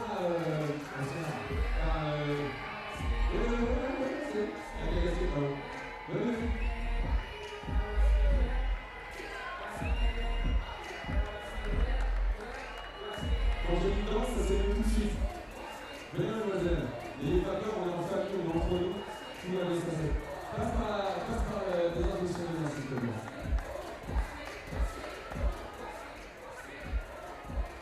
Salut. Ça va? On peut te dire dessus ou pas? Tu peux te dire dessus? Ouais, c'est bon pour toi? Comment tu t'appelles? Léna. Tu vas bien? Tu danses un peu? Ok. Viens avec moi, viens avec ta soeur entre nous. Hey, c'est la famille. Okay. Faites un tout petit peu de bruit pour Léna, s'il vous plaît. On a les 2 meilleurs DJ du monde et pour le faire voir. Est-ce qu'il y a des chansons que tu voudrais avoir pour danser? Très bien. Ça nous arrange un peu, je te le cache pas. Tu danses sur tout? Plutôt hip-hop, plutôt électro, plutôt...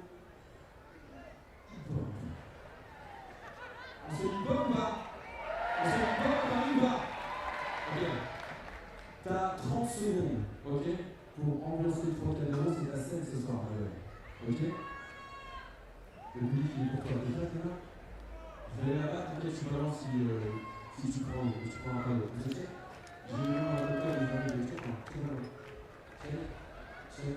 Je sors, la musique part et tu danses comme tu veux.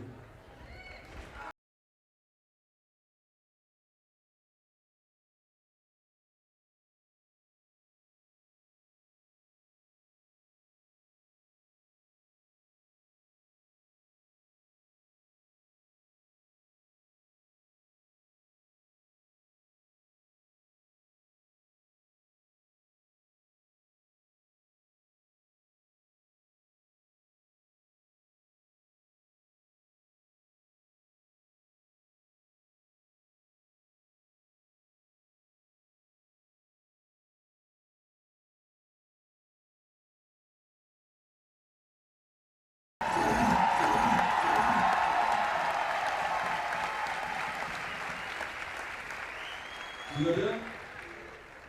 Jean, quand ça va bien? Tu veux un cadeau ou pas? Attends, parce qu'en fait c'est une battle. Donc qui dit battle dit adversaire positif en face de toi. Ok? On m'a dit dans l'oreillette qu'il y avait un de nos volontaires qui dansait à Paris. On a un volontaire qui danse, c'est toi? Non, c'est vrai. Et d'ailleurs, un petit appel avec tous les volontaires de la Coupe d'Europe 33 finale de 2025. Applaudissements pour les volontaires, s'il vous plaît. Le terrain est à toi, mec. Déjà, il arrive, c'est pas la même assurance. Ton prénom, Amadou, c'est impressionnant. Amadou, Léna, t'as gagné le premier round, ça c'est sûr. Ok? Amadou, on envoie du son. Essaye de faire mieux que Léna, mais franchement, du fond de mon cœur, j'en doute très très fort. Léna, mets-toi là, il y a la musique qui va partir. Et le premier round qui t'a pas envie de le son de la musique de DJ Nas et DJ Pizza.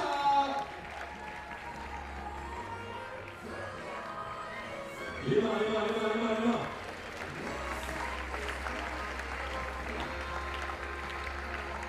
Et là, voilà tout le monde!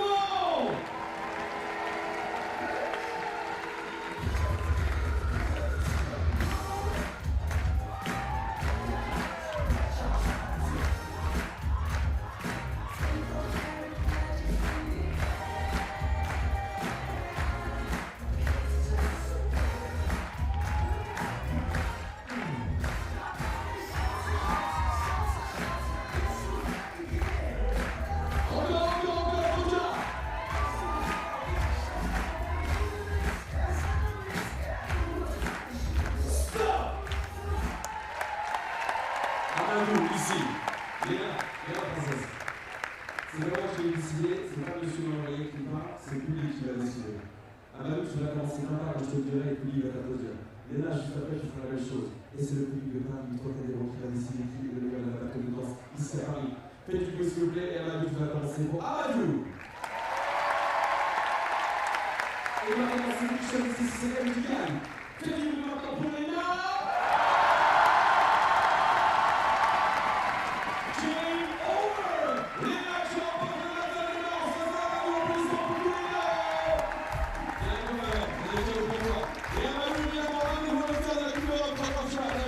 All right, the break's over. It's time for the takeover. Semifinals are in our sights. Woo-wee, here's how things look. Russia and Germany will get us started in the semis. We also got a delectable matchup between Spain and France, the two top squads in the women's series this year, both with a couple of women's series victories to their name, and they are going to clash in the semifinals. If you thought the quarters was turned, you ain't seen nothing yet. Trust me. This is the Europe Cup. This is the final day of play. Kyle Montgomery, aka the voice of 3x3, in your ear. Have no fear. And I don't know about you, but I'm ready for this one. I am ready for this one. Here comes Russia, number 16, Evgenia Krokina. She's one half of the dynamic duo pair of twins. That's her sister Olga. She was their top scorer at the Olympic Games in Tokyo just a couple months ago. Yulia Kozik, number 2 on that silver medal team in Tokyo. 53 big ones for her, and there they are. She's out there with Alexandra Stolyar, long-time Russian star, representing the national team. She was one of the trailblazers, you could say. And shout out to Anastasia Logunova, who was the fourth member of that Olympic squad. So they're gonna get warmed up, and they're gonna have to get ready for a very, very difficult German team. This team has a lot of weapons, a lot of firepower, but none more devastating than Greinerer, Sonja Greinerer. She's tall, she's skilled, she's fearless. She's on the court with Luana Rodefeld.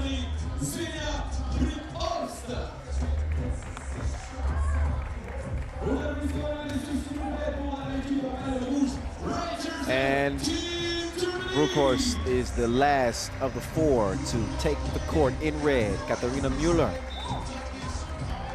is going to have a key role in this one. I don't think that maybe the Russians are looking at her too much on the scout report, but I've seen her skill level. And you know, you get 3 or 4 from her, all of a sudden that makes the game a little bit different. We shall see how this thing is going to go down. Here are our referees, Ref Edith and Ref Yasmina, here in the semifinals. And they'll get it warmed up. Germany, I was talking about the women's series earlier. We'll get to Germany in a second. Let's talk about Olga Fokina. She has been balling, y'all. She's number 5 on the scoring charts right now. She's got 19 points, leading the way here for Russia. There's Sonja Greinerer. I always mess up her name, I'm sorry. now people laughing at me. This is bad. Greinerer. Oh, Greinerer. I gotta really work on that. Forgive me. But the point still remains, okay? She is as dominant as they come. Matter of fact, number 1 in player value. Good numbers, 26.9. She leads the women's field in player value. So if she can continue to keep the good times rolling, she can make things very, very difficult on this Russian team. We're gonna see how this thing plays out as we get it going. It's on and popping. The first women's semi from here in Paris. Here's Russia on the move early. Evgenia, she's got the touch. Drops the hook shot to get the Russian scoring campaign started. It is no longer a single elimination, as we are at the semifinals now. So whomever loses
This pass is deflected. That's going to leave 7 seconds left on the shot clock. Y'all may have overheard my conversation with Vince Chang on the Twitch broadcast. I'm sorry. I didn't remember to turn my mic off, but that's okay. They got a double broadcast, YouTube and Twitch at the same time. Shout out again, Vince Chang, and all my Twitch people. I gotta find a new name for the people of Twitch. I know on Twitter you call them Tweeple. Can I call Twitch people Tweeple too?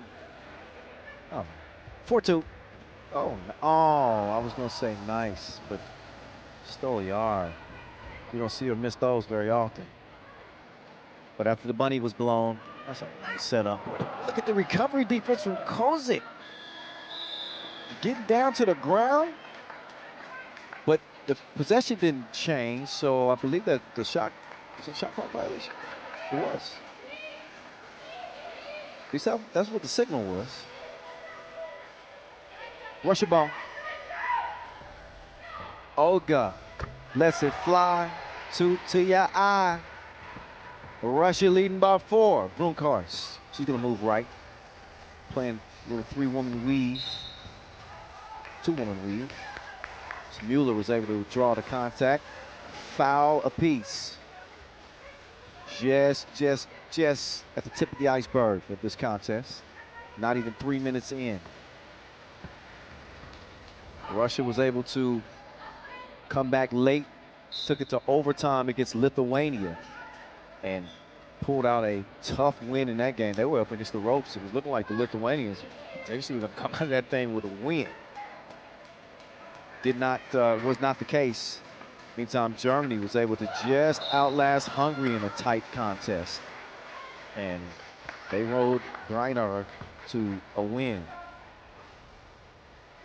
They were riding Stolyer a little bit too hard on that defensive possession, so that will send her to the line.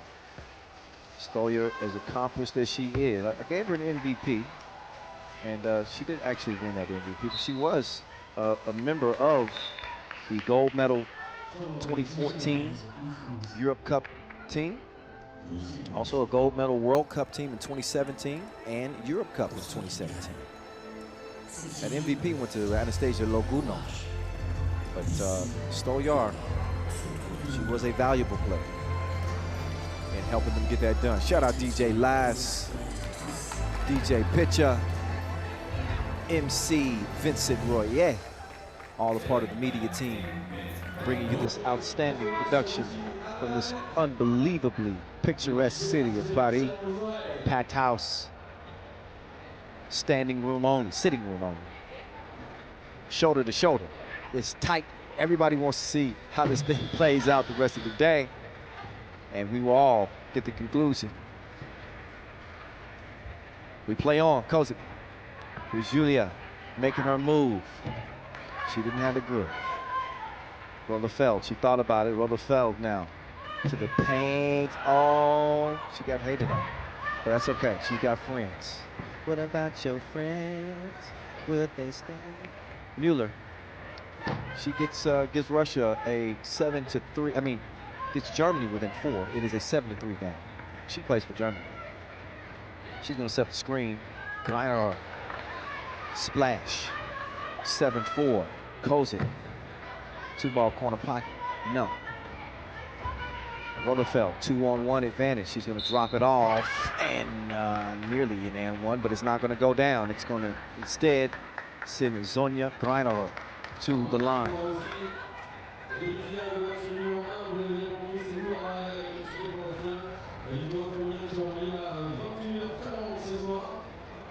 Greiner good at the strike.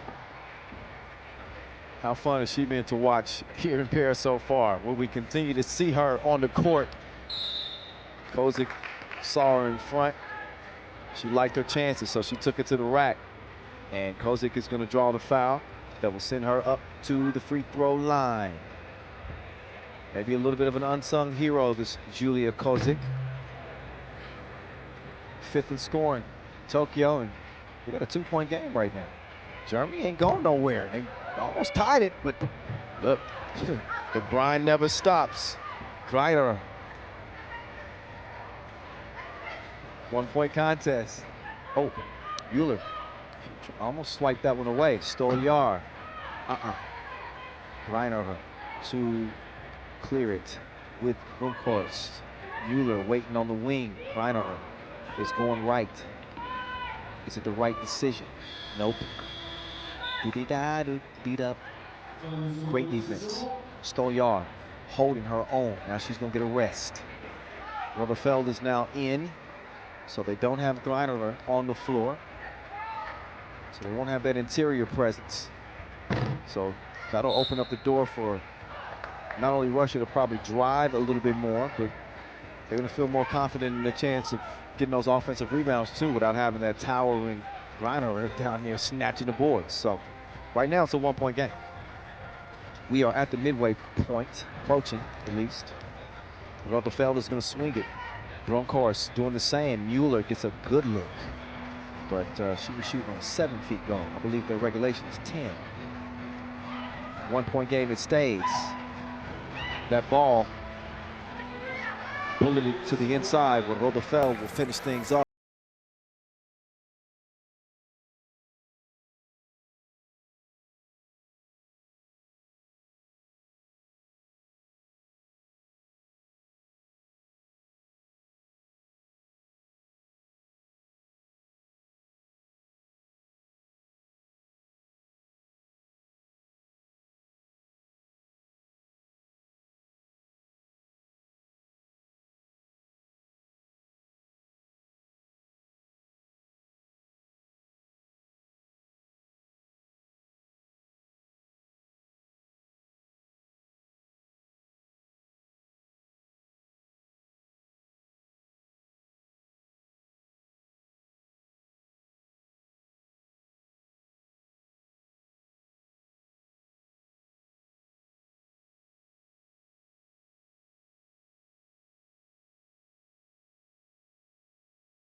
She's going to shake it off as both teams would get a chance to shake it off, so to speak.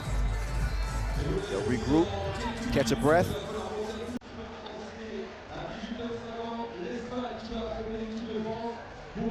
And reset here. 3:56 officially left.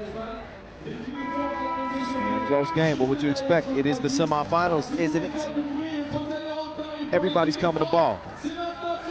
Medals on the line. Pride's on the line. This is a battle for European supremacy out here in Paris. Bragging rights for another year until we get to the 7th edition of the Euro Cup. Kosic, she's got a mismatch here. Let's see if Greiner can stay with her. She does. Threw the shot off. Mueller, she will clear it. Got a clear look at the rim. She decides to try to go cross court. That ball is deflected. So 7 seconds to work with on the shot clock here for the Germans. Kosic is out, as is Rotherfeld. Mueller is in. Brunkhorst has the rock. Greiner is dipping to the bucket. They forced the pass to her, but you're starting to see that the Russian defense is going to converge on Greiner because, obviously because of her dominance. They're willing to risk a potential look at 2 rather than watch her continue to dominate. Speaking of 2s, oh, that one didn't even get sent off. It's held up. Good defense from Zonia. Germany with no more fouls to give, by the way.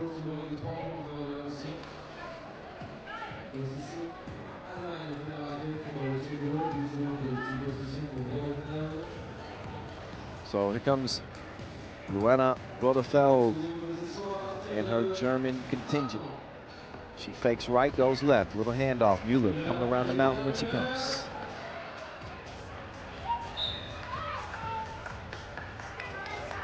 11-8 now.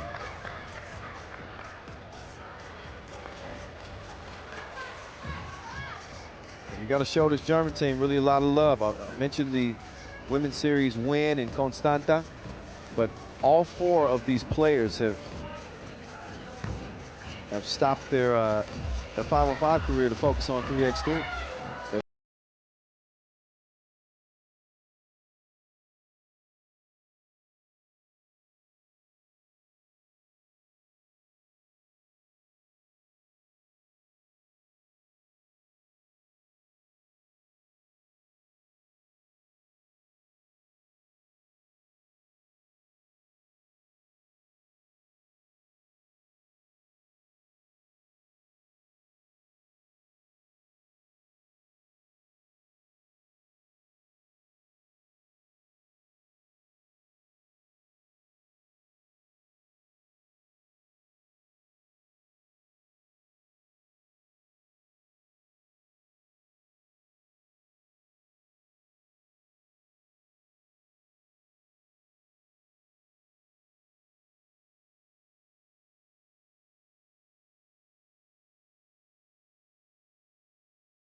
I don't think so. But she doesn't shoot a whole lot of 2s. Rutherfeld is going to chunk the deuces. She says, don't worry, I'll handle the 2 pieces. You just dominate on the inside. We got a 1-point game. Russia's lead down 12-11 now. Kozik, skirt. She put on the brakes, but she sends that one out of bounds. Well off the mark.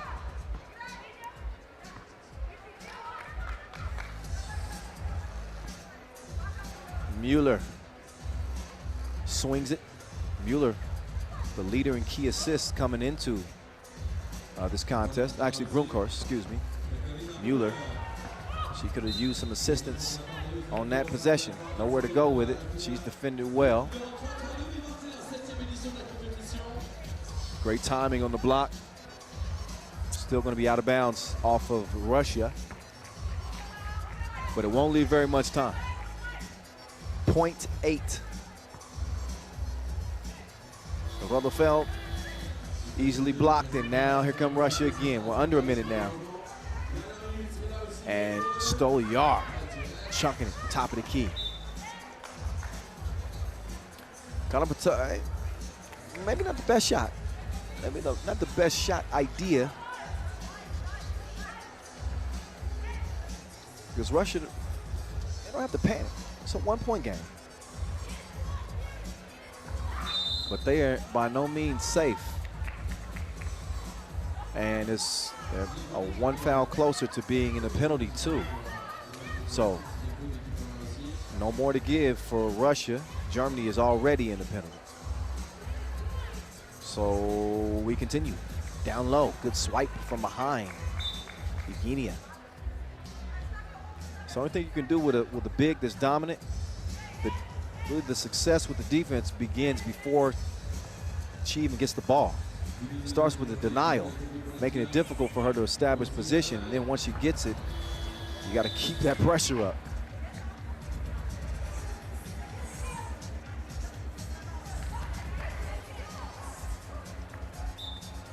So 36 ticks left in the timeout on the floor. Anybody's game, even though Russia is in front.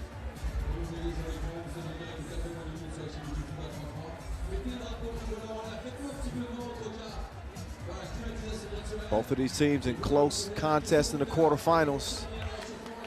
And they find themselves in a kind of knockdown, drag them out contest. Everything pretty much even. Germany trailing by 1 with 1 more foul.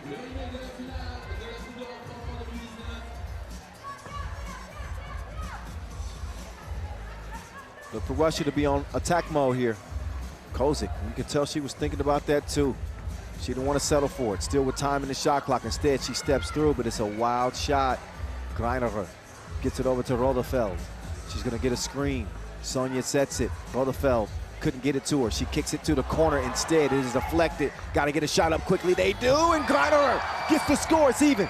12 apiece. Under 10 seconds to go. Kozik, she's on the move. She puts on the brakes. She pulls up, misses it. Rodefeld comes down with it. Rodefeld for the win. No. She's hit those before. A little too strong on the release, but Germany do enough to tie it up and to send it into overtime again. So Russia in their second overtime, and the Tissot buzzer beater, another look at it. Greiner right before the shot clock horn sounded. She's able to get the lay that will send us into overtime, where the team who scores 2 points first wins it.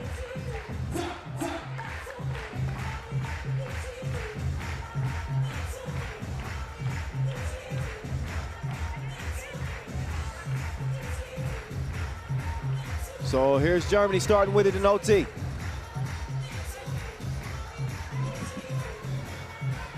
Top priority. No free looks from 2 range. It can end quickly that way.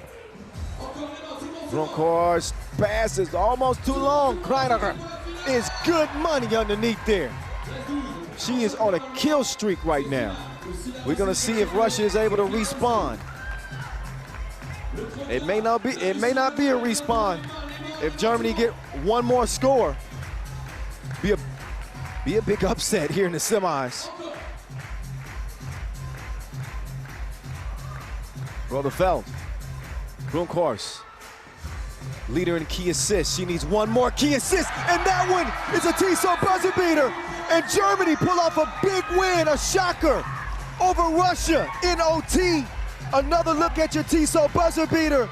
Again, your leader in key assist. She sets the table, and that's good eating. Greiner finishes things off as she continues to get her grind on. Germany on to the final, and Russia will have to play for a bronze medal here at the Europe Cup. How about the Germans, led by Sonia and her dominance on the inside? Greiner is serious business. So I think we're gonna hear from Bronkhorst, who set up that game-winning shot, that Tissot buzzer beater, as she's standing by right now with Julien Debout.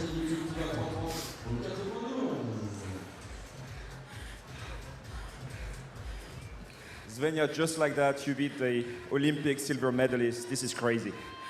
I'm speechless. This is so amazing. I'm so proud of this team, how we fought back. It's just amazing. Wow. You know, Svenja, some people might not know, but you did so many sacrifices this year, playing at all those women's series events, and all this hard work is paying off now. Yeah, we just came from Montreal. We had a little jet lag, but there are no excuses to come here to play the Euro Cup. It's the first time for Germany being here, and we just wanted to show our process, our our dedication for 3x3 and paid off. All right, good luck in the final then. Merci beaucoup.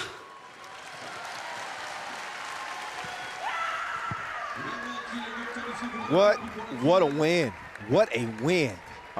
Topping again a Russia team that's primarily composed of Olympic silver medalists. Here comes Germany, and they're going to be playing for a gold medal. They're going to be playing for a gold medal here in Paris. We're going to see if Russia are able to leave with at least something around their neck. We're going to find out. First, we're going to find out who they're going to be playing. And in the process of that, we're going to know who Germany's going to be playing in the final as well. Oh, man. Oh, man. That was a game, right? You knew it was tight. You knew it was going to be tight coming down that final minute or so. And Russia had no answer for Greiner in this game. You can't stop her. The only thing you can hope to do is contain her. And she's so relentless. And the team does a great job of looking for her, especially underneath. They needed her in the worst way to tie the game, and not only to tie the game, but in the extra period, OT. She came up big as well. That was a big shot from Kozik. And, you know, Russia, looking like Russia. They're a fine-tuned machine, that is for sure. Brunkhorst just continuing to set up her teammate, her partner in crime. Whenever she had position, they got it to her. This might have been a big shot. I mean, the biggest shot of the last minute or so of the game that Rotefeld hit that. And then once we got to OT, this is what was going to end it. Brunkhorst dropping it off. Greiner. She called game. Tissot buzzer beater in OT in front of the Eiffel as the Europe Cup 2021 rolls on. It's lit. It is lit here in front of the Eiffel from Chocadero Square. Shout out to all my French fans, all the Parisians. Those flags are flying not just because they like what they're seeing. Those flags are flying because they need some extra mojo for maybe the most thrilling contest of the semifinals. It definitely has the makings of it. It's France, it's Spain. The two top dogs in the Women's Series in 2021. Women's Series 2019 was all France. They won 6 of 9 stops. They were unbelievable. France also the two-time reigning, defending gold medalists at the Europe Cup. Out they come. Didn't get quite as efficient of a game from Minya Touré in their quarterfinal, but I would be shocked if she did not regain her shooting touch here at this stage, obviously in her own backyard. France making easy work of Romania. Spain, meantime, taking care of Ukraine and earning their spot here. So, we'll see. Lucet, Guapo, Touré, and Paget repping France.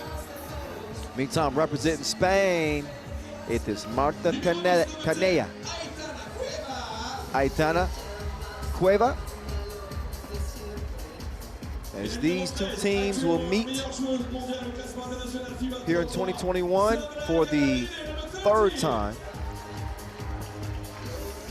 Spain losing to France at the final of the Women's Series in Voiron.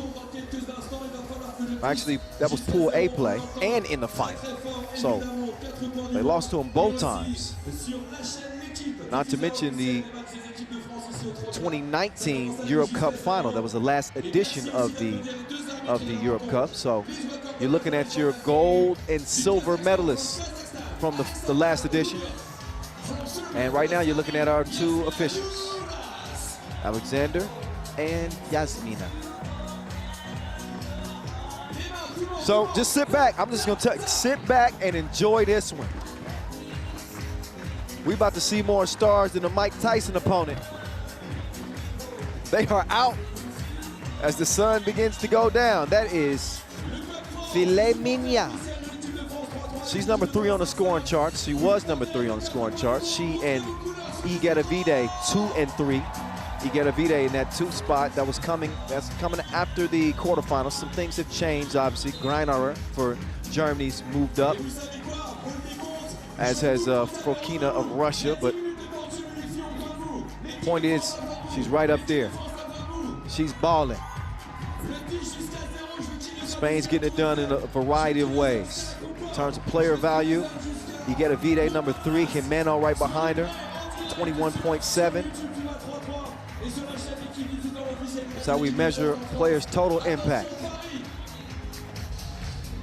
Doing it in front of the Eiffel. This is what it's about, y'all. The countdown is on until check ball, and it's time to go. It's on. Lucet to Paget. Pass is a little off target, but Lucet is able to track it down. Mariev on the move. She stops, she passes, and Smiley with the reverse. France draw first blood. Aitana, she's got the mismatch. Mouse in the house. She could not score it. Got to put a little more arc on that layup attempt. Now she's got to try to stay in front of Paget. If I'm Paget, I'm thinking about going to the cup. This is the matchup right here. This is the matchup right here. Touré, she's down. She took a cameraman out in the process. Leaves Igedavide wide open, but she could not make it count. But as far as the guard play in this one, it doesn't get any better. Doesn't get any better. I think you're looking at the, I know what the rankings say, but I think you're looking at the top 3 women's players in this game. In Guapo, in Touré, and Igedavide. That is Touré. Ole, ole, ole, ole. 2-0. Igedavide. Jimeno working on Guapo. That's solid defense. Kitchen was closed. No soup for you. No onion soup. Lucet to Guapo. Guapo has it swiped away. Igedavide with the quick hands. That'll leave him with 2.6 ticks to shoot.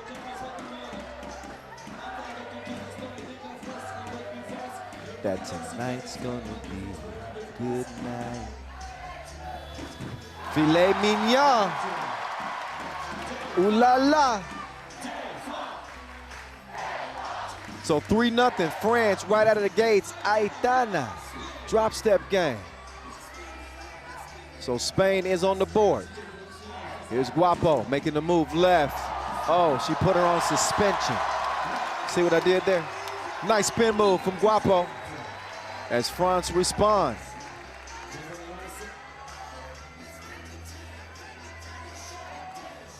Take another look. Took her on the merry-go-round. I ain't over there. Keep up if you can. 3-point game. Guapo. She says no, no.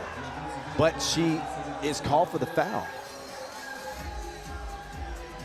I thought she was saying no, no to the shot, but she was actually arguing her case to the ref. One shot, Marta Canea.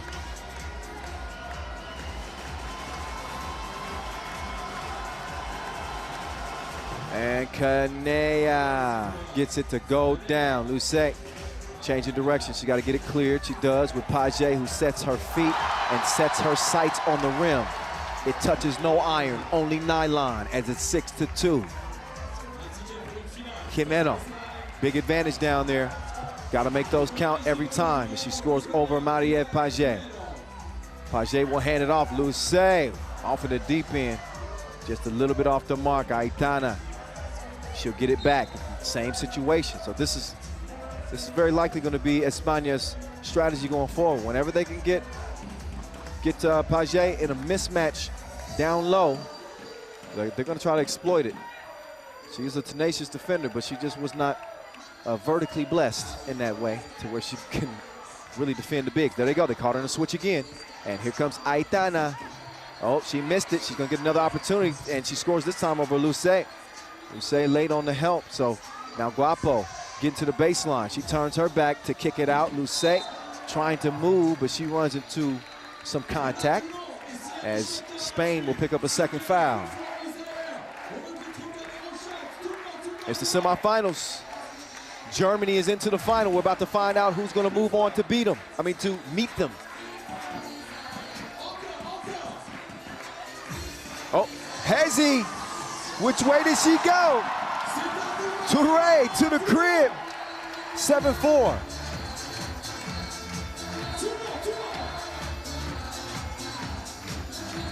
Now Guapo, can she stay in front of Igedavide? Sandra misses it. Oh, Toure serves the dish. Bon appetit. Guapo finishes it off. Or not. They did not get that score. Foul call before the shot, so never mind.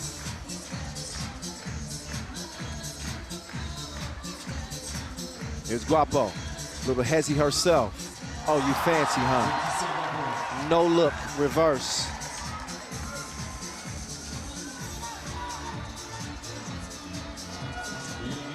Jimeno, no. La Guapa will hand it over. Marie Page, not that time. Kanea will clear it. Igedavide is going to take her time, or maybe not. She pulls the trigger quickly, and she's on target like infrared. The ladies in red within 2 now. 8-6 contest here in our second women's semifinal.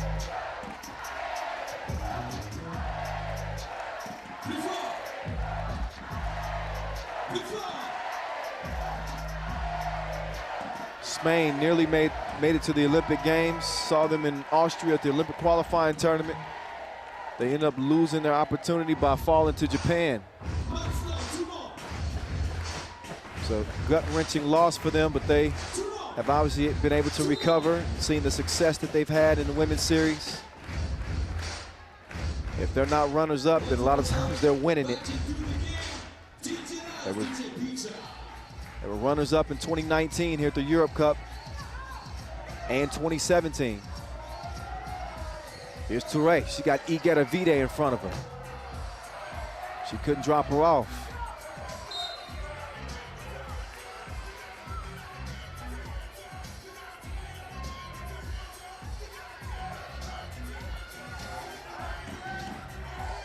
Igedavide to Jimeno, to Aitana. Back to Jimeno, it's poked away. Page will leave them with just 6 seconds left on the shot clock. Igedavide will be the one who checks it up top of the key. Getting closer to 6 minutes left in this game. Igedavide steps through. Good defense from Maria Page. Oh, Luce, she hit the deck, but Igedavide couldn't hit the shot. Page, she had some space, but she didn't want to take the 2. Instead, sharing is caring. She's an unselfish player. She's a helper.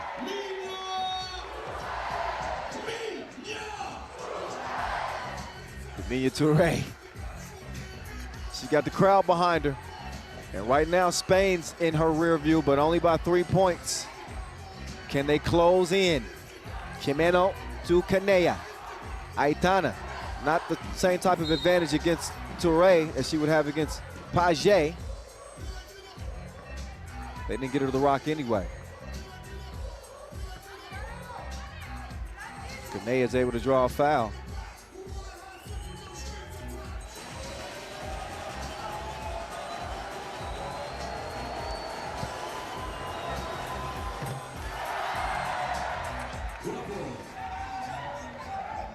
Page gets to the teeth of the defense. She's going to kick it out to Guapo. She couldn't get the Guap that time. Oh, they fell asleep defensively, and they leave Guapo. She can run around all day. She's one of the most well-conditioned athletes you will find. She could be an Olympic sprinter. That's courtesy of Oxford University, not me. They know better than I do. Oh, what a pocket pass. Ooh la la. Page set it up. Oh, Luce left her feet, but she regained herself defensively and sent her packing. Now Luce from the corner, no. That was a pass. Paget's able to clean up the mess. 12-7, France assuming control of this thing. Here's Aitana, oh, missed it with Paget defending. Those are the ones that they expect to have as Jimeno. She stands right in front of Guapo. And a little collision that they have. And referee Asimina comes in, makes sure that everything's on the up and up, everything's cool. But Jimeno and Guapo, they didn't exactly dap it up after that little exchange. Look, no friends in the industry. I better listen to Drizzy. Paget, and right on cue. DJ Last must have heard me. 5-point game, Jimeno. No. She tracks it down though. And that's gonna be France ball.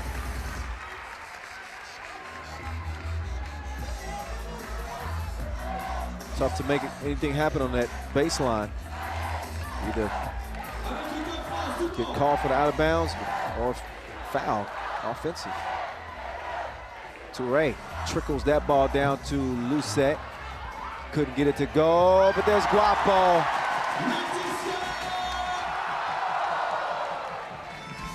Little hesitation move from Igedavide. But Touré put the clamps on him. Now it's Touré. Over to Lucette, back to Touré. She hits the deck. And she took a bump from Kanea. We got a TV timeout as we're under 4. The French fans are letting España hear it. France and Spain, two rivals clashing here in the semifinals. What's good, my people? It's the voice of 3x3, Kyle Montgomery in your ear. Can you tell I'm having fun? I'm having an outstanding time. It also helps when we have outstanding games. I would say that is the case here, day 3.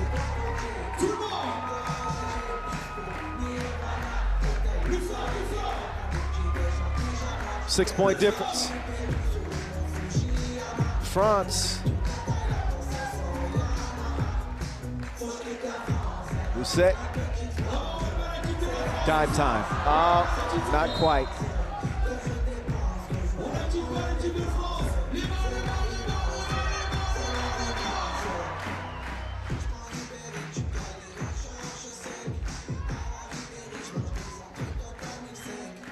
Paget and Igedavide.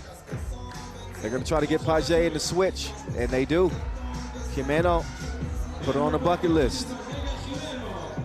But I've made this point many times. You cannot fight twos with ones. And Spain continue to feed on the inside. They got an advantage there. But France is letting the twos fly. Although Lucette couldn't get that one to go. Guapo almost got a steal. But a two-possession game right now. And again, Germany waiting in the final. Loser will play for bronze. Jimeno trying to make sure that her team is not going to be the one on the outs. That two-piece gets them within 2. And that's what Spain need to do, is extend that floor a little bit. Make them respect that 2.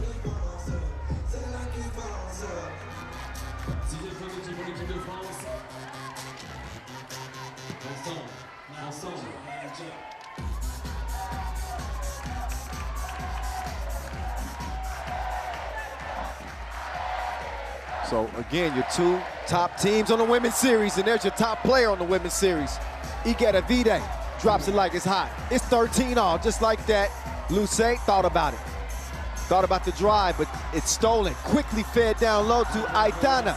So just like that, Spain are in front. And they did it with the 2 ball. The 1-point scoring is what kept them in it.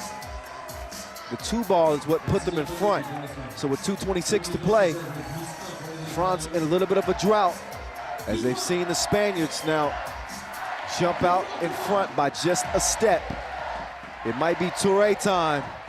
There's filet mignon. How that taste? She's rare. She's a rare talent as Igatavide. She gets to the cup in a rush, 15-15. Now people are starting to get nervous. Guapo, the whip pass, Luce delivers the package. Igatavide trying to swing through on Guapo. She's gonna draw a 7th foul on the French. So that means 2 free throws for Sandra Igatavide.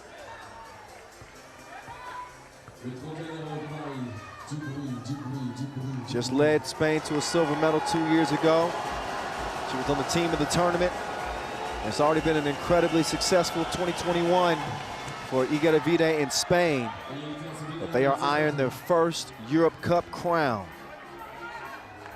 She's a bona fide superstar and a 2021 Women's Series MVP favorite.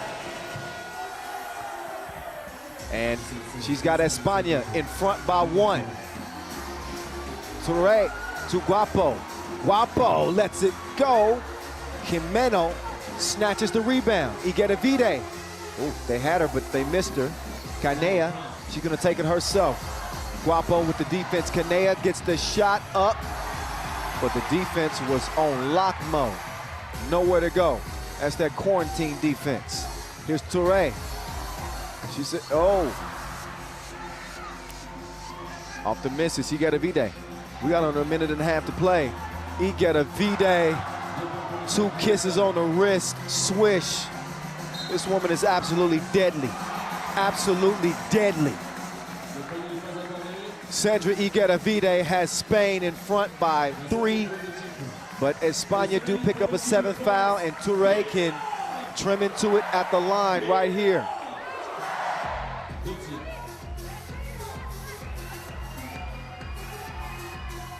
Oh, Mina. First of 2 is a miss. She needs to hit 1 to make this a 1-possession game with a $1:15 remaining. And she does. She splits a pair. So France could tie with a 2, but Igatavide could win it with a 2. She's going for the spin move. She gets it to Aitana. Patient, but she misses at point-blank range. Minute to play. No need to panic. It's Touré, just back-rimmed. It looked like it was online. Good hustle, Luce. Over to Touré. She's got Aitana. She might want to consider driving here. Doesn't have to settle for the 2. She takes 2, and they're going to need a double take.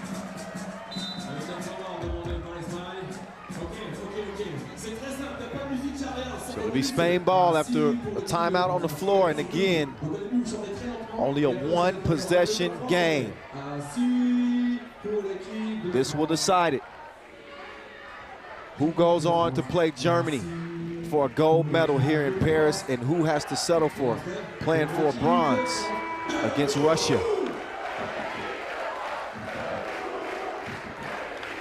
So the fans are on their feet. This is history in the making here at the 6th edition of this Europe Cup. We're gonna see who etches their name into the final right now. It is Igatavide. Nice action, whoa! That was a dramatic finish. Game point for Spain. Luce, she's gonna take the 2. Not that time. Jimeno, long arms. She gets the rebound, is gonna kick it out. Aitana, cross court. Igatavide with Touré. All up in her airspace. Igatavide, the runner. She broke rough like a Kit Kat, and that's the game winner. Igatavide and Spain on into the final to meet Germany. France will be playing for a bronze. It won't be 3 straight gold medals for the 2-time defending champs. Spain come from behind as they dig out of a deficit, and they outlast the French to earn a spot to play for gold here in front of the Eiffel. This was a matchup that lived up to the billing. No question about that. 2 Women's Series wins apiece here in 2021, but it's only room for 1 gold medalist, and it won't be France. It could potentially be Spain. We'll see how they do against Germany in that gold medal game.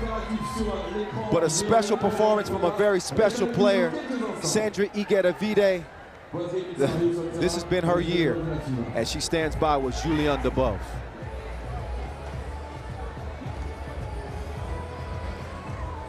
Sandra, this is the same team, France, that beat you in the final in overtime at the Euro Cup last time.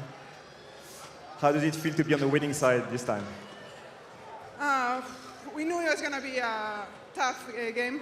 We played so many times against them. We lost, I think, all of them, and it was about time. It was a really tough summer for us, and I think we deserve where we are now. In the final, you will play Germany, with a team that you faced many times on the Women's Series this year. As a matter of fact, two of the best teams of the Women's Series are here in the final at the Europe Cup. What do you know about this German team? Final is always hard. It doesn't matter which team it is. Germany, it's been amazing in the summer. They improved a lot since the Olympic qualifier. And I think we both deserve to be here now. Okay. Congratulations. Thank See you in the final. Thank you. Yeah, let me tell you, you don't get to the final without deserving it. You don't get to the final without earning it. And I'm telling you, they went and took that. They went and took that. Congratulations to Spain with a big win to advance to the gold medal game. So you could argue that France had everything working in their favor. They got the crowd behind them. They got out to an early lead. It was looking like Spain potentially could be out of it. They were fighting twos with ones. And it didn't look like it was going to be a formula for success, but apparently they were saving their best for last because they got the twos to start falling. And once they regained the lead, they never looked back. But they were trailing by 4 as France was getting everything that they wanted. It was 6-3 early on. They did a great job recognizing mismatches down low as they exploited Page because of her size, not because of her defense. She is a good defender, but the gods only give you what the gods give you, and we're not all blessed with the size to contend against the bigs. So let's look at some of Guapo's body of work. She was really aggressive in this game.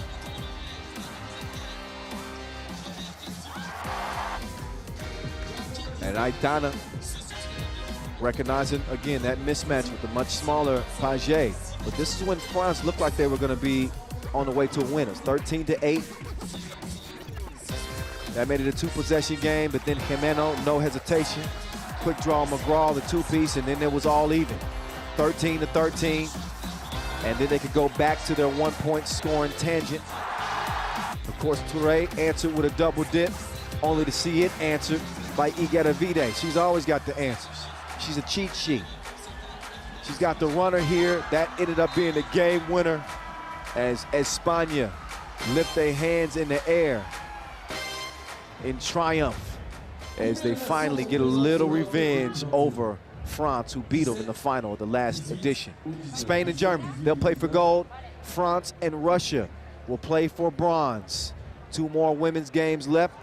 And we still got a lot of action on the men's side to take care of as well. We're gonna have our dunk competition coming up later on in the evening as well. So there it is. Here's where it's going down from. Look at this venue. Look at how packed it is. Couldn't let any more people in. We are at a capacity crowd here from the Trocadero Square. And I've said it before, but what view rivals this? Hard to contend when you got the Eiffel Tower in your backdrop. You know. So we will have a couple of minutes.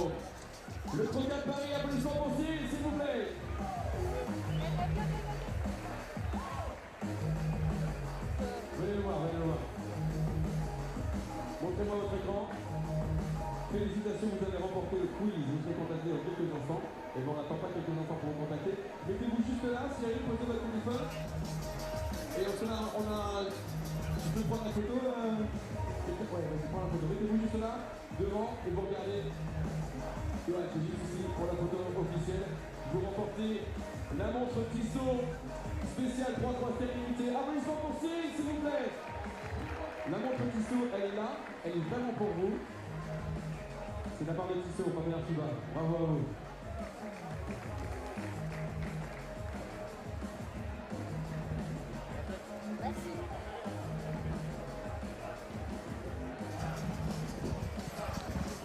All right.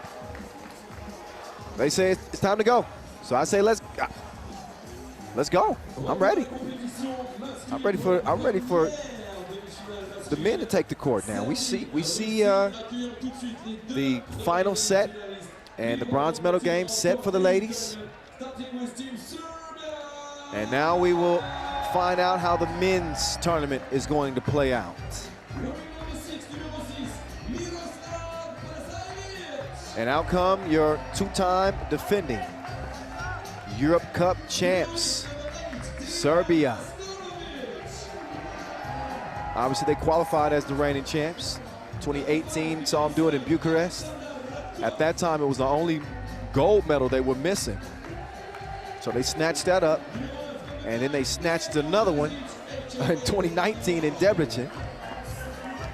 New look team, but they look just as good.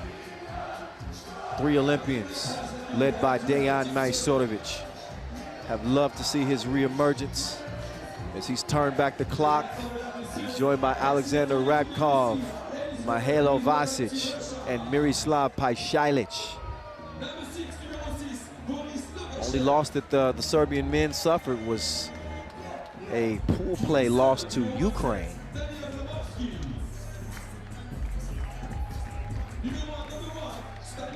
Now, I don't have to remind you, especially if you watch the Olympic Games, what happened when Serbia and Russia played in the semifinals. So here they are in the semis of the Europe Cup, and they're looking at a man that probably gave them some nightmares, Alexander Zverev and Stanislav Shirov, the holdovers, along with Daniil Abramovsky and also Logoshev. And Zverev scored 11 points as he went absolutely crazy against a Dusan Bullet-led Serbian team in the Olympics, along with Mihailo Vasic and Alexander Radkov. And the maestro.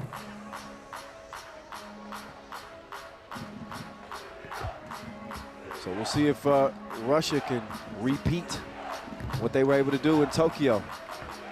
Dejan Majstorovic, leading scorer on this team, coming out of the quarterfinals. He's been a gun really all 2021. Maestro has been doing it. He's second on the scoring charts with 22. Zverev right behind him with 20 points, 54 in his Olympic debut. I want to say that Zverev recently tied the knot. Did he get married? I think he did. Congratulations.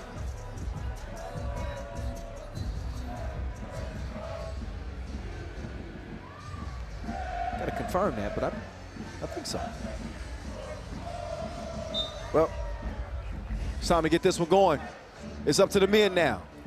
Our first semifinal in a rematch of the Olympic Games semifinals. Two-time reigning champ Serbia trying to three-peat here at the Europe Cup. They pick up a quick foul to start the game off. Radkov defending up top, Logoshev. He'll hand it off to Zverev. Yeah, they aren't going to give him much space at all. And the maestro got a hand up, threw his vision off on the shot. Now on comes the maestro, Radkov. He's making his move right, splits through the defense. Bucket. Shadov, Logoshev. Nice patience. The tip is missed, but it's followed again. Persistence pays off for Stanislav Shadov. Radkov over to Vasic. He'll get it quickly to the maestro. What a pass. Just make it look so easy. Let the game come to him and let the ball do the work. Player movement, ball movement. Two of the biggest keys to success in 3x3. For so long, Serbia has been the blueprint. Many other teams have adapted that same strategy, and they've seen it bear fruit. Got to have the talent to execute. And we'll see if Logoshev can execute from the stripe. You betcha. 2-2 game.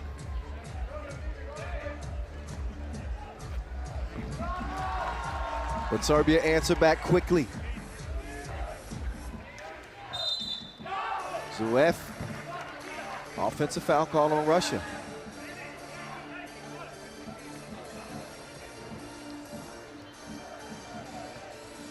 Russia with a quarterfinal win over Estonia. Serbia with a quarterfinal win over France to land their spot here. Pajsilic. You better watch out. He knocks down the two. Sharov cannot answer. Pajsilic passes up the shot that time. He's gonna get the ball back. They say, young gun, we want you to shoot it. 26 years old, in and out. He's got the step. He does not have the score. Rakov, though, does have the rebound. He's gonna give Maestro a look, top of the key. Foul call. That one whistled on Serbia. That was actually on Pajsilic.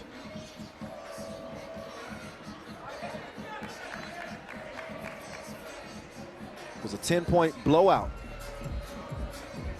21-11. Russia beat Serbia. Forced them to compete for a bronze medal, which Serbia did earn. Russia went on to take silver, losing to Latvia in the final, the Olympic Games. Russia would love nothing more than to send Serbia to another bronze medal game here again. They're gonna have to stop that two-man attack with the Maestro and Pajsilic, though. Oh, they can leave Zuo, I guess they do.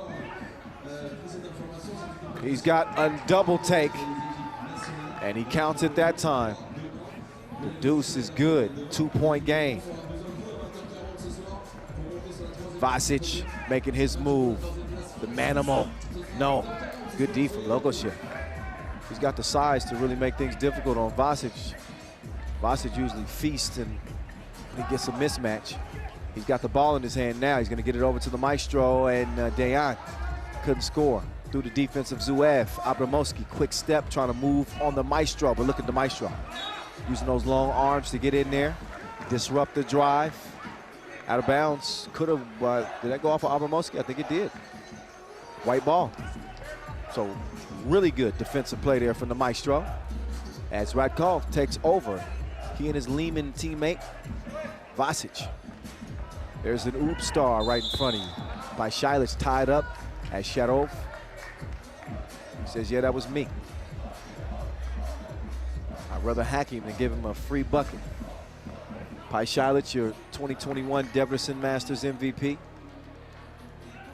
Scored 8 in the final of that Masters.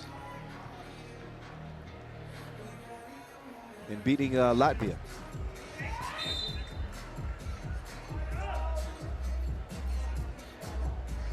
Four fouls on Serbia, 3 minutes in.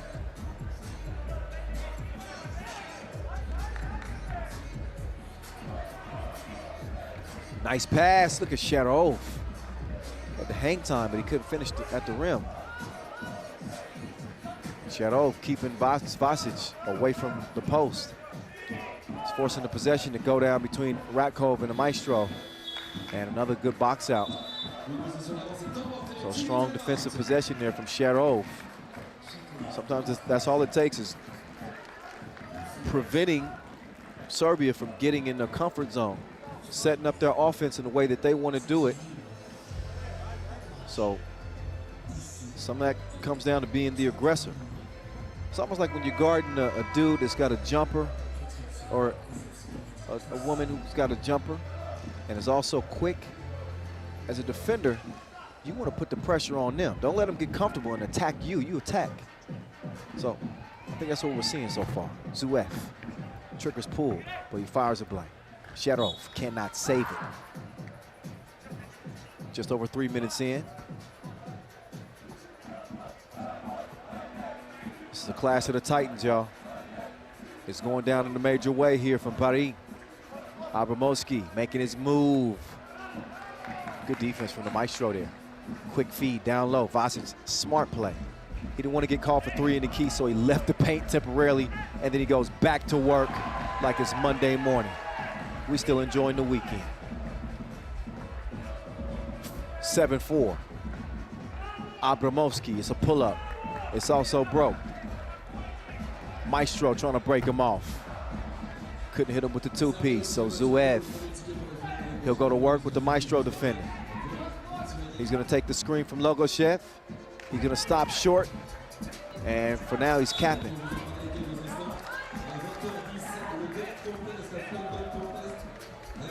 I learned that phrase from the young folks, my son. It's like, Dad, stop capping.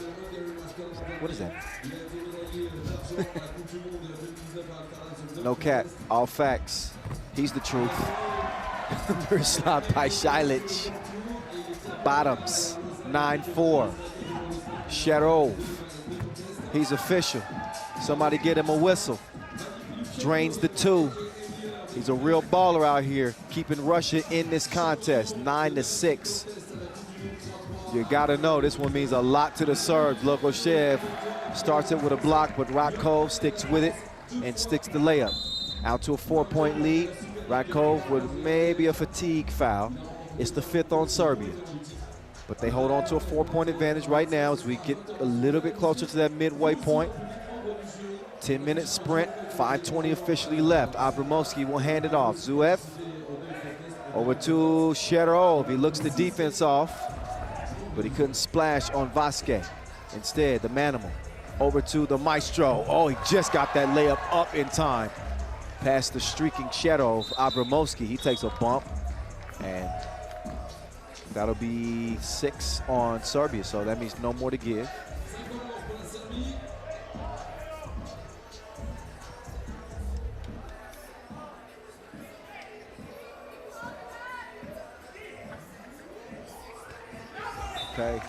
Okay.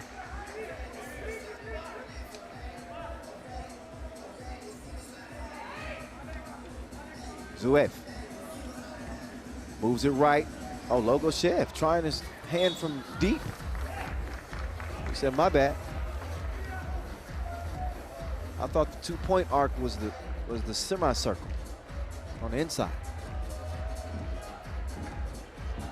Wasn't familiar in those surroundings out there. Pajsilic, he's got the advantage here. The runner is long, but he's fouled. He and Abramovsky are both down. Take another look as Pajsilic is able to elevate. Abramovsky caught in a tough position, so really no choice but to blow the whistle there. As Pajsilic has a chance to extend this Serbian lead. First time we've seen Serbia competing at the Europe Cup ever without the great Dusan Bullet. Probably watching as we speak. What up, Dusan?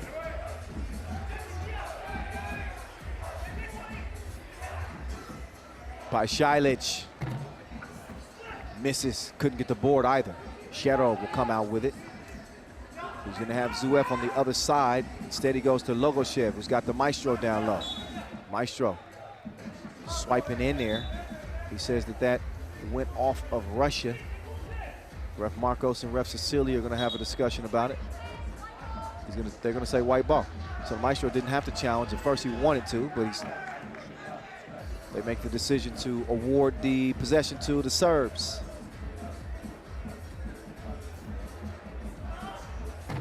Me and my podcast partner, David Barr, Dave B. Shout out my guy Dave B. I think we gave our picks heading into this Europe Cup, and we both had penciled Serbia in as at least playing for gold. I mean, I think they were considered a favorite.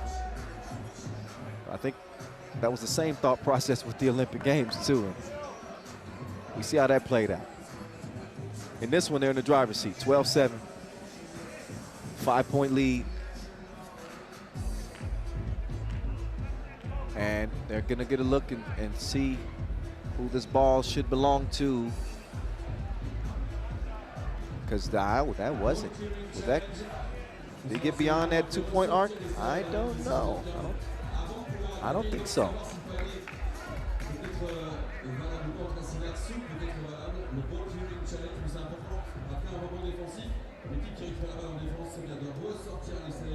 Et 6,75 avant d'attaquer, sinon on dit que le ballon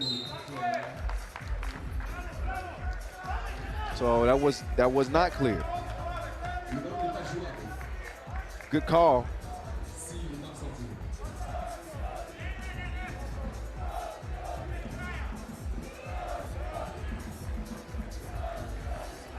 Radkov. Oh, too much contact. Abramowski, whistle for the foul. 5 on Russia. The points have been slow coming in this one as they've managed to contain Alexander Zverev. He can heat up in a hurry. But right now it is a 6-point deficit and 4 minutes to play in our first men's semifinal. Our second men's semifinal will feature Poland and Lithuania. Poland beating Netherlands and Lithuania topping Ukraine. So they'll do battle next to determine that gold medal match on the men's side and the bronze medal game in the process. Radkov short at the line. So Serbia not sweating as of yet. We'll see how the next couple of possessions go. Shadarov steps back, got some space, but he couldn't cash it from long range. And Maestro over to Pajsilic. Little hezzy. Just past Alexander Zverev. He could take him off the to-do list. He just did it. 7-point difference as Serbia keeps their pedal to the metal, and Pajsilic can potentially make this a 2-point play. Neither team with any fouls to give, 6 all. But a cushy 7-point advantage with 3:40 to play for the 2-time reigning European champs. There's Pajsilic, easy money at the strike. Serbia trying to run away. That's a big strike. They needed something, and Abramowski delivers a double. See him clapping his hands. He's trying to get that mojo going for Russia. They know very well that they can contend with Serbia. Not just contend with them, they can beat them. But it typically takes some really hot shooting. They have not had it in this one. They also have not had the answers on defense. You ain't got the answers, Sway. 15-8. Zverev doing his dance. Look at that defense from Radkov. He had him on quarantine. And Radkov is now out. Maestro will step in. First to 21 wins.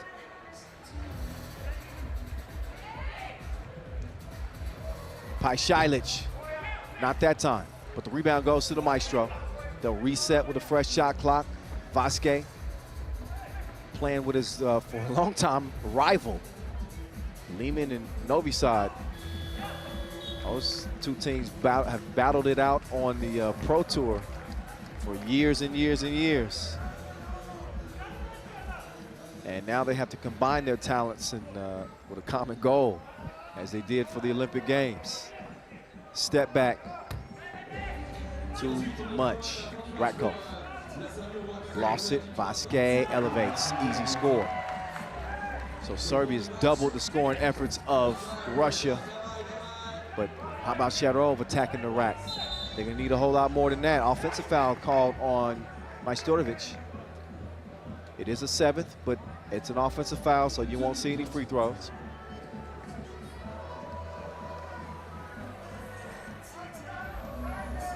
Now Zverev on the move. He drops it to Logoshev. He waits for the Maestro to fly by, and he puts it up and in. 6-point difference in this one. 2 minutes and 15 and counting. Pajsilic. As easy as a layup line. Russia got to step up on the defensive end.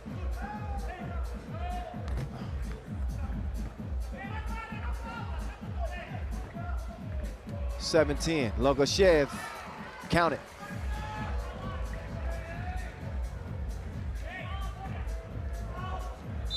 Pajsilic trying to make it happen with Radkov, but an offensive foul is called.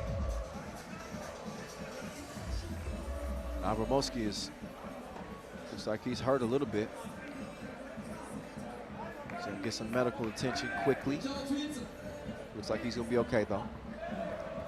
Is Russia gonna be okay? Not likely. Not saying it's a done deal. It's 6 points, and it is a minute 43. But Serbia have looked like a team on a mission. Zuev cleared some space, gave him a taste. All nylon. Minute 33, and there's a steal. This could be a big two if they can get it to go. No. Saved by Ratkov. Over to the maestro. Back to Ratkov. Was at the top of the individual rankings this year, at least for a time. #1 in the world. So the former world #1 will get it to another former world #1. Johnny on the spot is Sharov. That ball comes right to him. He's going to get it right over to Zuev, and Zuev is going to find a wide open Logoshev. That makes it a 4-point game. It's still an interesting setup the last minute here, because all it takes is 2 twos to tie it. Serbia's going to want to put this Russian team away. If you leave the door open, they can snatch it. 5 to shoot. Ratkov has it tipped away. Look at the hustle from Sharov. This dude is leaving it all on the court, all between the lines. Love the hustle, love the effort. That'll leave Serbia with 1 second. And they're going to use a timeout. Also got an out-of-bounds challenge.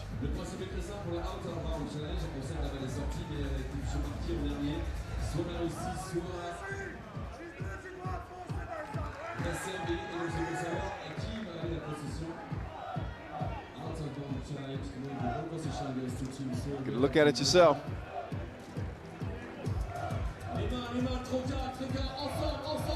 For a 2-possession game, Serbia trying to get some revenge.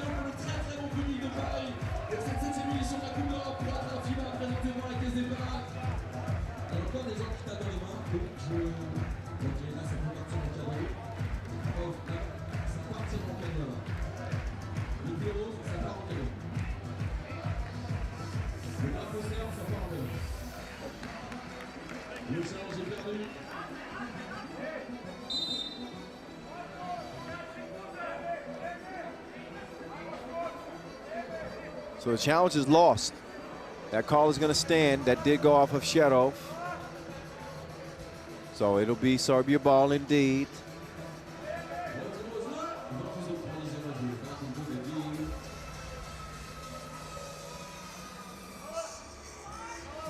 Pashailic will shoot it with 1 second. Travel first.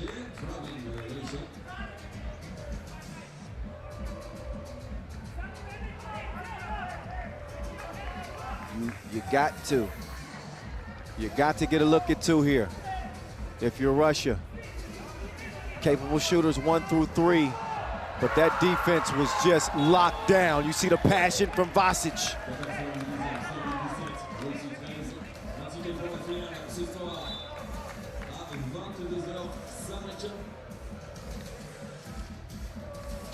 So with just 15 seconds left, I think you can pencil in Serbia into that gold medal game for the 3rd straight edition.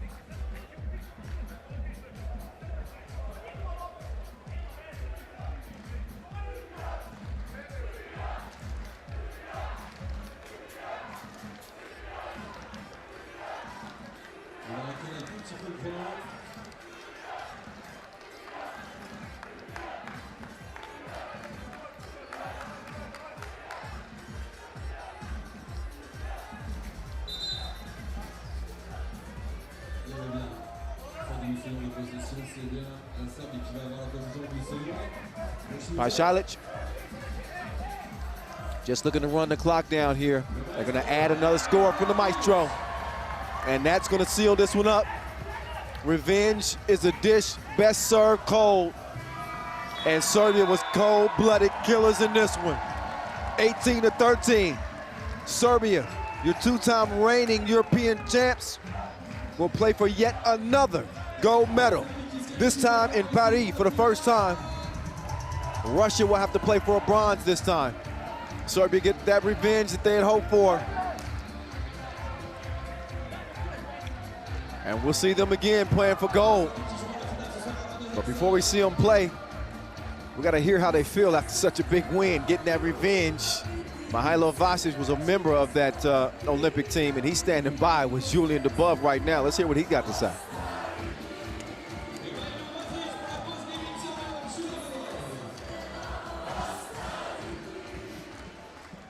Mihailo, I don't want to make it sound like Michael Jordan in The Last Dance, but it felt like it was personal, this one. After all, this team from Russia, they're the ones that prevented you from winning gold in Tokyo. So talk about how personal it was for you to beat this Russian team. I mean, it's always great to play against Russia. I think they're a very good team. They kick us bad at Olympics, so we have a little revenge, and I'm very happy about that. Listen, how does it feel to be here in Belgrade or in Novi Sad? I mean, I can say that I don't know where I am. Am I in Belgrade or am I in Paris? Thank you a lot, fans. You are our fifth player here. Let's go, Serbia. Ajmo! All right, congrats. See you in the final, man. He said, I didn't know if I'm back home or not here in Paris. I told you, Serbian fans travel. It don't matter where we at. You're going to see a Serbian flag flying in some 3x3 stands. Well, Serbia did a good job putting their pedal to the metal from the jump. They were a focused group of 4 to start this game. They were in sync. Vasic continued to assert himself offensively. They got a young emerging star in Pajsalic. I'm telling you right now, he is a player. The maestro continued his play, stellar play, I should say.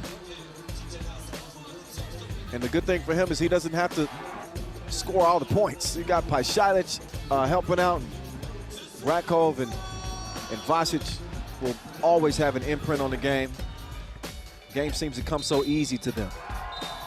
Nothing easy about that score from Pajsalic. Our dude was going off. When he wasn't scoring, he was setting up his teammates. Good look down there to Vasic, the manimal, feasting on the interior. No worries for him. Logoshev with an answer on the inside. But this game was featuring primarily Miroslav Pajsalic. On the offensive end, he and the maestro. And they were able to contain Russia's top gun, Alexander Zuev.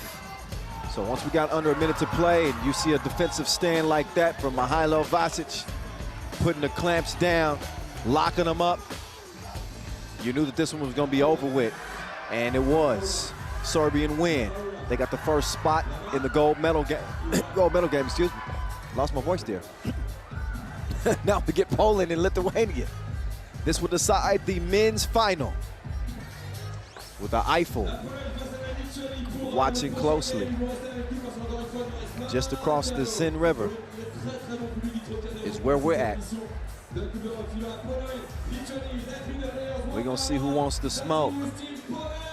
Team Poland, a surprise team. Newly configured for this Europe Cup. The returns so far are good, really good. Really, really good. They want to be playing for gold. Nobody's played better than Przemysław Zamoyski, AKA Zebo. Topped the scoring charts coming out of the quarterfinals. 31 points, nobody else was even close. I don't think the Maestro's caught him yet. Zebo, he's on an MVP type campaign out here. Got Dede and Pavlo and Ardu. Now Lithuania. This is going to be a good one. We're going to see if Poland is up to the task of defending the size and the length and quickness as well of Lithuania.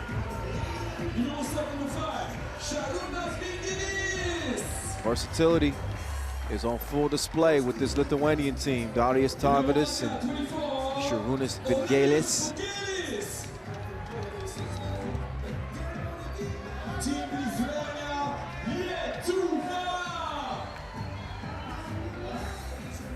Got Razutis. He's the smallest member of this team. And last but not least, Aurelius Pukelis. I told him yesterday, I said, man, you're a monster. After seeing him dominate yesterday, he looked at me and says, I know. Listen, we gotta call it how it is. It's facts. I appreciate the honesty.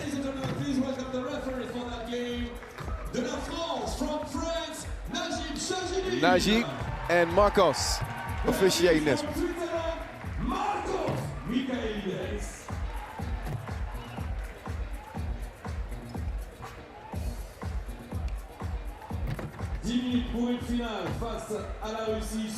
So they'll get warmed up. I don't know if he needs to warm up. He's been hot since he got off the plane. Zebo, again, 31 points leading the men's scoring field. And Aurelius Pukelis, the top scorer for Lithuania. Number 4 on the scoring charts, 19 points is what he's got to his name coming into this contest.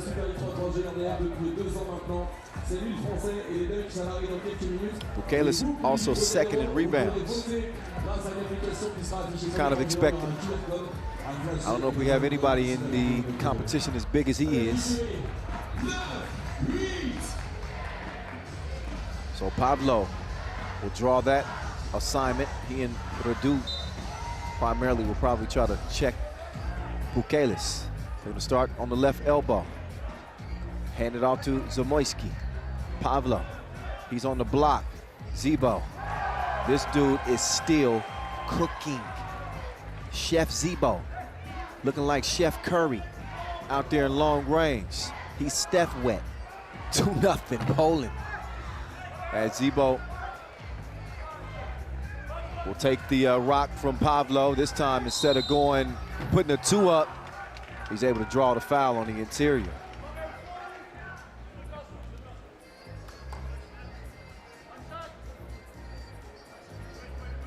So up steps Zamoyski.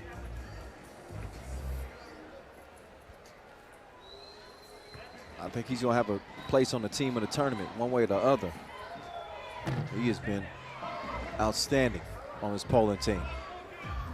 Can Lithuania, who took bronze in 2019, can they play for silver or gold? That's what's at stake for them.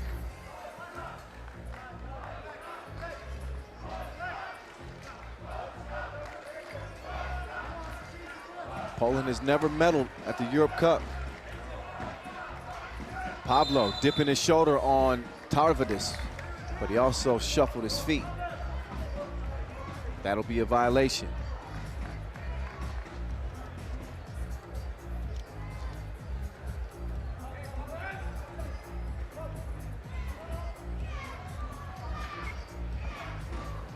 Here's Pukelis. Ooh. He was betrayed by the rim, rolled out on him.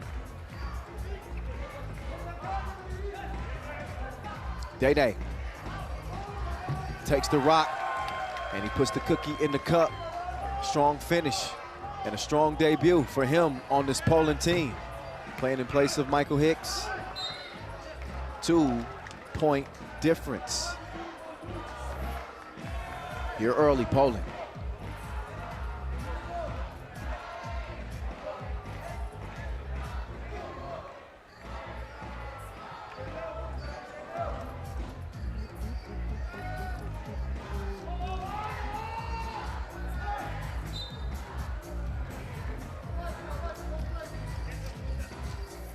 Minute and a half in, and Poland, they have a slim advantage to start.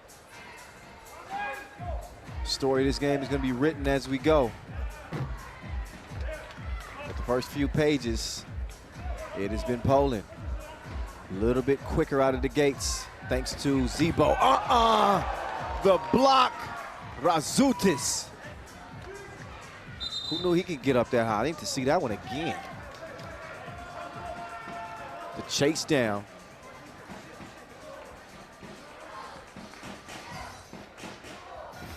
Have to wait for the replay till after the game, but a hell of a block nonetheless. Zebo on the move, lefty hook,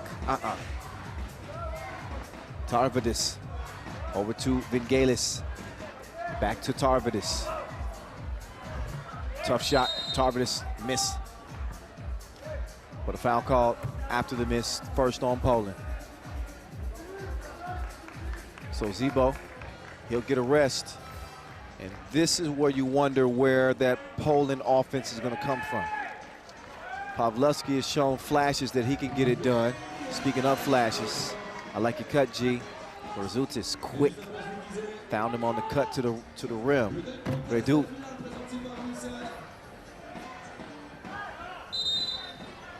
Dede with the steal, but before the steal, too much contact, so he's whistled for the foul instead.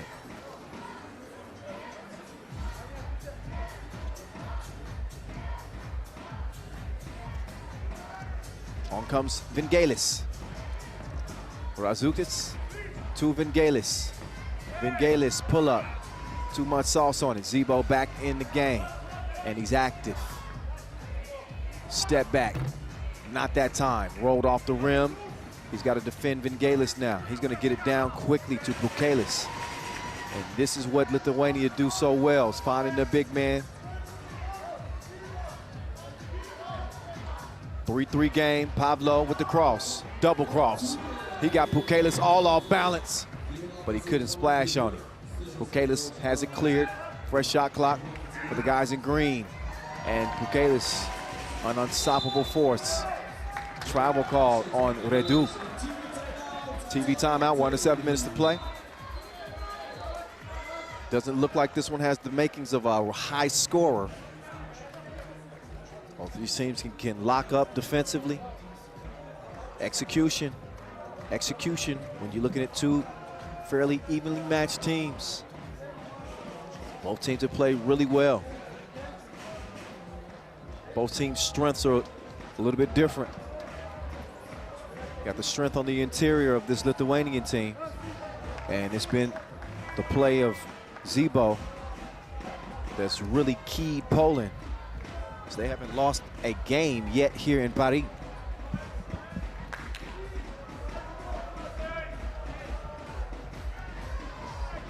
Long ball on target like infrared. It's 6-3 as Lithuania is now in front. Poland jumped out to the lead, but Zebo, he's able to draw the foul.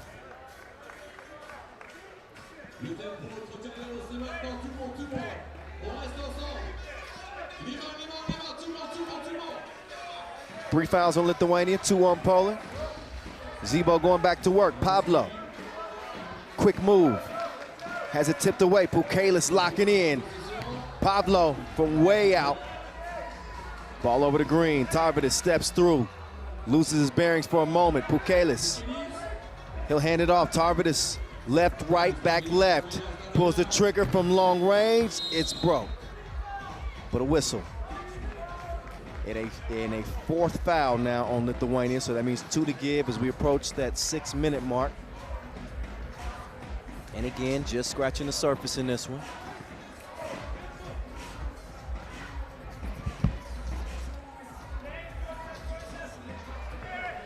Dangerous pass. Surprised it wasn't stolen, but they did run out of time, and it wasted 2 make from Redu. Still good for him, I'm sure, to see that ball go through the nets. Sometimes that's all you need, even if it doesn't count, because they're gonna have to count on somebody besides Zamoyski in this game. This Polish offense cannot strictly be centered around Zebo. Or maybe it can. We'll see. Didn't touch nothing. That's a shot clock violation.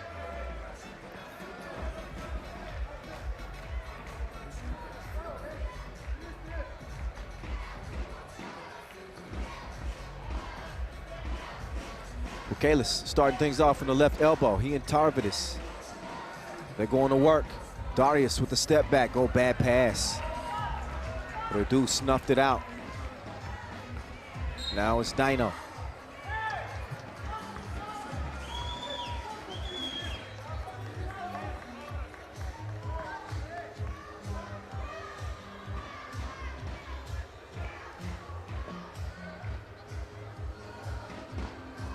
Okay, this will set up Tarvidis. Tarvidis.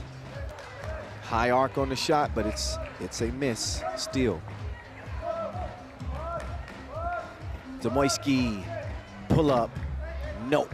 Good D there from Tarvidis. That's where that Lithuanian length can cause problems for shooters on the outside. FaceTime. He put it in his face like the Avon lady. 8-3.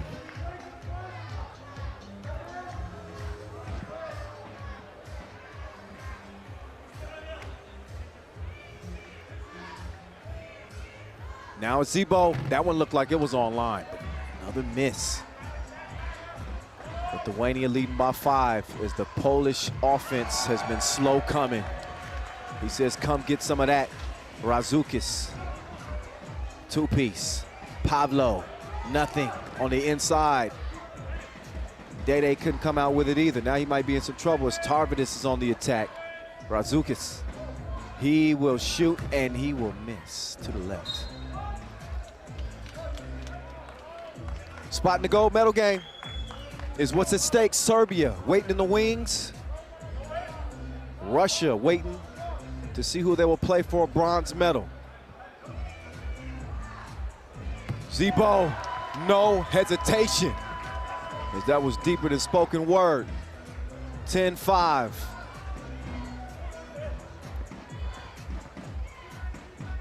Now it's Vingalis' turn, and he splashes one as well. Lithuania is blowing this thing open. Zebo up fake. Radu. He finds his way to the rack. But they're gonna need a whole lot more than that. Oh, look at the pass right there. Was in some trouble there. Bukelis, mid-rangers missed, but Vingalis, he tracks it down over to Bukelis. Zebo making it tough on him. Steals the ball away. Radu, that's a good look.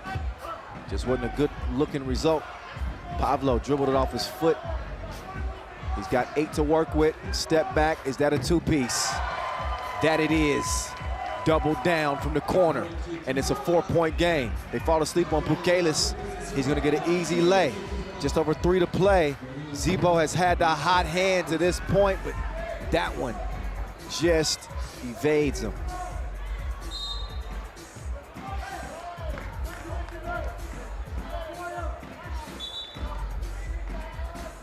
TV timeout, 3:08 officially left in our last semifinal.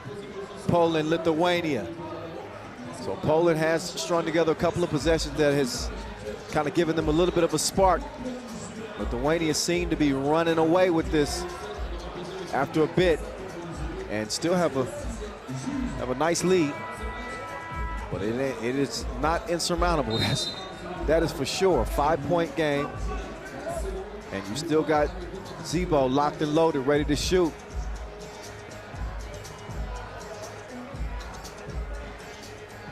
Shooting it better than 40% from beyond that 2-point arc. You got a dude shooting like that, you give him the ball. Not a hard decision, as Lithuania will not stop. Rain in the forecast, apparently. Bukelis cannot stay in front of Zebo. Acrobatic shot, but he didn't get the result. Bukelis will turn. Taking it right at Dede. Ain't no top flight security.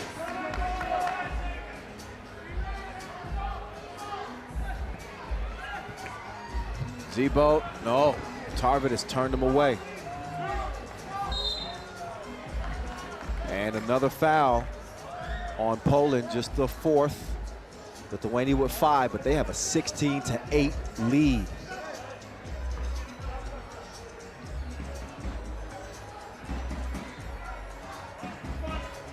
Bukelis Unselfish play. Finds the cutting Tarvidis. They connecting like cousins. As Lithuania is in their groove. Couldn't stop Pavlo that time. But here comes Darius Tarvidis. He's got Radu harassing him. They have fallen asleep on that pick and roll. And the big man with the flush. Go wash your hands now. 18-9. Take another look. Pukelis uncontested. So he has a date with the rim.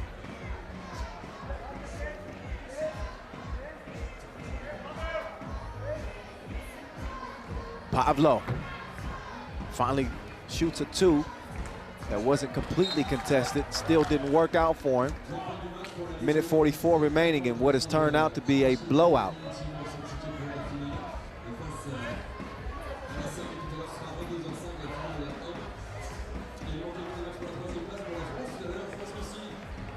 The biggest question was obviously the scoring ability of this Poland team, not just from Zibo, but 1 through 4,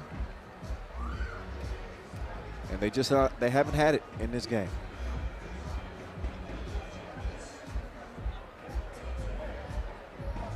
So a minute 15, and I'm gonna go out on a limb here, and I'm gonna say that Poland's not gonna come back and win this one.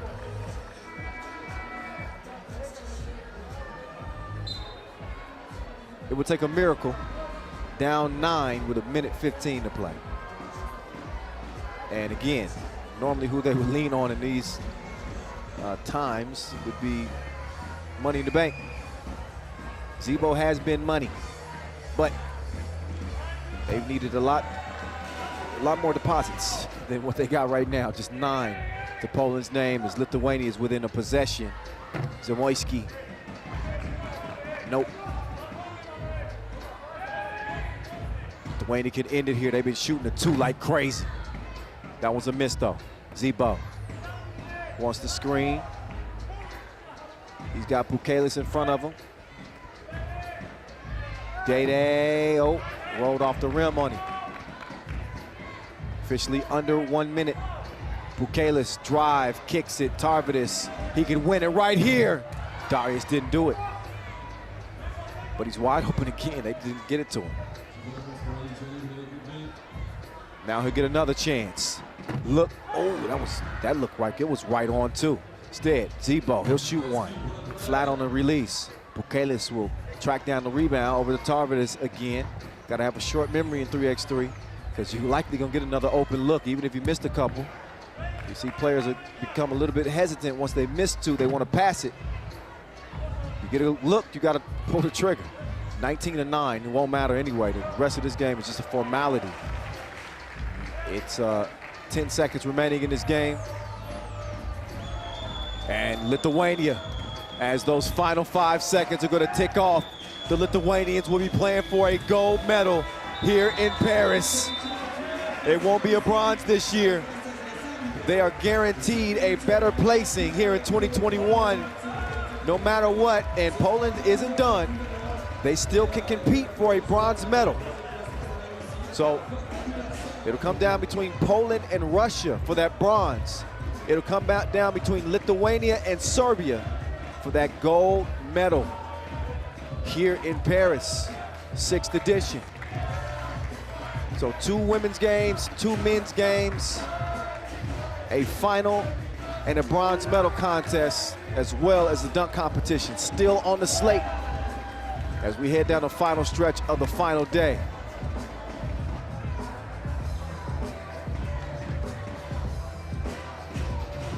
We'll also head down to the court where Julian above is standing by with Darius Tarvidis. I'm here with the only English speaker in Lithuania. Yeah, my guy's a bit afraid. You know, they give so much energy on the court, they don't have energy to speak anymore. So 21-9 against Ukraine, now 19-10 against Poland. This team is doing so well today. You know, we have a heart, we work a lot. I think we deserve the spot. I'm happy to play in the final. I'm happy to play here in France. So I'm waiting the final. Let the best team win. In this final, you get to play against Serbia.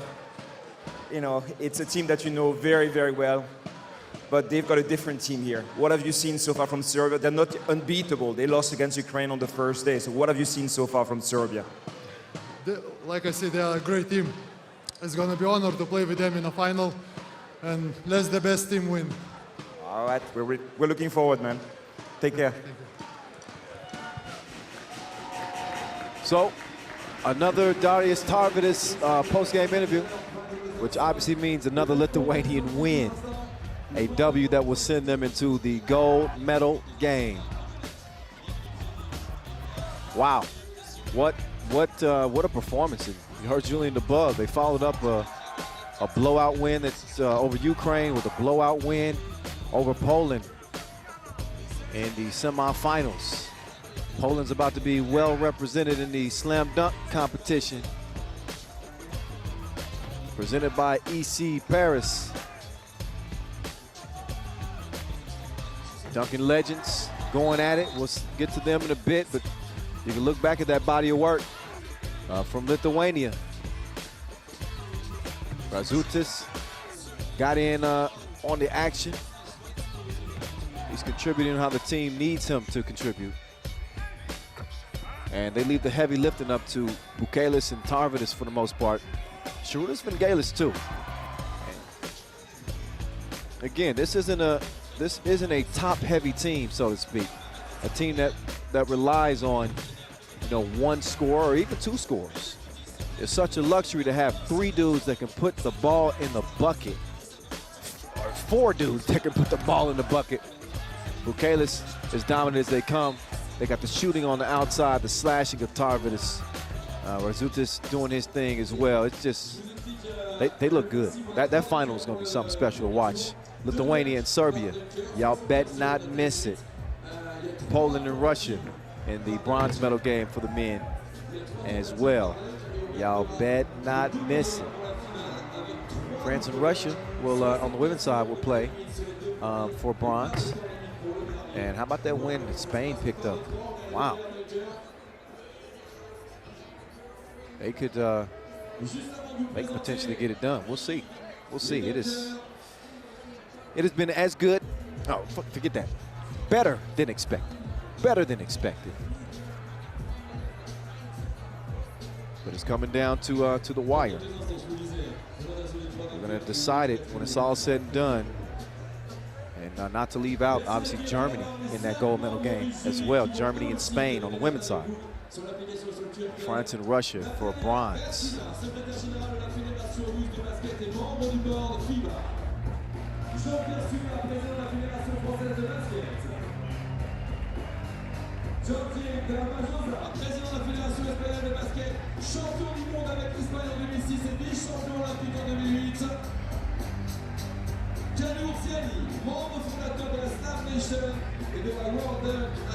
So we got another medal event getting ready to go down.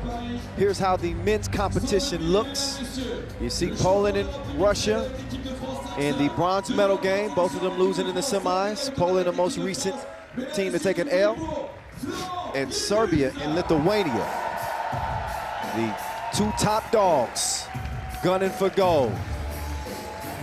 This is the appetizer before the main course, as our judges are in place for the EC Paris Dunk Contest.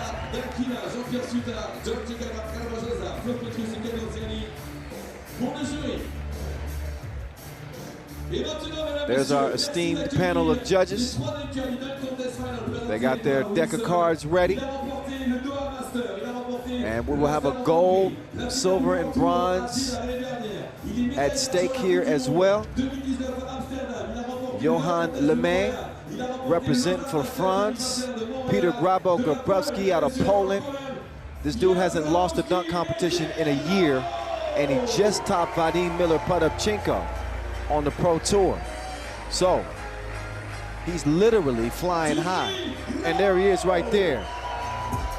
Peter Grabowski. Is he ever going to lose? He is reigning supreme here in 2021.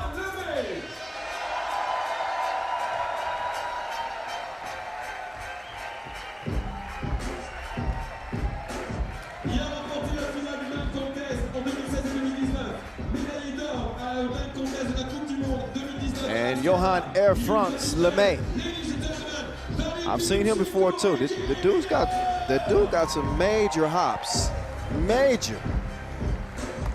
But in a dunk competition, it's more than just having that athleticism and skill. You really got to strategize in terms of what dunks you select and which round, and you don't want to bring out your very best right off the bat. But in Johan's case, maybe he should. He's going against the two most accomplished dunkers in FIBA 3x3 right now, who are still participating.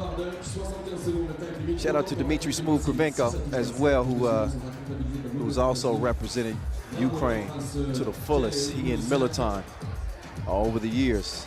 Hard to believe these dudes can still do it how they doing it. They never run out of bounds.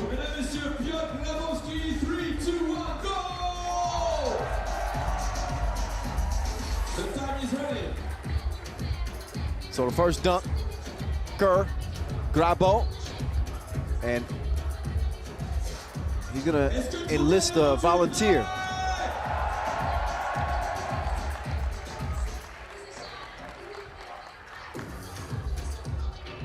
Here's Grabo.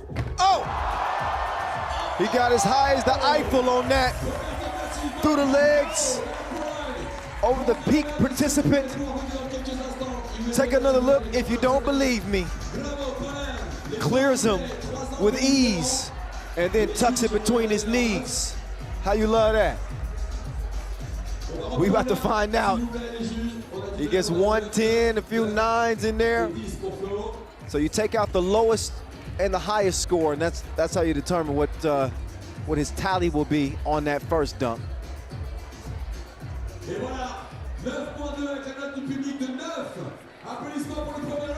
So 9.2 is what it averages out to. First of two dunks. This will determine the two dunkers that will dunk it off for gold. So they'll get two dunks. The two highest scores will then get three dunks against each other for gold. And obviously there'll be an odd man out, although the odd man out still gonna get a medal.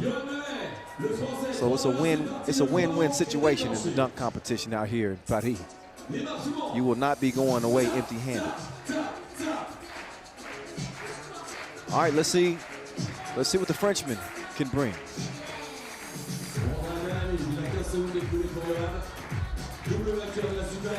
All right, let's see what Johan got.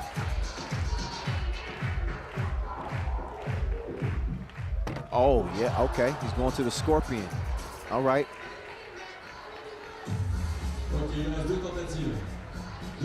He's changing the strategy already. He said, I don't want to do the Scorpion anymore. He's got 35 seconds. First two dunks are timed.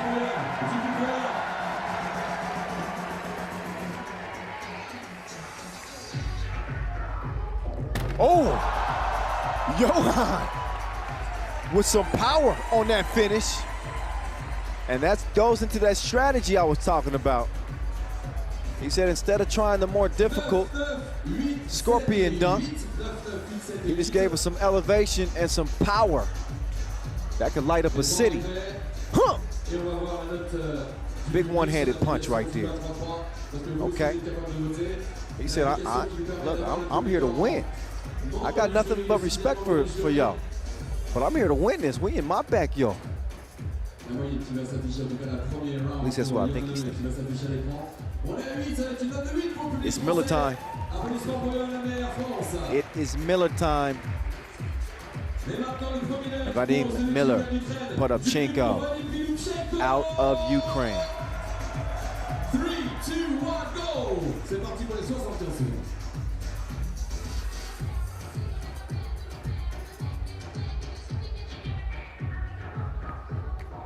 Oh, look at the sequence. he makes it look as easy as a layup line. Look at it, bounce, jump, tuck, cram, repeat. Miller time with a nice finish. That's an easy score to figure out. 9s all across, so for all my math majors out there, 9 times 3 is 27. My brain is still functioning, I just checked it. Still sharp.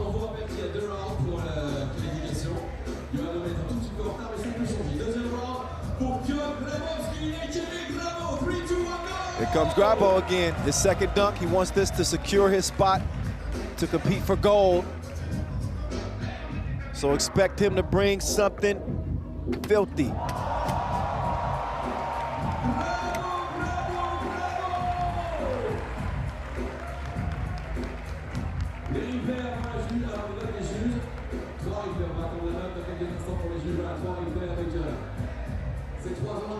Take another look at Grabo with the elbow. He even looked back like, come on. What is, are you not entertained? Are you not entertained? They're entertained. You can see some 10s over there. Grabo off the bounce. And he's gonna really put some pressure on Johan here. He gets a 9 on the second dunk, so he's averaging 9.1. That puts him in the driver's seat. And here comes LeMay. Now, if he wants to move on, I think he's gonna have to bring something that he would typically bring in a final.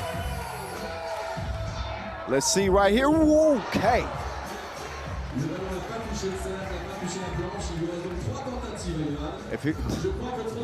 I would love to see a double between the legs. I'm not sure if we're ever gonna see that.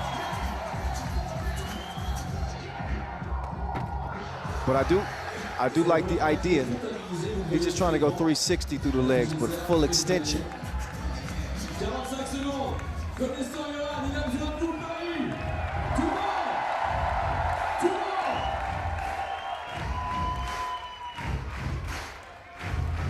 So Johan needs to channel his inner Yoda.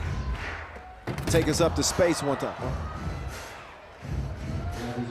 He's got 25 seconds. Now he's asking for Grabo's help, but he's only got 15 seconds, so he's got to do something, and he's got to do it with the quickness. So they're going to give him an opportunity to take off here. Don't take too much time.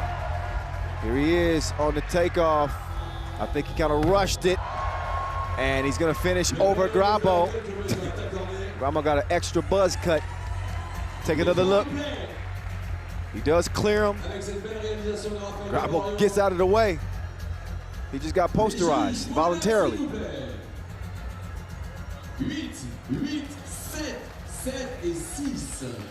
Okay, that will not be enough. Not likely. Not likely. 7.2 on that last one, which gives him a 7.6. So we'll give him a few more hand claps, and then we'll get a look at Vadim Miller-Pedevchenko. He's going to give us his second dunk and try to put this thing away. Miller time. Off the bounce. Creativity. He's an art teacher. He's saying, just hush up for a second. Look at this. He's still spinning. He's spinning like a spiral. Off the bounce, 360, and he rocked the baby to sleep. See what the judges think. Okay, solid score. He didn't need to necessarily get perfect 10s, obviously. Got 8.7 on that second dunk, and he's gonna finish with an 8.9 average. That will be enough to qualify him to dunk off against Militan. Now, I must say, I thought that they were also going to compete for medals here. This is my slip up, my fault. They're not competing for gold, silver, and bronze. This is simply an exhibition. So forgive me. I got some people's hopes up. But it's still fun to watch. Bravo, John Grabowski, premier round et premier dunk pour la finale. 3, 2, 1, go!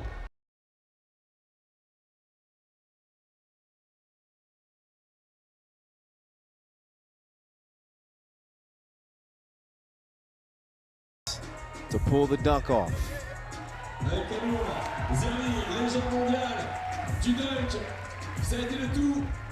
Premier en tout cas des pionniers du dunk dans le monde. Grabo. Oh, that went down.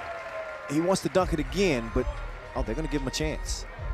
Usually that would count, but seeing as though this is an exhibition, it's not going to count because we just want to see. We want to see a clean dunk, and he wants to give us a clean dunk. So Grabo, it's takeoff time. Why not? He's bouncy, ain't he? He might have made dude lose a little bit more hair. Off the bounce, windmill, and then he throws it down with ferocity. 9, on va attendre Cadeau, Zerli. Combien va mettre Cadeau? Peut-être un petit point de plus ou pas. 9, 4, 9 et 8. Ça c'est pour les notes du jury. Avec toute une analyse. It's Miller's time. C'était 8 pour le public, ça fait 8-7 pour le premier dunk. Premier dunk qui démarre maintenant pour Vasil Pilyuchenko, a.k.a. Miller Ukraine. 3, 2, 1, go! Le troisième est rendu, oui tout le monde!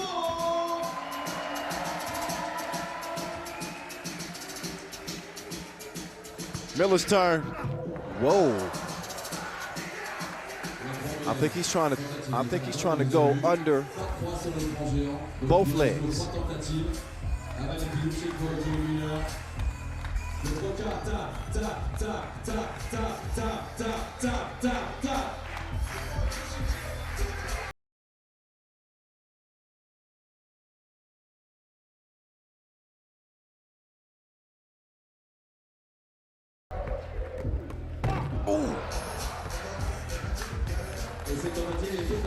Miller with 30 seconds to go.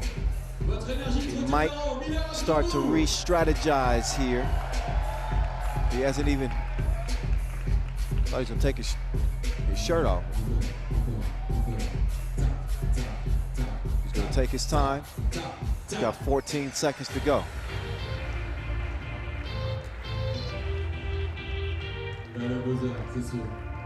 And now it's Miller. Oh, he's gonna run out of time. So they gotta give him a goose. They gotta give him a goose egg.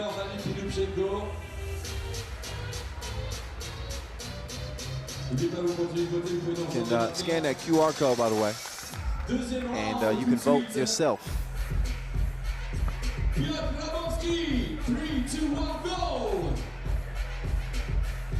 Peter Grabowski. The clock is now on for him after seeing Miller time run out of time. And you wonder if that's going to be what ends up costing. Oh, no, he didn't. He just did the dunk that Miller couldn't do. You wrong for that. In your face. Grabo. Let me see it again. Grabo. The self-oop, and then he said, this is how you tuck it under both legs. Class is in session. And look at, he's dripping in swagoo. That's just silly. So up comes Miller for a second dunk. He's gonna have to bring straight 10s, I think, the rest of the way.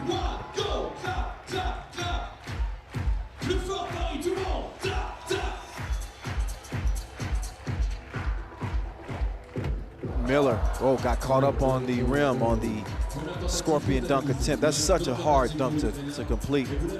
That's why it's impressive anytime that you see a player put it down, because the momentum is carrying them away from the rim, and they got to extend backwards without looking at the rim to put it down. It's impressive.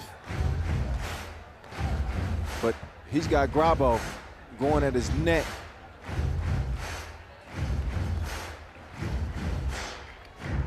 Oh, halfway down that time. And Miller, he's got to be careful not to get in his own head here. He's known to usually make his dunks within one attempt. But he's running low on time again. He's got to put this down. I don't know if he's going to stick with that dunk. I think he will. No. So that's back-to-back zeros for Miller. And you can see he's obviously disappointed. Come to the final here. He wanted to put on a show against Grabo, but right now, Grabo's unbeatable. Who else is going to step up? I know it's got to be some dunkers out there looking and saying, man, this dude hasn't lost. He's won, I think, 10 or 11 straight dunk contests. Your reigning World Tour dunk champ, Grabo. He's trying to go off the bounce, 360.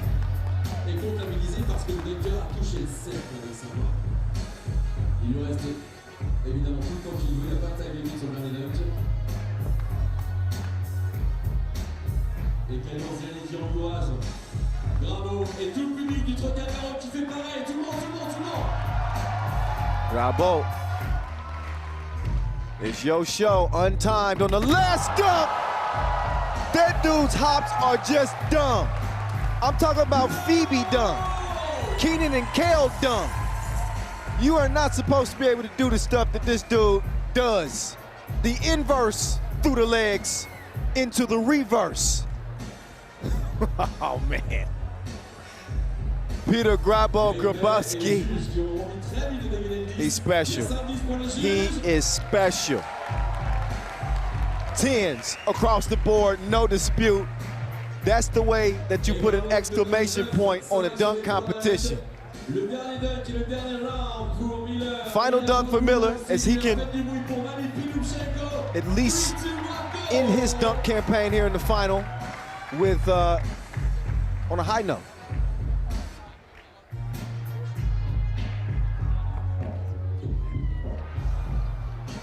Didn't get the oop that he wanted. Crowd's gonna give him some love. Trying to recharge that energy. And make no mistake, this is a world-class dunker right here. This is an anomaly to see him get 2 zeros. Never see it. How are you gonna finish with that though? That was a thing of beauty. Ooh la la, say oof. Off the bounce, 360, through the legs, and finishes with the poke. That was elementary, my dear Watson. He made it look easy, and he got straight 10s.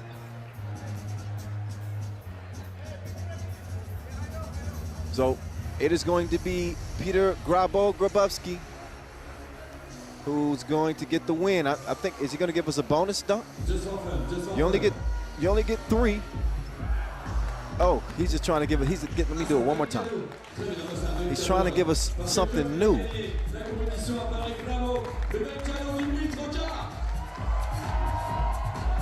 Not quite. That would have been unique.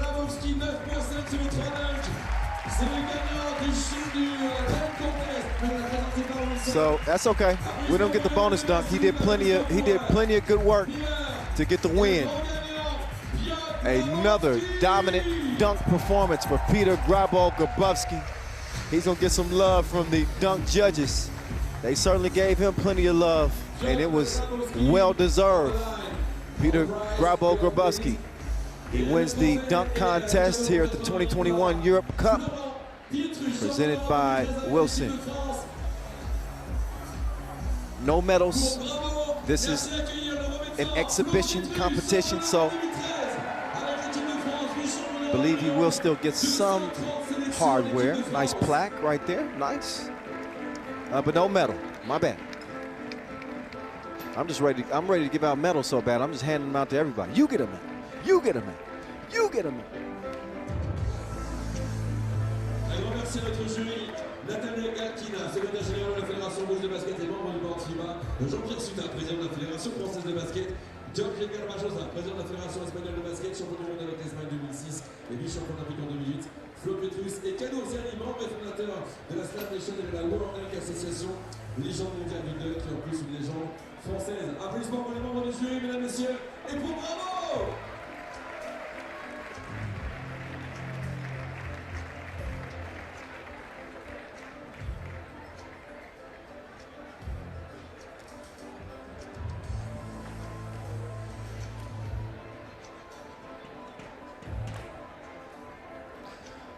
All right, so we'll get a little bit closer to settling our business here on the final day of play. As we will play our bronze medal competitions, followed by our gold medal games. 4 huge contests still on the slate.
Another medal home. France, who had won gold the previous 2 editions. We'll see if they can redeem themselves and come out of here with some type of hardware. Minya Toure Leticia Guapo, Maria Paget, Soana Lucet. That is the squad. Playing in front of the home crowd. The pressure's on here. They look like they locked in. They'll get warmed up and get ready to go toe-to-toe with Russia yet again.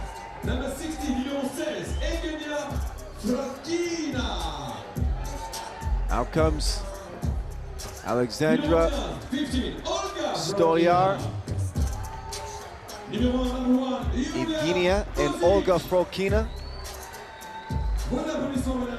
and Julia Kozik. Kozik almost looks like a high schooler in her picture. She's got youth on her side. This is a youthful team. Alexandra Stoliar, the veteran of this quartet.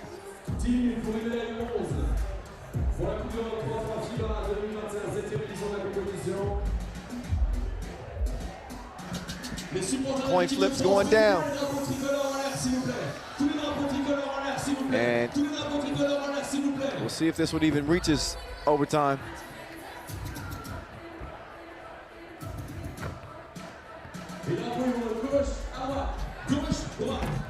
Couple more minutes to get it warmed up. In terms of the head-to-head between these two teams, they are not strangers to each other, and it has been a deadlock. In the last 8 meetings between these two teams, they have split them right down the middle. 4 wins for Russia, 4 wins for France as well. In terms of 2021, France has been able to come out on top. We know about the success in the Women's Series, winning those 2 stops. They were able to beat them in the Women's Series final in Poitiers, one of the 2 French wins. They also beat them at the Europe Cup quarterfinal in 2019. Not to forget in the pool phase of the Tokyo Summer Games. So the last 3 times it's been France getting it done. Can they do it yet again? So your Olympic silver medalists certainly didn't expect to see themselves here in this spot, but yet here they are. If they want a bronze here in Paris, they're gonna have to go against the home team, Team France.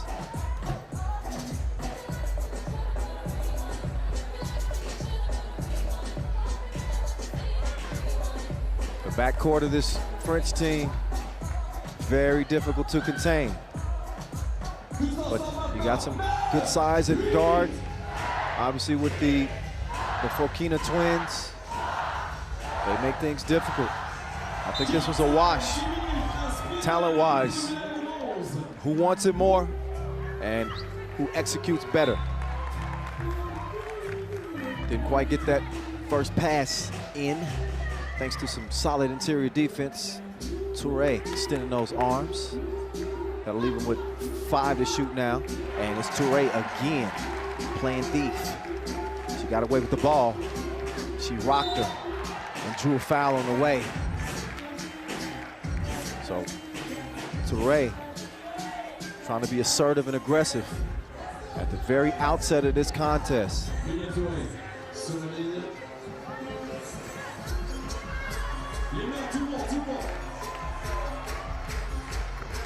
There is Touré. She's gonna strike first for France, and Russia's gonna answer right back. Olga Frokina. Lucet swings it.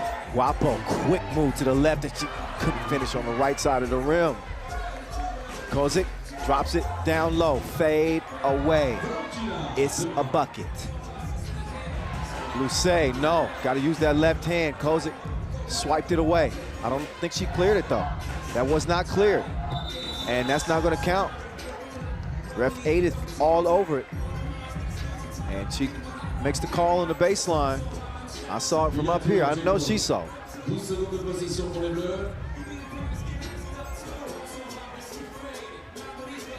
Touré's pass didn't have enough steam on it. I don't know if Russia got a hand on that or not. They go down and get it. Who's gonna come out of there with it? It's a jump ball. Gotta go to the defense. Nice hustle, as good as a steal. It's a third place game in front of your face. Kyle Montgomery, AKA The Voice, in your ear. Have no fear. I'm gonna take care of you.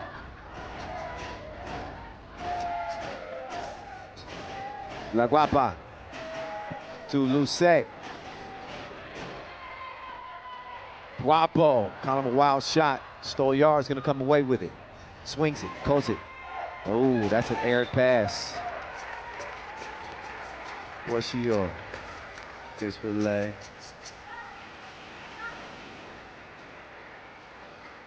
Want to thank our official timekeeper, Tissot, our ball partner, Wilson, and our apparel sponsor, Peak.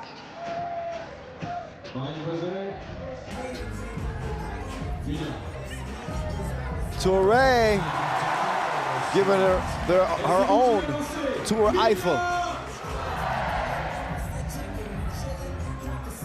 2-2. Make that 3-2. Olga Frokina, she's a bucket and some.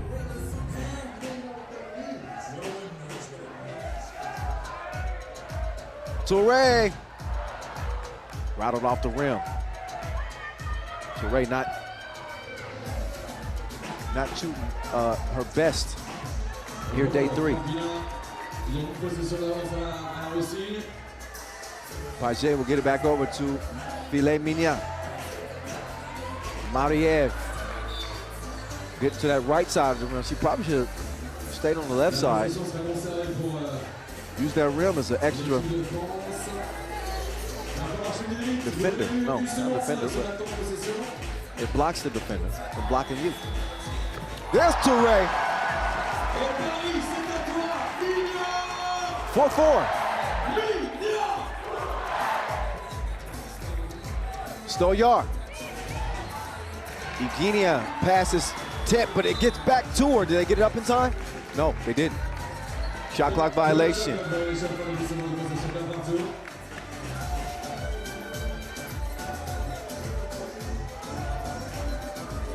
Mariev. They got to draw the foul here.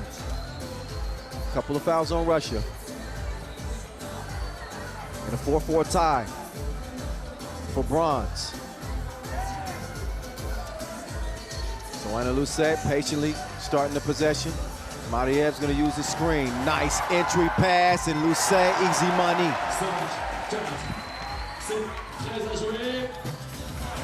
Olga, she couldn't get the response. La Guapa, hoop in the harm. France out by 2, and the fans are on their feet. So Leticia Guapo, this might be her moment. She can sense that the team needs her to be a little bit more explosive offensively. France up by 3. Oh my goodness. She made Lucet touch Mother Earth, but she couldn't finish with the layup. So now Lucet going to work. She pulls up mid-paint. Nothing happening. Kozik clears it. They're going to leave her by herself. She cannot knock down the double, but Stolyar snatches the board, and she cannot knock it down point blank. So Russia unable to trim into that lead. France, 7 points, no fouls. Toure couldn't quite get there.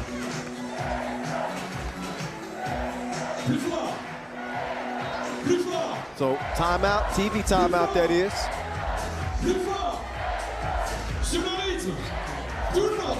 So the French trying to will their team to a win. And Leticia Guapo is feeling the energy. Lucet making herself available underneath the rim. And a slim lead through the first 3.5.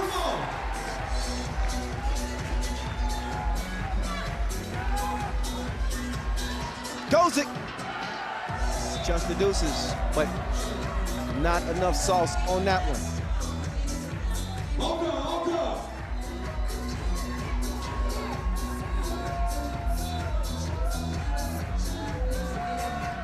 Rousset trying to go to work here. Paget, smart play. I even thought she was shooting that. Stolyar, driving baseline, goes it. Yep. Quick foul on France, number 1.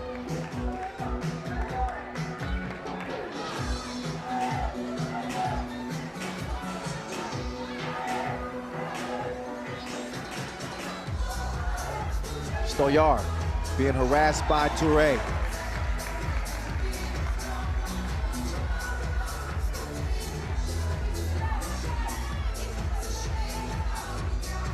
Stolyar moving to the left, spins to the right. Ball finds its way back to her, and she puts it where it's supposed to go. Through the rim. Guapo, Paget on the move, uncontested, Frito-Lay.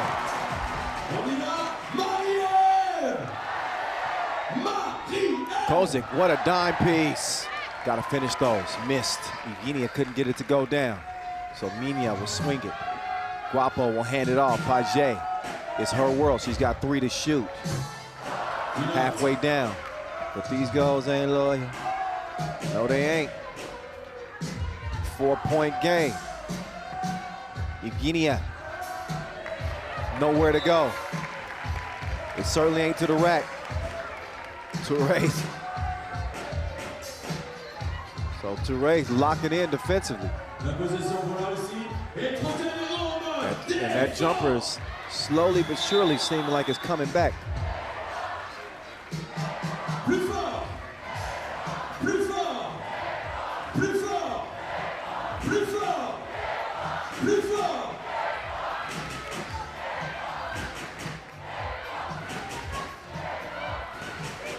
So it's determined that Russia will have 0.2 ticks to shoot and a shot clock violation. Not enough time to get a shot up.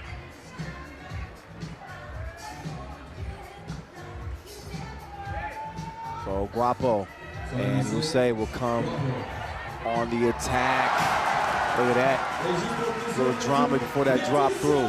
10-5, France, and another steal. Guapo. Not a good looking pass. It's stolen. Stolyar's got it cleared. She cannot score it over Touré. It's Olga Fokina. Couldn't get to it in time, but I think that France touched that anyway. 4.5 to shoot. Stolyar to Olga. She's wet as a skinny dipper. 10-7. Touré. She's trying to get in her bag. Paget with nowhere to go. Late in the shot clock, nowhere to go but up.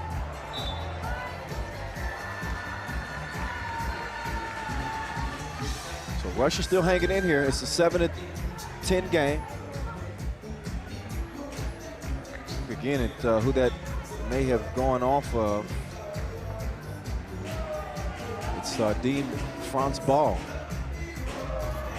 Guapo, man, she is quicker than you. Simple as that, 11-9.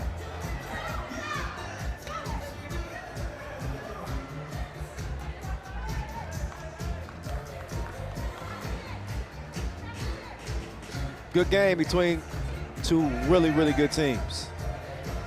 This is the class of 3x3 at this stage. Oh, Paget bringing the crossover, turnaround hook. No. Evgenia trying to do something strange for a piece of change. She couldn't get the mid-range J to fall. Touré on the cut. She's gonna set up in the corner and let Paget go to work. Guapo establish a position on Kozik. She's gonna draw a 4 foul on Russia. 3:44 officially left, so you know what that means. It's a TV timeout.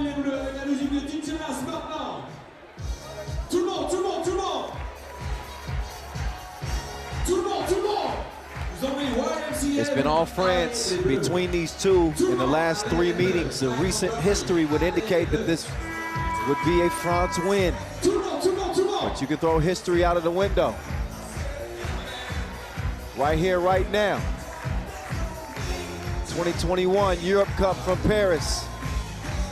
On y retourne, on y retourne, on y retourne, tout le monde, tout le monde.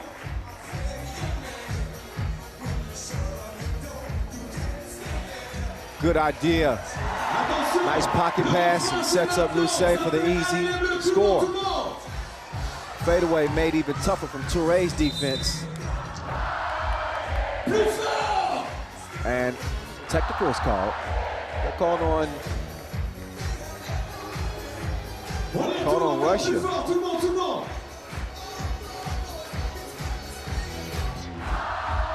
Called on number 10, Stolyar.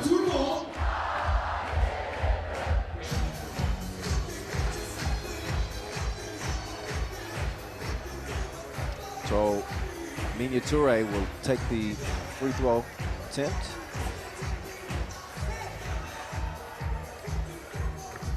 Former world number one knocks it down. And the MVP of the first edition of the Women's Series 2019, that is Filet Mignon. Up fake.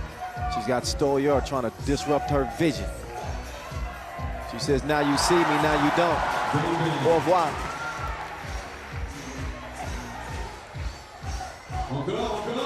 Olga, good body control. Better defense from Guapo. Touré, she'll give it up.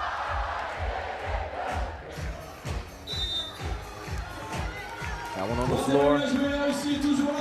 Stolyar defending too aggressively. That's 6 fouls on Russia. It's a 5-foul disparity. France only with 1 to their name and a 5-point lead as well. Guapo coming around, Lucé decides to take it herself. And she's called for the offensive foul. She swung the elbow.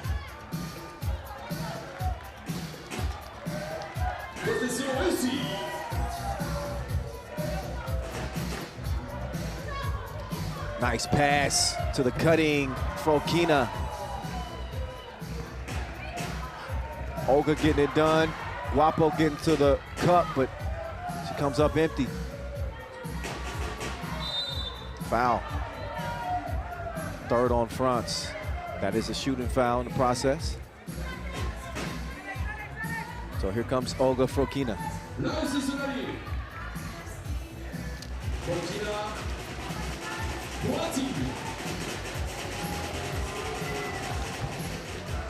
Knocked down. 3-point difference, 2:30 to play. This is the bronze medal game. Touré! It's good. 16-11.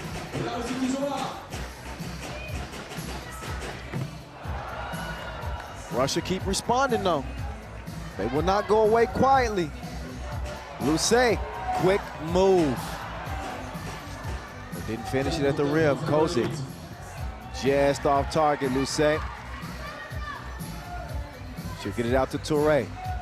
Touré's got 6 seconds to work with. Oh, too fancy. Behind the back, stolen.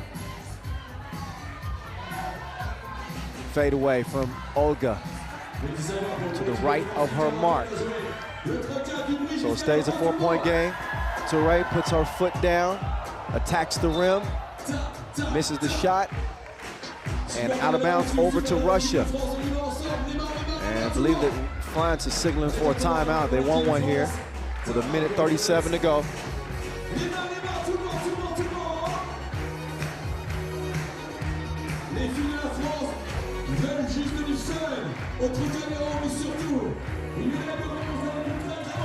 Look at this crowd. Hello. How y'all feeling? Good to hear. Good to know. All smiles from all our 3x3 fans here. Enjoying the action on the court, enjoying the beautiful views, the scenery here in Paris. First time ever that we had a 3x3 event here. And there's Evgenia coming free. Nice cut to the bucket. Russia's not out of here yet. It's only a 3-point game, y'all. Minute 22. Page traveling. Puis le 19, ça peut très vite changer, pareil. Le 3K, ça peut très vite changer. Les filles, on va nous.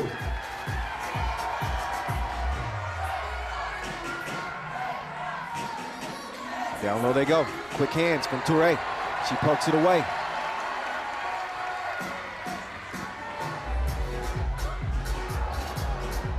Bajé took a bump. Les mains. Un match pour les médailles. Les mains, 31, on lâche rien, on est tous ensemble, 1 minute 03. Ball up top, Russia.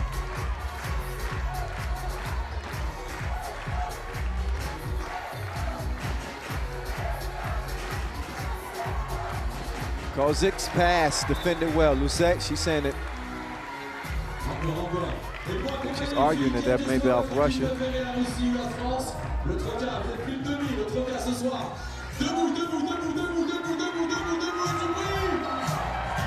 Oh, they fell asleep. Oh, but Kozik, tough. Got caught underneath the rim. Missed an easy layup opportunity. Every possession here matters so much with 43 ticks left in this one. And what a clutch two-ball from Marie Pagé, an unsung hero on this French team. What a big strike. Now it's Guapo's turn. Guapo, step through. Missed it long, 20 ticks to go in this one. Russia need a score quickly. They don't get it. So with 12 seconds remaining and a 5-point lead, France is going to hold serve in their own backyard as Lucet will put some finishing touches on a bronze medal for Les Bleus. Here in Paris, they get it done as they will not be heading away empty-handed. Instead, they hand an L to Russia. They defend home turf in front of the Eiffel as Minya Touré, Laetitia Guapo, Marie Pagé, and Soana Lucet get it done. They'll have a spot on the podium with the stars shining brightly in front of the Eiffel just across the Seine River. Great win for them. The men come out and celebrate as well as they came up short here on the final day of play.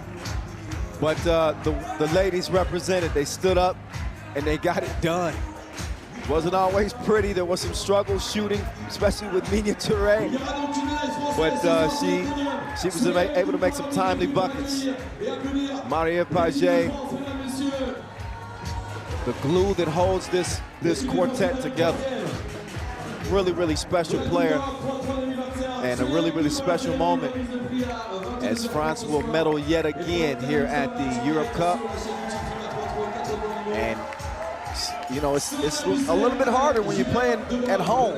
I know they say that's an advantage, but they get it done nonetheless. Let's get it down to Julie Leboeuf, who's with Soana Lucet. And wow, we have the Eiffel Tower now scintillating as well behind us. Soana, it wasn't easy after the semi-final to recover, get ready for the final, but you did it, and you won the bronze medal. What did you say after? But then you did it, you won the bronze medal. It was a tough game against Russia. Yes, it was a really tough game. I mean, they're really great players. We knew that we had to contain their two-point shots. I think we did pretty good. They were tired, we were tired, but we really needed to do this in front of all those fans.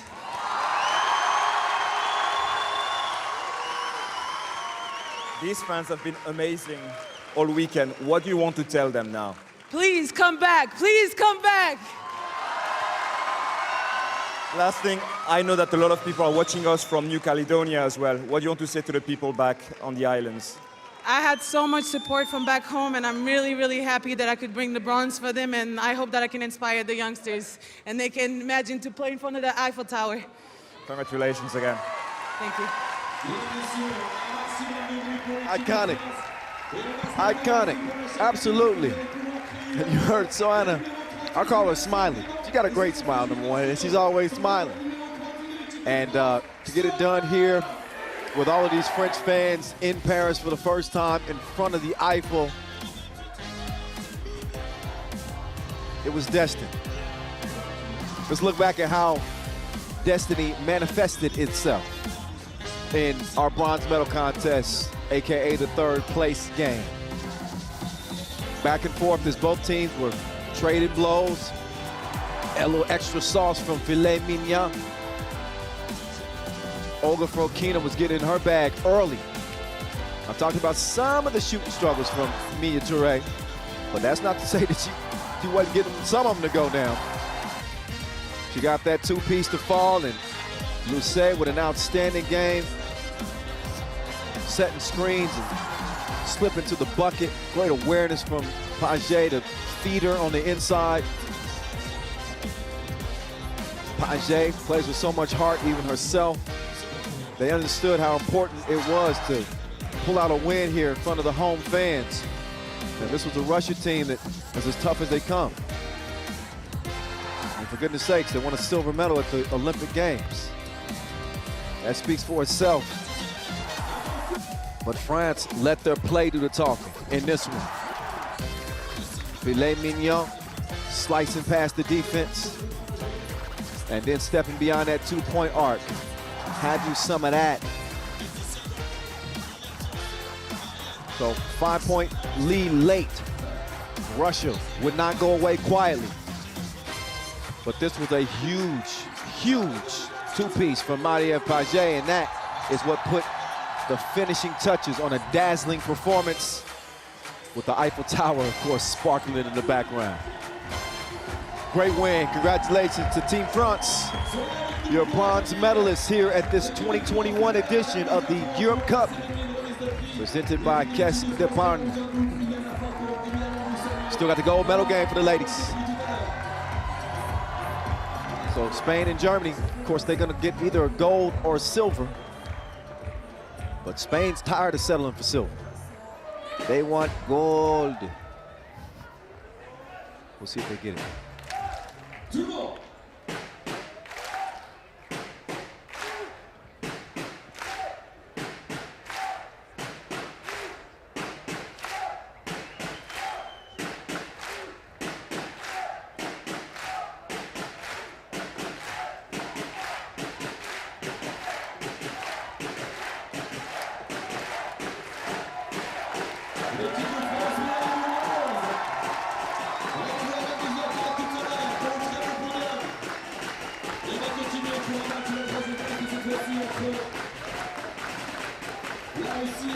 All right, so I think the vast majority of these fans are still gonna stick around. They wanna see how this thing plays out, even though there won't be any more French representatives. And our final three contests, 2 of them gold medal games. We still got to get the men's bronze medal game underway, which is coming up. Russia with Daniil Abramovsky, Boris Logoshev, Alexander Zuev, and Stanislav Sherov against Lukas Didushko, a.k.a. Day-Day, Pavel Pavlovsky, Krzysztof Zamoyski, and Simon Redou.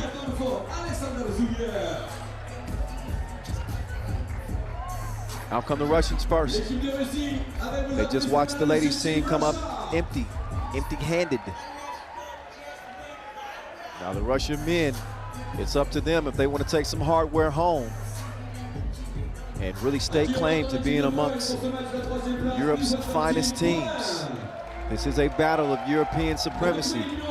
Europe Cup, the 12 best men's teams and the 12 best women's teams started this tournament. But now just a few remain.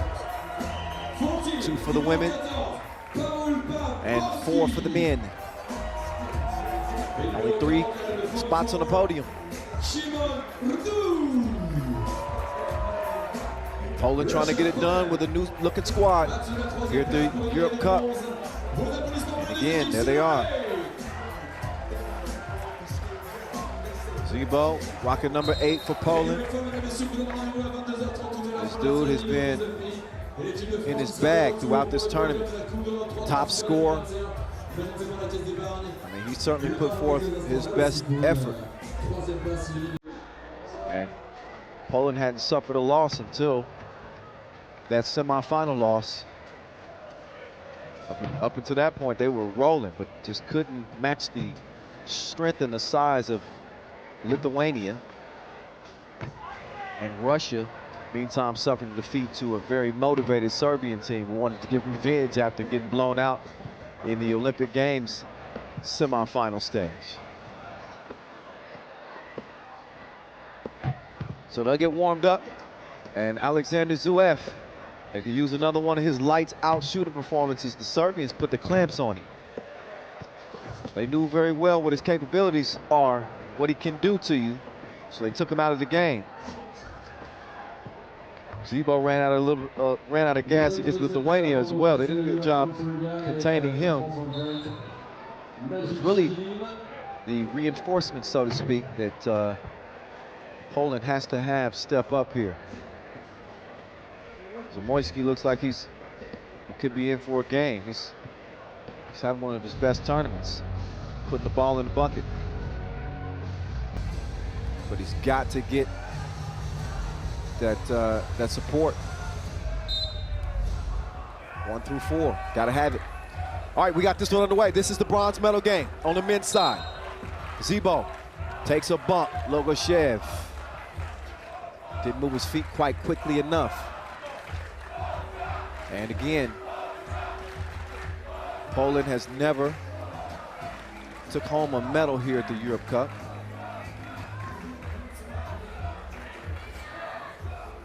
Neither have the Russian men. Pablo, turnaround. Rolled off the rim as Raduk hits the deck. Got some help. Actually, he's the one that gets whistle for the foul. He'll check out. Pablo is in. Logoshev setting up shop. And he's going to quickly get the ball to Alexander Zuev. Zuev, step back. Too much protein on the release, and over to Poland. Another whistle, but that is because he's out of bounds. Yeah. Logoshev starting it out near the perimeter of the two-point arc, rather. Zuev back down to Logoshev. Logoshev, quick turnaround. That's some strong defense from Day-Day. There's some top flight security.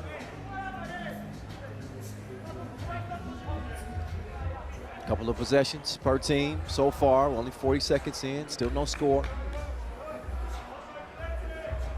We appreciate you if you've been active on our social media pages. We appreciate you at FIBA 3x3 using that hashtag 3x3 Europe. Oh, Pablo with the spin move. He couldn't hit him with the hee-hee.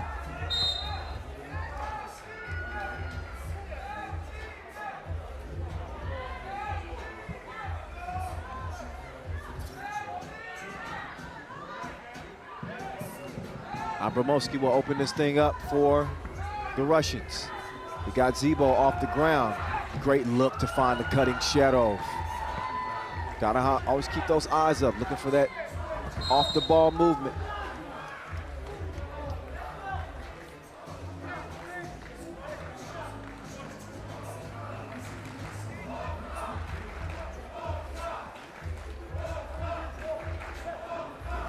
Ground comes Zuev now.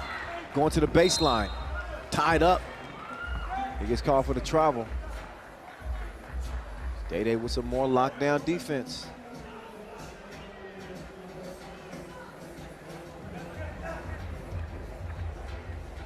There's Zebo.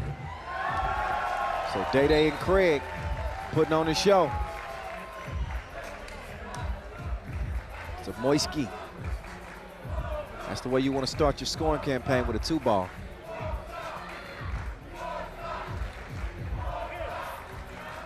Zuev drops it off to Logoshev. Out to Shero. Shero, no hesitation, set his feet.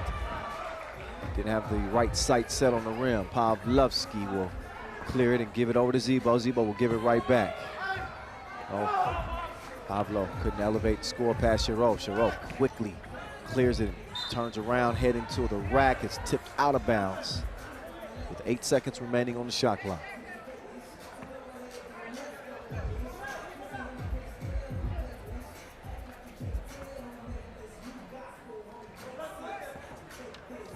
Hey, it is Zuev. Look at the defense from what they do. We let him play, don't we? Yeah, we do.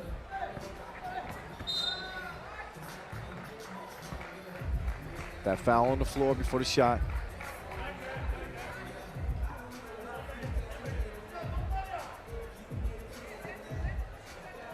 Russia and Poland, two representatives in the first ever Olympic Games with 3x3 on the event schedule. Russia finished in second, Poland finished in seventh.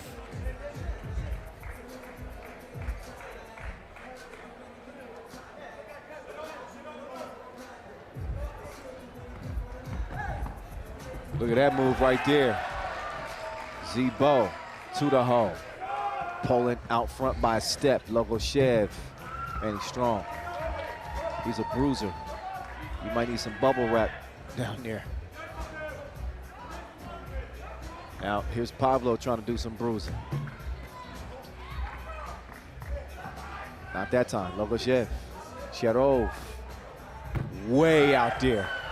He get that from a different zip code.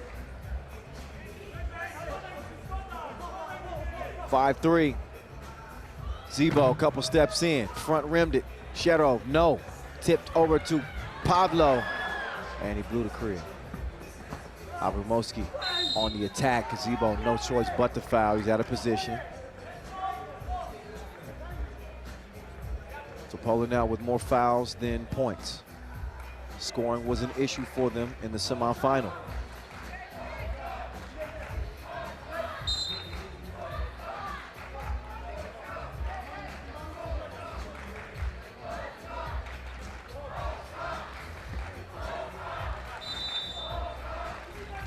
Got a TV timeout.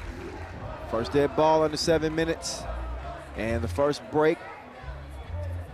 First opportunity for both teams to break down what they've done to this point. There's Zamoyski getting it done. Strong drive to the rim. Little jab step, set it up. That was one of his scores. There's another step back, 2 ball. And Russia getting it done on the inside with Abramowski making a move. Nice body control for him. Poland with a foul to give. Russia with 3 to give. Nice feed. They just let the game come to him. Comes easy that way. Zuev with the share. Oh, and Dede's down. Another whistle that gives Russia a 4th. Combined 9 points scored, a combined 9 fouls. First 3 minutes.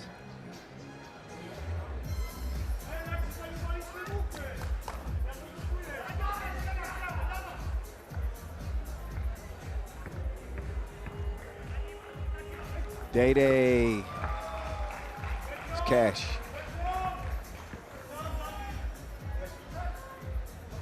Sherov. Followed it after the miss. He's hacked. 2 quick fouls on Poland. Now they got no more to give. Take another look. That was all Zebo can do to prevent that make. He didn't want to give up an easy layup. But as a result, Sherov is going to shoot 1, and that is the 6th foul on Poland. So they got no more to give.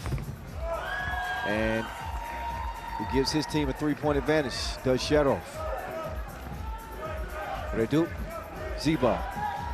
2 toes behind the line. All wet, all net. 2-piece and the biscuit this time. So he got a chance for a 3-point play. As Zamoyski is the weatherman for Poland. He has been making it rain. From pool play to now.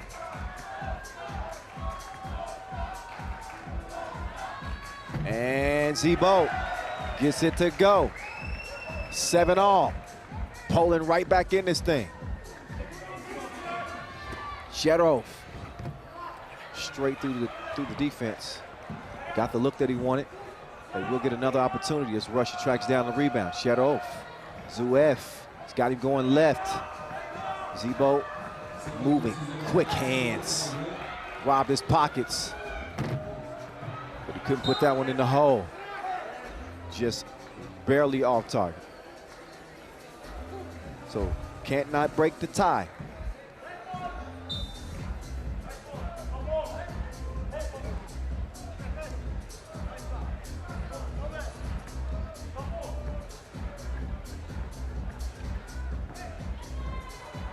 Verdu, down low. Dudusko, count it.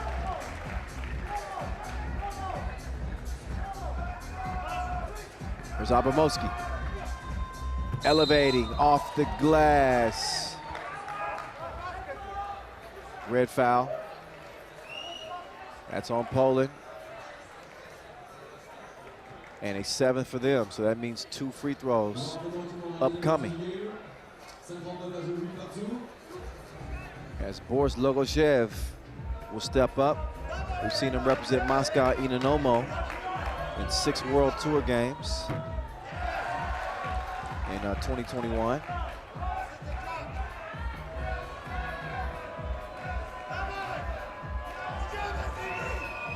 And Logoshev, the second one. It goes down. Approaching that midway point now. 5:30 to play. Zebo to Day. He says come back another day. Logoshev sending packing, but they stick with it. Persistence pays off, and 9-9 we go. Sherov bricked it. Here comes Zuev. He's got Pavlo. He's got to like this matchup in terms of quickness. Now he passes it up. Sherov, high arc, takes the rainbow. 2 to the head. You already know, 11-9. Zebo doing his dance, left to right. And another foul, so both teams in a bit of a pickle when it comes to the foul situation. A 6th foul on the Russians.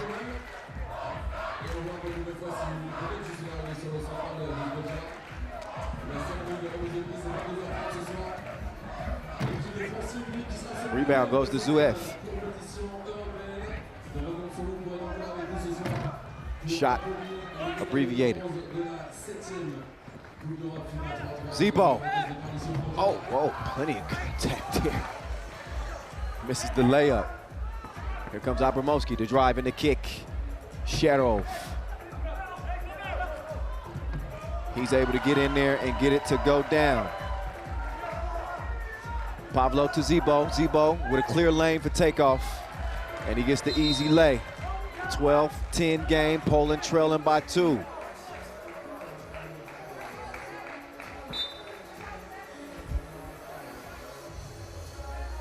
And again, neither one of these countries have won the Europe Cup in the men's competition.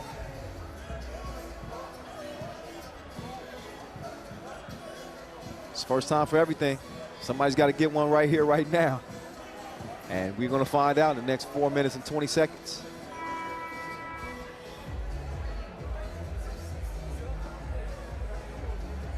Head to head, Poland 1-2 against Russia. The win that they did get over Russia was in the pool phase in Tokyo. That's the most recent win.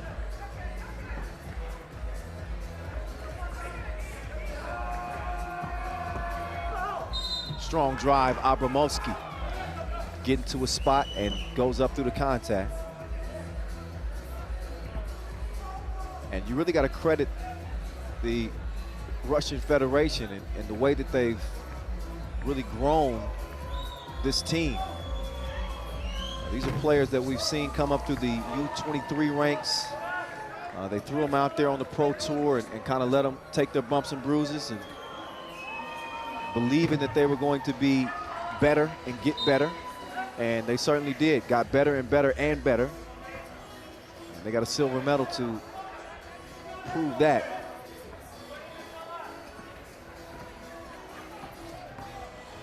Zebo! Logoshev didn't want no parts of that. He gave him a free dunk. And Abramowski, he's gonna answer back.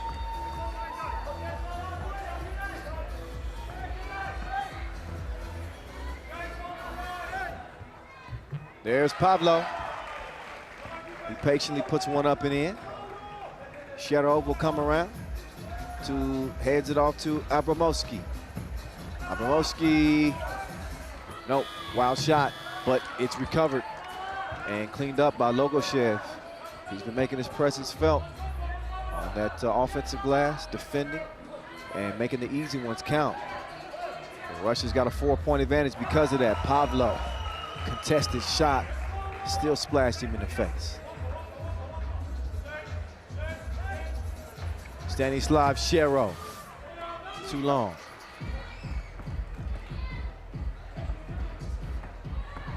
Here's Day-Day.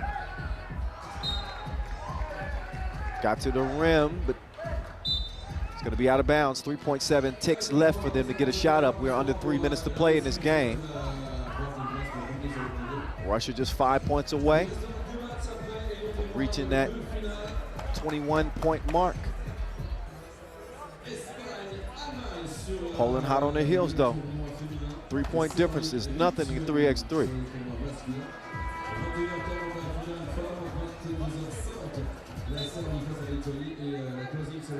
How about Zebo? My dude has been on like your bedroom light all night. Zamoyski.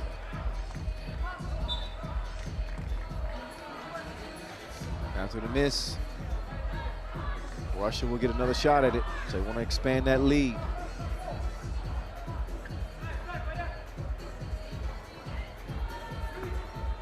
Abramowski, no. Telegraphed the pass.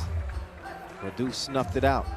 Can they turn defense into offense? Pablo, he's got the answer for me right there. One possession game right here. Abramovsky, oh. What they do? I think he started boxing out too soon. He's boxing out mid-shot.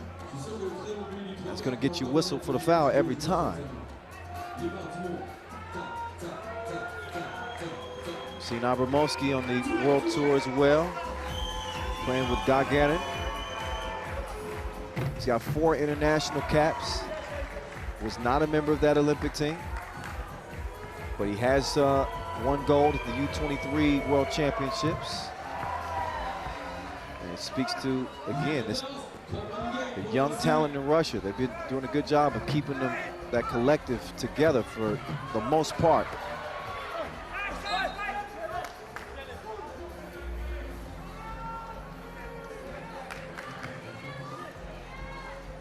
Kirill Pisklov is on that Olympic team. He's another young Russian that's up and coming, plenty of talent. They're doing some things right.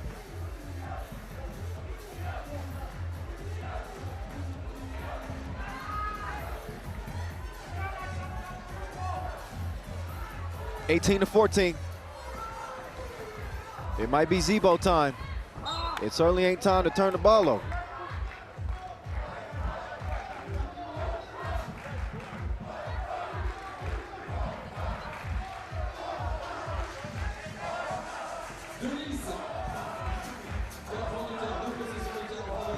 Zebo to the hole, but that was Abramowski holding his own. Zuev for a little stop and go. Hezi, Logoshev out in the deep end. The shallows are doing a lot better. Pavlo, he's a miss as well from deep. Oh, whoa, Logoshev is down. Pavlo's like a brick wall.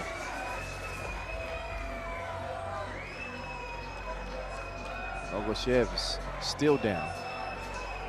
He's taking his time getting up.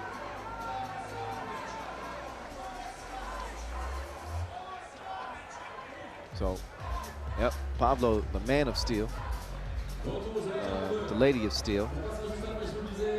Eiffel Tower looking over. Logoshev is a big dude for him to get shaken up. You know, that was a shot that he took. 18-15. 1:36 left. Our men's bronze medal game. You lose this, you go home empty-handed. Hard to claim yourself among Europe's elite if you're not one of the final 3 standing on the podium when it's all said and done. Zuev late in the shot clock, had to force it, didn't touch anything. Ball back over to Red. No need to panic either here if you're Poland. Minute 29, it's all good. They don't even have to force a two. Any score is a good score. Take the easiest bucket available, and that's what they do. Zebo in a rush to the cup as he gets another bucket. Offensive foul call, that was on Logoshev. So both teams in a penalty now too. And you gotta be stationary when you're setting those screens. It's been a point of emphasis the previous year or so from the officials, letting players know you cannot be moving while you're setting that screen. Big boy game. Zebo playing some bully ball.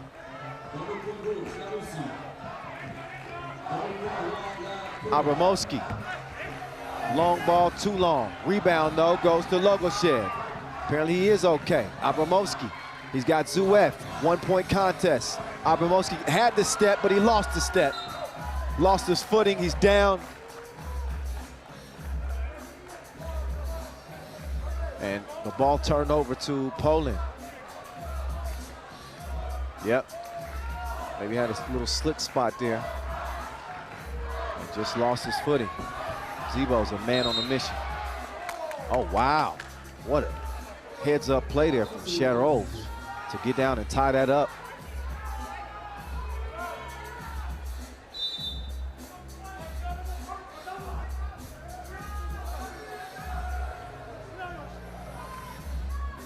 So we're under 40, we're under a minute to play. We have 41 seconds officially left in this game. And we've seen both teams have players kind of lose their footing as they are giving it their very all. Every bucket so tough. Speaking of tough buckets, man, this dude built different. He's wiry, but he's strong. Zebo. Certainly been a tournament that he could be proud of. Abramowski, 2 toes behind the line. He puts it up, but he couldn't put it down. Zebo down for now, but not down for the count. He's up. And they get the Wilson in his hand, and that didn't turn out how they planned. Looked good from here, but didn't go down. Pablo making the move on Zuev. He was licking his chops. We're at 10 seconds to play now, 18 on. And Zuev, here he comes. Sidestep, unbelievable. If he can hit that. Zebo, why not? If anybody's gonna shoot it, it's got to be Zebo. Zebo, mid-range, for game! Zebo put his cape on and gets the TSO buzzer beater for Poland as they get it done and take bronze here in Paris. Take another look. He has been a man possessed. I'm surprised his head ain't spinning. Zebo coming through in the clutch for Poland with time winding down. He's had a hell of a tournament to this point, and you wouldn't want the ball in anybody else's hands outside of Przemysław Zamoyski here in this third place contest. So Russia, they are gonna leave empty-handed. Pavlo, Redu, Didushko, and of course, Zebo in the winner's circle. They'll have a spot on the podium here in Paris. What a win it was for them as they answer some questions, a new look team, and still able to get the job done. Zebo's going to work like he was under a deadline. Let's get it down to Julian Debove, who's standing by with Zamoyski right now.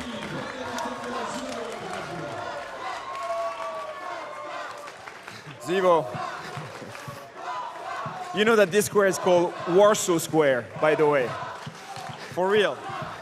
Look, what a comeback win. You're down, you get the ball. We saw you hesitating to take the two-pointer, and in the end you drive, you elevate, you shoot. Lead us through this last play.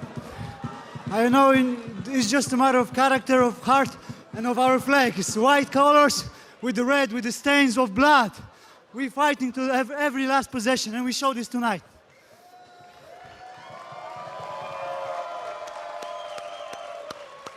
And you had an amazing tournament. I hear some MVP chants. Talk about the support that you got from everyone in Poland this weekend. I mean, this place is just phenomenal. It gets no better than this. This is the best of the best, so we're happy. We came here with the idea to take a medal. We got bronze and we're happy. Thank you, Poland. Dziękujemy wszystkim kibicom za doping. Super, hey! Congratulations, man. Congratulations. They came, they saw, they conquered against the odds. Poland's quartet will be heading back home with a bronze medal. They will not be going empty-handed. You heard the MVP chants for Zebo. And listen, he's probably not going to get MVP because he's not going to win a gold medal. But I think he definitely has earned a spot on the team of the tournament. That is without question. This dude, I mean, he was straight up cooking. And it wasn't just here in this game. His complete body of work from the pool phase on to this point, Zebo, he was bruising some people. He put a lot of dudes on the bucket list out here in Paris. And he played with a chip on his shoulder, with something to prove. He knew that his team was going to lean on him heavily to provide that scoring. Didn't have it in the semis, but he found it again here in the bronze medal game. But it was contentious. And a game that Russia was in the driver's seat, but there's no quit in this Poland team. You've never seen a Poland team that quits. In all my years covering 3x3, and maybe even an underrated team altogether. Not just this year, but in years prior, I think they started to really garner the type of respect they deserved after getting that bronze medal at the World Cup in 2019. And obviously playing so well at the Olympic qualifying tournament, being the #1 team, coming out of Graz. This team, different though. The glaring aspect is that Michael Money in the Bank Hicks was not able to play here. But yet and still, they found a way to get it done. Congratulations to Poland, who just outlast Russia 18-19 in the bronze medal game. So what does that mean we have left? That means that it's time to go for gold. That's right. We got our women's gold medal contest and our men's gold medal game still left on the slate. The Eiffel Tower dominating the skyline. But it's a 3x3 takeover here in Paris this weekend. Spain and Germany. I'm not sure that a lot of people had penciled Germany in. Spain, yeah, they were considered one of the favorites, but Germany's kind of opened a lot of people's eyes. This is a really, really good team. And they got a good chance here against Spain. But they look like a team on the mission as well after beating France. Vega Jimeno, Marta Canea, Sandra Igaravide, Aitana Cuevas, Katarina Müller, Loena Rodefeld, Sonia Greinara. And of course, Brunswick as well.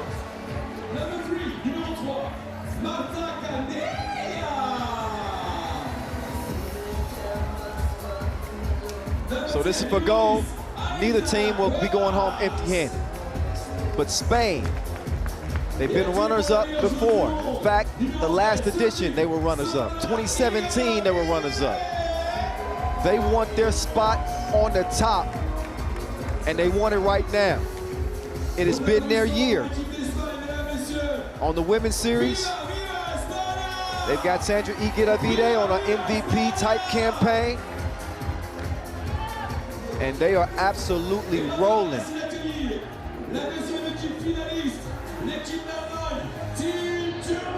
So here comes Team Germany, again with Svenja Brunkhorst, Sonja Greinara, Luana Rodefeld and Katharina Müller.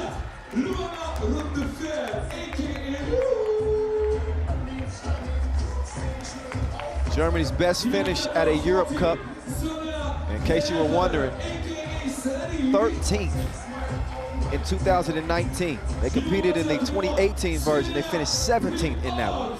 So that is exactly why Germany was considered a bit of an underdog in this one. But again, I said before, when you get to day 3, throw the records out the window. Doesn't matter. Who wants it? Who's got the biggest heart? Who's got the clearest mind?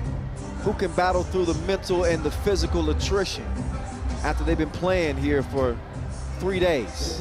Although there was just 1 day of pool play. Teams did get a rest from day, unless you played on day 2, which is the difference. Teams that played on day 2 didn't get a day of rest, but if you played on day 1, you did. And Germany did. So we'll see if they're the fresher team between the two. Now, as it relates to the head-to-head between these two, they met at the Women's Series Constanza quarterfinal. As you know, Germany went on to win that one. They beat Spain. So that being the most recent encounter between these two. Sandra Igedevide, all by herself atop the scoring charts. She leads the women's series in player value, key assists, a number of other statistics. She's put together a hell of a body of work here in 2021. Speaking of a hell of a body of work, Sonja Greinerer. This woman is unstoppable, an absolute German force. She's gonna get the ball early and often. And they don't hide what they do. It's just a matter of, this is what we do, stop us. Good luck with that. They haven't been stopped to this point. They got a gold medal in their sights. So, enough of my talking. Let's get to it. We about that action, boss. It's game time. Our women's gold medal game here in Paris. Sandra Igedevide. She's gonna miss her first 2 attempts, but Aitana snatches the rebound, gobbles it up, and puts the cookie in the cup. Quick drive and kick, Rodefeld. She spins into trouble. That's some solid defense there for Igedevide to tie it up. She got some help from Brunkhorst, who did kind of spin right into it, but meantime, it's Kanea, cross court. She gives it up to get it back. Sharing is caring. It's a lot of love on this Spain team. Rodefeld will kick it. Over to Greinerer. Turnaround, no, they ran out of time. Not to say that she can't shoot from that 15-foot range or so, but she is more dominant near the bucket. Now she's out on the island. Kanea bails her out by giving the ball up. Vega, what a pass. You gotta appreciate the simple plays in 3x3. Doesn't always have to be behind the back to be a pass that you can appreciate. But I said all that for no reason, because there was no score. Just something I noticed. Rodefeld almost got her cookies tip. Kanea putting the pressure on the outside. Müller on the run, not quite quick enough. You gotta be quicker than that. Shot clock violation. Minute in. Spain looking for more. And they got to get the ball to Igedevide. They're going to let her orchestrate. Igedevide, turnaround. Not that time. Missed it to the left. Brunkhorst. Down to Greinerer. Drop step game. The running hook, no good. Vega Jimeno is a capable defender. I think that she's going to be a little bit different than what Greinerer has faced. She can really make it tough on you. She's a physical player. And she misses the 2 now. Brunkhorst. She can have more space than an astronaut. She just couldn't knock the shot down.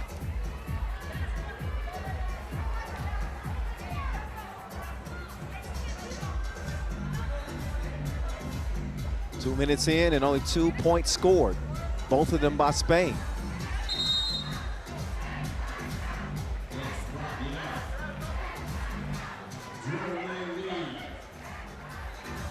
Germany beating Russia in the semifinals to get to this point. Kanea trying to go to work on Rodefeld. That's a good job moving the feet, but that's just better offense. You know how it goes. It be like that sometimes. Rodefeld will hand it. Mueller will swing it. Rodefeld, she's got Aitana in front of her. Gave her a move and then gave her a 2. How you love that? 3-2.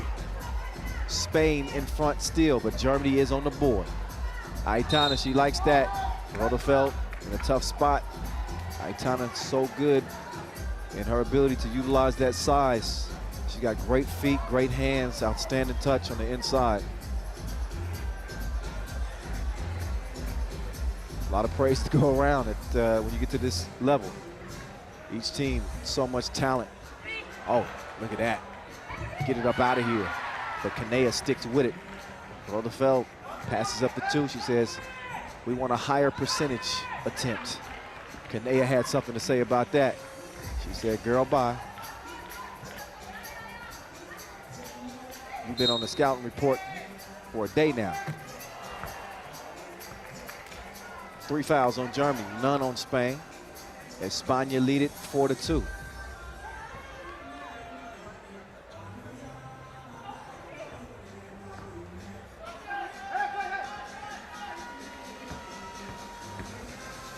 Aitana, so strong.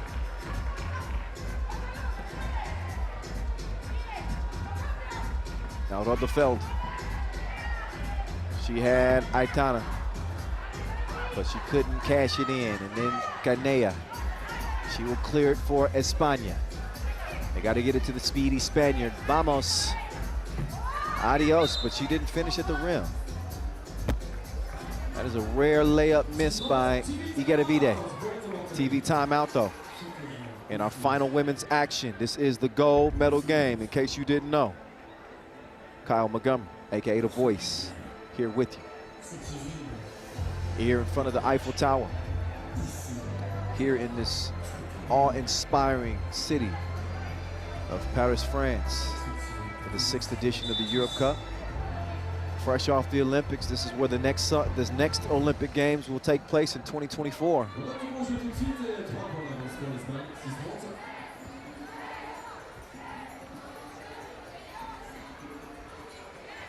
Reiner kicks it. Brunkhorst, good look. Didn't get a good looking result. So the ball will come free, but it will come back to the Germans. And now Mueller will pull the trigger, but she fires a blank. Look at this defense here from Germany. They want to tie this thing up. They couldn't do it. Igedevide though, she will feed the big. And a foul's the only thing that prevented Cuevas from making the layup. She'll shoot 1 here. So that was in the process of the shot.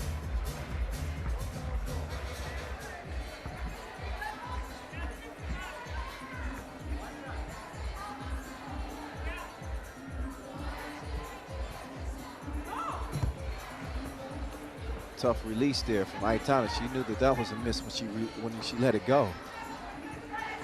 Quick move, but the defense holds. Kanea, oh wow, she got put on the bucket list. Of course, getting it done. Here's Rodefeld, trying to do everything she can. I don't think Olivia Pope could help him. Aitana too much down there. Oh, swiper, no swiping.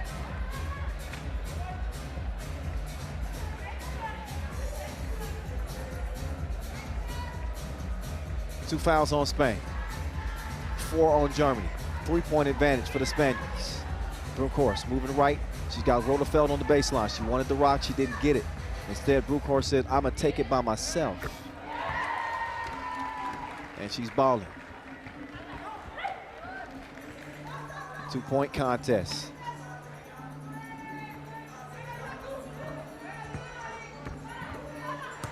Oh, look at that defense. It is suffocating. So they are not going to let, they seem to be pretty intent on preventing Gleinerer from getting loose. They also had the personnel. They also had the personnel to really contend with them on the interior. Again, capable defenders in Jimeno and Cuevas. They're not going to make it an easy day at the office for Gleinerer. She's been giving everybody else the business. And that's not to say she won't pick it up in this one. We still got 5 minutes to play in a 2-point contest. But so far, so good for Spain defensively. They've done a good job containing her. Again, a woman who's been uncontainable to this point. She threw that back like it was Thursday. Now it's out to Mueller. Two-piece. Missed it to the left. Couldn't track down the rebound. Igaravide. Canea. She had Aitana. She smartly gets out of the paint. Igaravide. Step back. You don't know me like that. 8-4. España. Oh, foul on the play. Would have been a great opportunity for it and one, but the layup left short. So that'll leave Bronkhorst with just one attempt at the free throw line. Svenja Bronkhorst, 29 years old, ranked #1 on this German team. 8 international caps, and she cashes in. 2 Women's Series wins for Spain, 1 for Germany. So they've been well represented in the women's competition here in 2021. Nice pass, and oh no, finish. They are making it tough on the interior. Igaravide, her pass is deflected. Great defense there from Gleinerer. She's gonna step out in the deep end this time. She couldn't get the splash. Rotherfeld though, she will track it down, gets it back over to Gleinerer. She makes the move, Aitana. She's gonna be put to the test here. She gets behind the line again this time, but the shot is Kevin Hart. Short. 3-point difference, and Jimeno. Nope. Rotherfeld. Nope. Missed that one badly. Gleinerer lost the handle on it, so it's back in maybe the most dangerous player on the court's hands, Igaravide. It's a miss, a narrow one. Ball back over to the Germans. We're gonna see who wants some new gold neckwear. Of course, just off target, Aitana with the Wilson in hand. She whips it down low to Vega Jimeno. Jimeno with the soft touch. What is that, velvet? It's 9-5. Here's Rotherfeld. She does the step back. She needed some space in the relationship, and she gets the deuce to go down. 240, Jimeno. It's a no that time. Here's Aitana, drop step, no.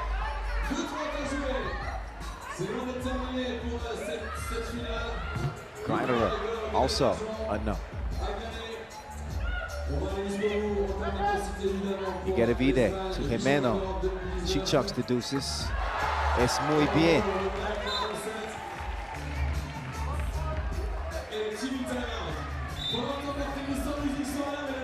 Four-point game, 11-7, it's Spain. They're trying to lock in and take the title from the Germans. Nobody will be going home empty-handed in this one. DJ Pitcher, DJ Las, been putting in the work out here. 2 of my faves. Don't leave Las hanging. Come on, Pitcher. There she goes. Hey, they've been keeping it lit out here. They've been keeping it lit like the Eiffel in the backdrop. You can see it. Unforgettable venue. As we've had, this is history in the making. We're writing another chapter in the Europe Cup pages. The 6th edition here as Mueller goes behind the back like a gossip girl. Untrustworthy. 11-8, you gotta watch her. Canea. Pass stolen. Greiner will kick it. Brunkhorst always looking to pass it. That ball is kicked though. So fresh 12 seconds on the shot clock as España will try to stop this German attack. Under 2 minutes left in this gold medal game. They can use a big two from Rotherfeld. She came up huge in the semifinals. Now Rotherfeld, right on cue, did not tell you. She's an international banker. Thank you very much as Germany is within one.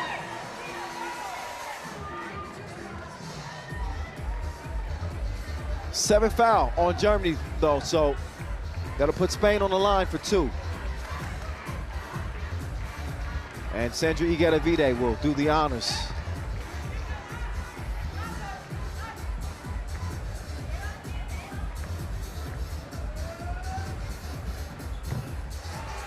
Igueravide, no problem at the stripe.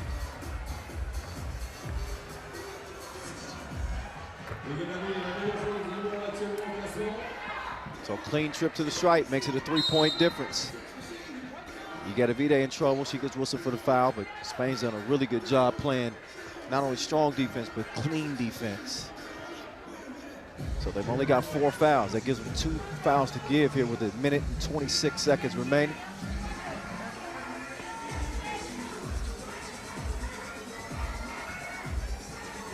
Rotherfeld, nowhere to go with it.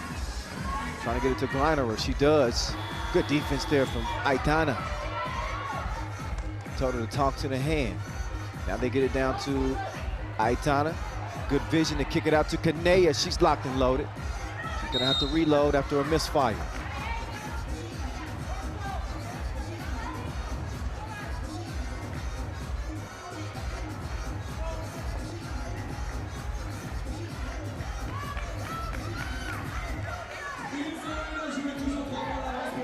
Here's Rotherfeld.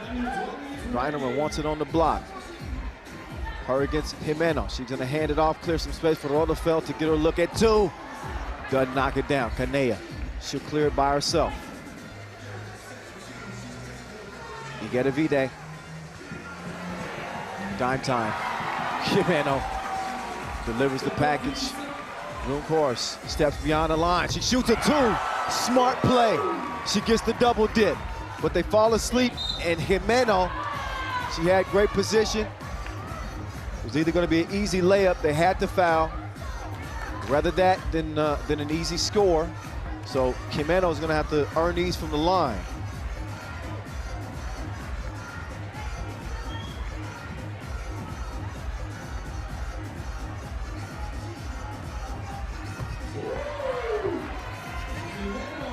So Jimeno extends that lead to 3. They certainly aren't going to be breathing easy here. Just a 2-possession game, even with a made free throw, and that's exactly what it is. It's 16-14. But we've seen these German shooters. Rotherfeld will give it up. Brunkhorst, she just knocked down a 2. She's going to drive, she's going to kick, swing over to Rotherfeld. She just mishandled it, and they mismanaged that possession. I understand the unselfishness. Greiner was just trying to get a better look for a teammate up top, but you can ill afford to waste any possessions. Down by 4 points. Ball back over to Spain. So Germany's only hope at this point is to foul and pray for some missed free throws. Otherwise, Spain is in the driver's seat. They can control their own destiny the rest of the way. 14 seconds on the game clock, 12 seconds on the shot clock. Separated by just 2 seconds, so expect a quick foul by the Germans, unless they're ready to just say that this is going to be an L. Yep, looks like they've accepted this one. Would have been too tough to erase that deficit. Red ball, but 3 ticks left.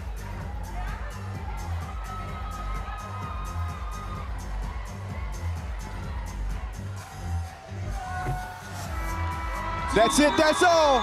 We have a winner here. in front of the Eiffel, and it is Spain. 2021 has been their year, and they got a gold medal to add to their trophy cabinet. 16-12 over Germany, who will still have a spot on the podium with a silver. But how about Spain, who had to take silver in 2019, losing in the final to France?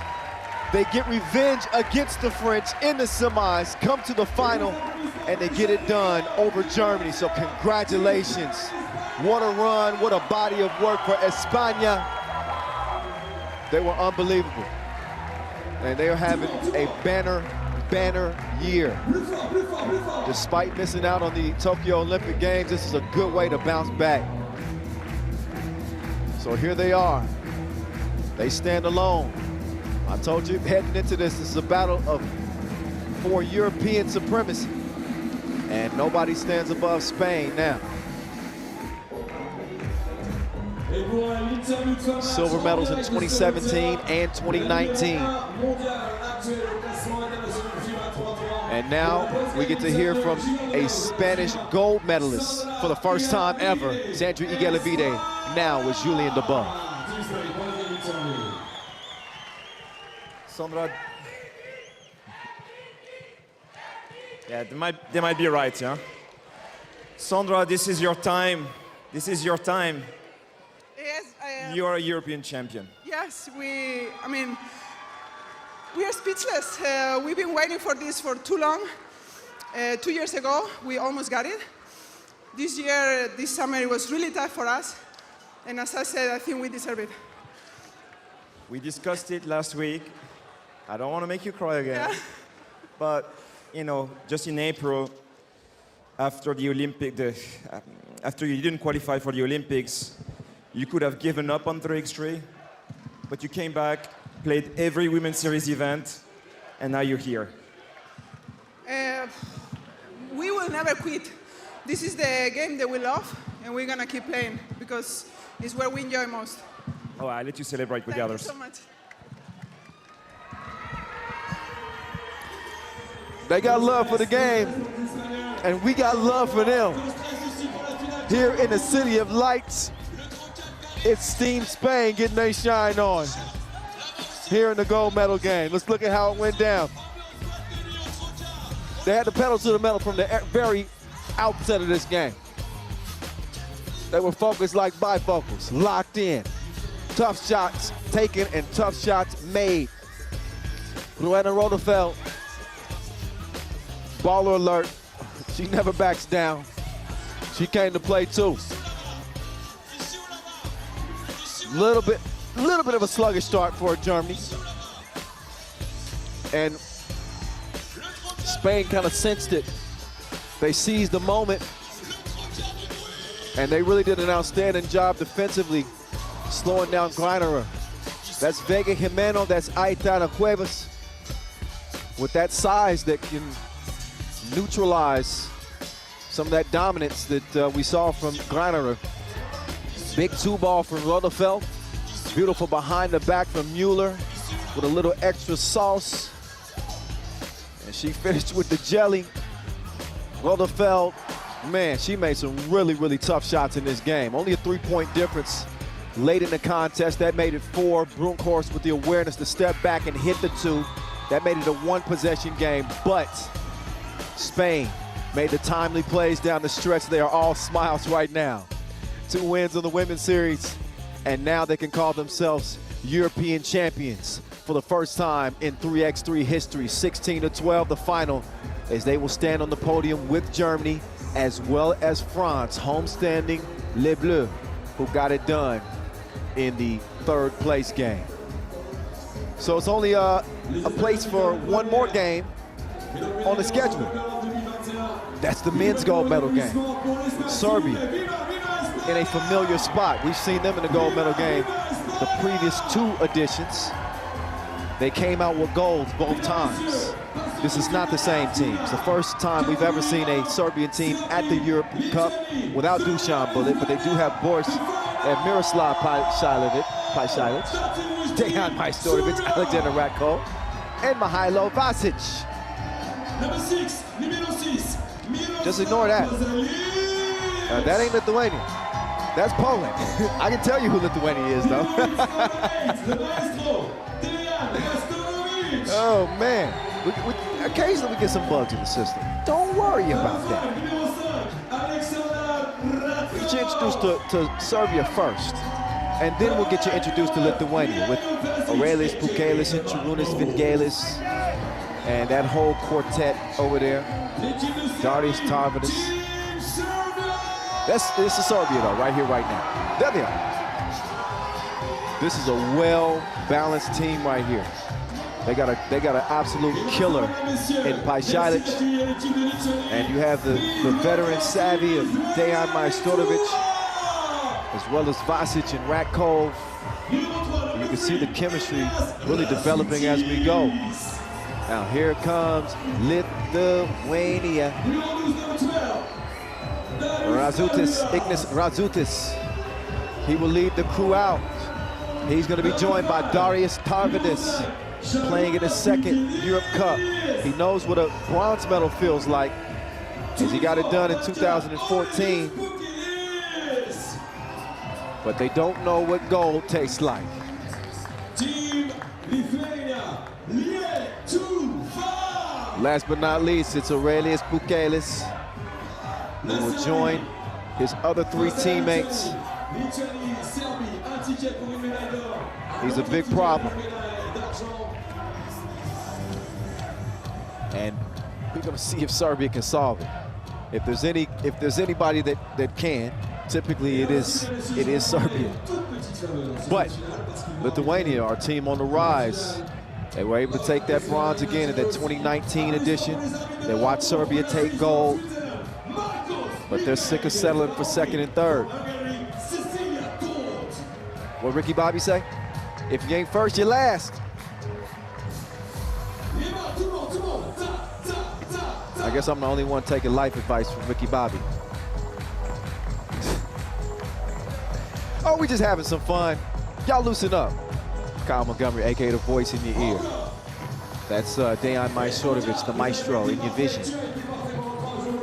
He's looking to continue a very dominant 2021 campaign here, as he's had the touch. Got a chance to catch up with him a little bit earlier. We talked about, him transitioning to being the centerpiece of the Serbian national team. He's always had the ability.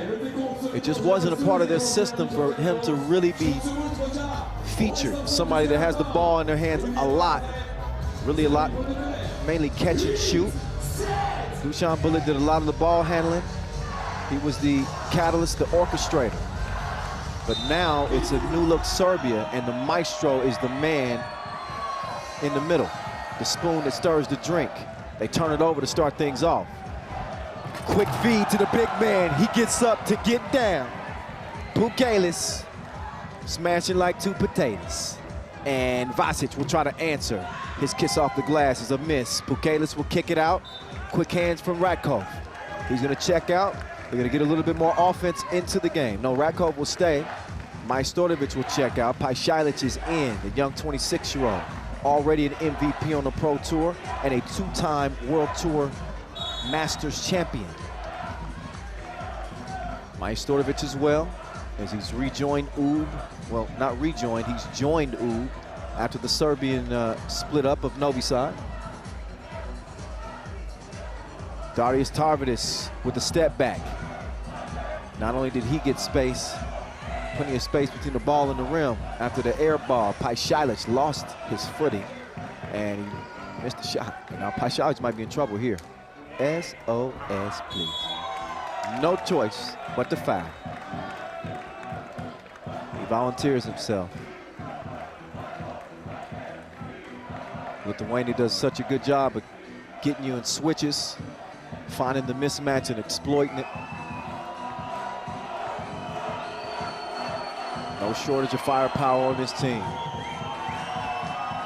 And Pukelis is going to give him an early 2-0 lead.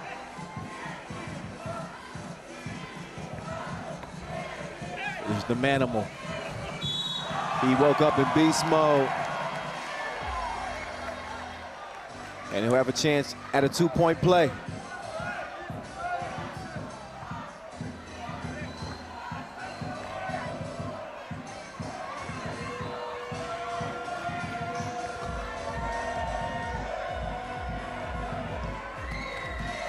Vasic taking his time.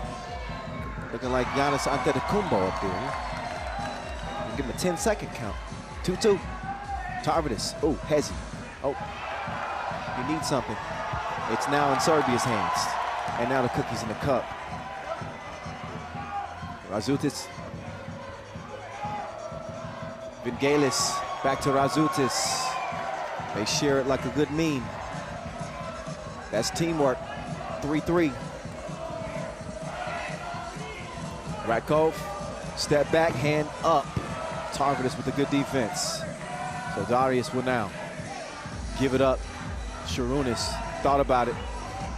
He turned the Maestro around, but couldn't knock it down. Just scratching the surface in our final action here in Paris. Vasquez put him in the blender, but he couldn't finish with the reverse.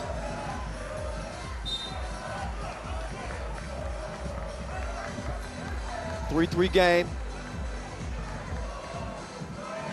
Been quite a run for both of these teams.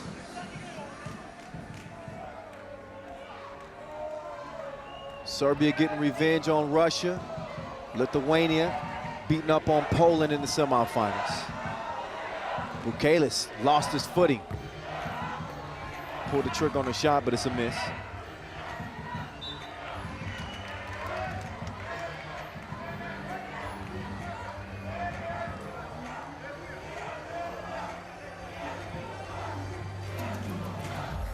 It's Ratkov.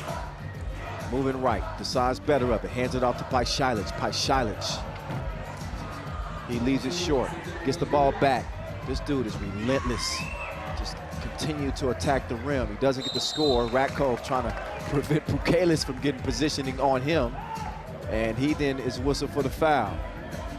It is now 4 fouls on Serbia, 1 on the Lithuanians. Still deadlocked at 3 apiece. 2.5 minutes in, Tarvidis making his move to the right, going through all kinds of contact right there to get it to, not to go, but to get the foul.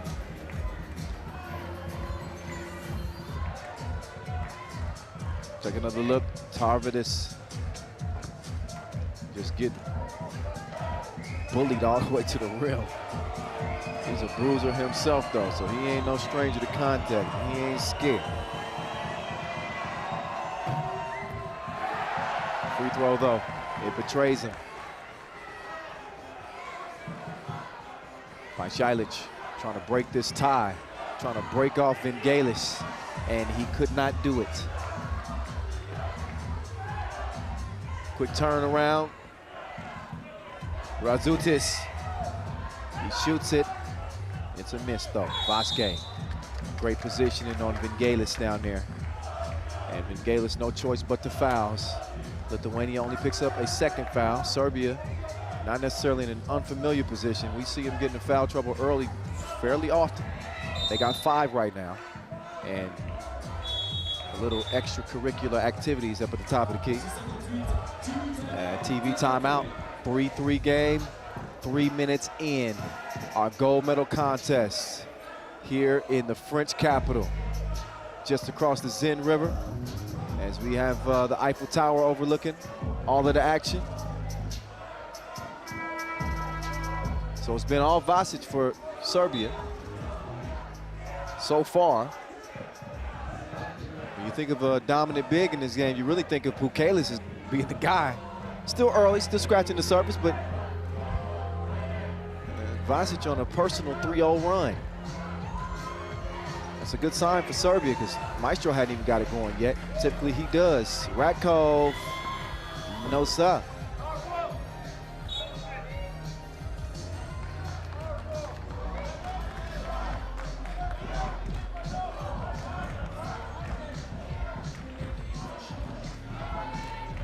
Baby. Oh, nice look. Selfish play from Bukelis. Oh my goodness, he crossed him to another dimension. The layup's not gonna count. But Paishalic with the ill cross, he almost face planted my guy. What? Can I get it?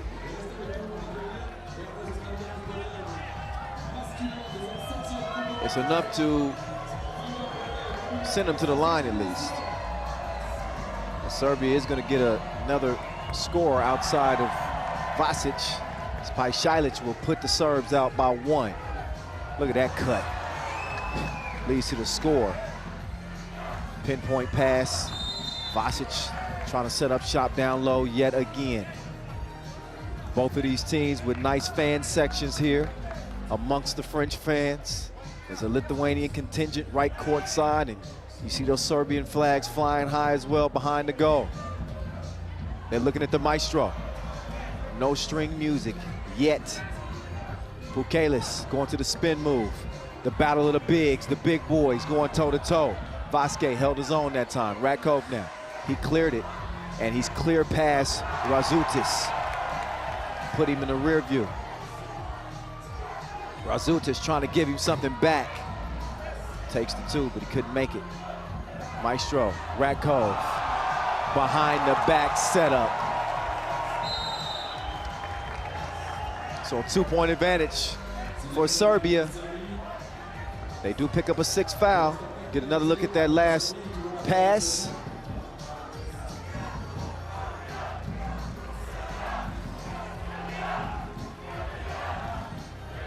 Tarvidis to Vingelis. Step back. Vasquez didn't even put a hand up. You better put some respect on his name. Vingelis is a gun. What's wrong with you? Pajsilic. Oh, look at that giving. That is a thing of beauty. That's a work of art. Put it in the Louvre. They play this game so beautifully. Pull up, Vingelis. Not that time. Skies for the board. Tarvidis getting busy as he gets to the rim. 1-point game, 2-point attempt, and the Maestro couldn't get it to go down.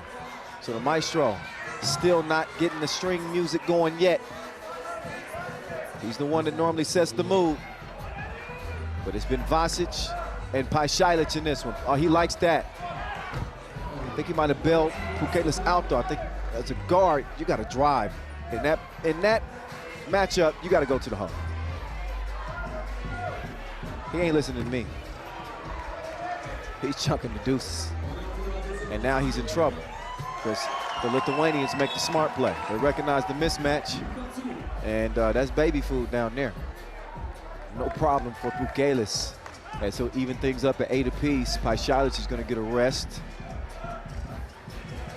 And it'll be the Serbian veterans, the Olympians, the bronze medalists that will continue to go at the Lithuanians. That was deeper than Drake's catalog. What a shot. By the way, none of those songs in that catalog from the new album. I'm gonna give that one a thumb down. Meantime, it's Vasic putting it down, splashing like a bird bath as Serbia leads it by 4. Take that back. Vasic blocking him like an unauthorized user. Vasic not only doing his thing on offense with 8 points, he can get it done on the defensive end as well. Why you gotta treat the Wilson like that? 6 fouls apiece, 4-point advantage.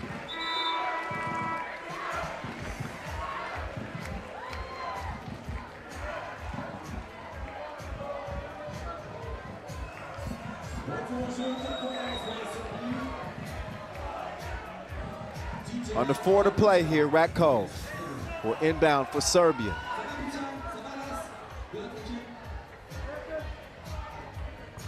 Serbia's a couple of paces ahead, down to the post office, but Pajsilic couldn't deliver. Here's Tarvidis. He will let it go. Just a narrow miss by him. As Pajsilic, he wants to get it over to the Maestro. Majstorovic here looks off the defense. Oh! I told you these goals ain't loyal. Wow, halfway down for the Maestro, but doesn't count. Razutis, nah. Approaching 3 minutes to play here. Paishalic and Radko want to work the pick and roll. Instead, they settle for the 2-ball. And he's knocking down shots like happy hour. Paishalic, 6-point advantage now for Serbia. Quick release, but Vingelis couldn't hit it. And listen, this ain't a situation where Lithuania is just happy to be here. They feel like they can win, they should win. They are just not in position right now. Sometimes teams just get happy, they're happy to just be at the party. We're in the gold medal, no. This isn't Lithuania of 2-3 years ago. This is a Lithuanian team that comes in with high expectations of themselves, and they've earned the high expectations of 3x3 fans as well. So, if you belong amongst the elite, it's time to prove it. They rubbing shoulders. Can they find a way to climb back into this? 6-point deficit, 2.5 to play. And the last contest of what has been an outstanding 6th edition of this Europe Cup. There's all of our Lithuanian fans looking on.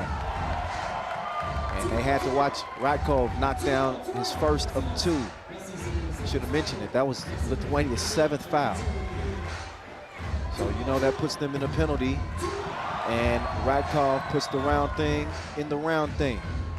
16-8. Serbia starting to run away. The runner from Razutis is good though. Maestro leaves his feet, fires a bullet pass down to Radko. But Tarvidis packs it like a vacation. He's heading to Costa Rica.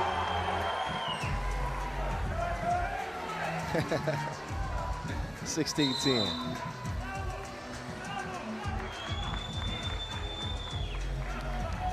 (2:12). Take another look. Look at the timing there for Tarvidis. Going stretch Armstrong and returning the sender. Lithuania in the penalty. An 8th foul. Serbia could continue to distance themselves at the free throw line as Alexander Radko, the former world #1. He's made 1 of 2.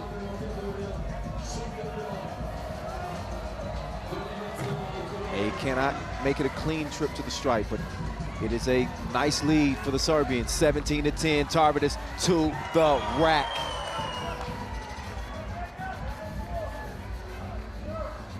Paishalic put some pressure on Vingelis, but he left him like the Uber showed up. 18-11 as Serbia's closing in. Tarvidis, he got his cookies took. Radkov will hand it off to Paishalic. That's what a quick guard should do to a big. Instead of settling for the 2, he makes the right decision that time, and he made Pukelis pay. Pukelis, though, says, welcome to my world. Easy money for him as they trade scores. But Serbia, all they need is 1 or 2 more, depending on what they do. A 2 ends it, and Paishalic is putting the game on his right wrist, but he couldn't knock it down. And he does not shy away from the big moments. There's the big man, Pukelis. He's relentless. They will not go away quietly. They're gonna fight all the way to the end. They're gonna see if they can fight their way back into this game, change the momentum. Radko, late in the shot clock, he is blocked as well. We're under a minute to play. And Serbia, they can taste it now. We saw Poland take a bronze.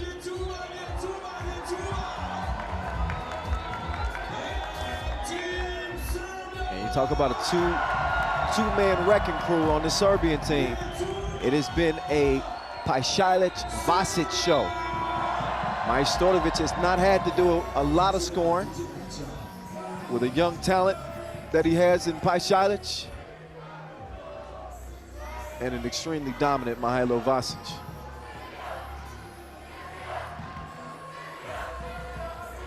So Tarvidis will start with it from the left elbow. You got to be thinking a 2-ball here if you're Lithuania. Or maybe or maybe potentially get to the free throw strike. They get neither, at least initially. And the longer that ball is tipped around, the more time ticks off the clock. Already trailing by 3 possessions. Pajsic is your world. Oh my goodness. Peace out, homie. Places to go, buckets to get. Miroslav Pajsic.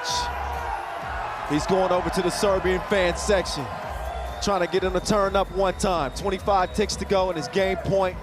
Pajsic with his 8th point of the game. He's a young star. He wants to rock. Give it to me. Give me the cookie and get out of the way.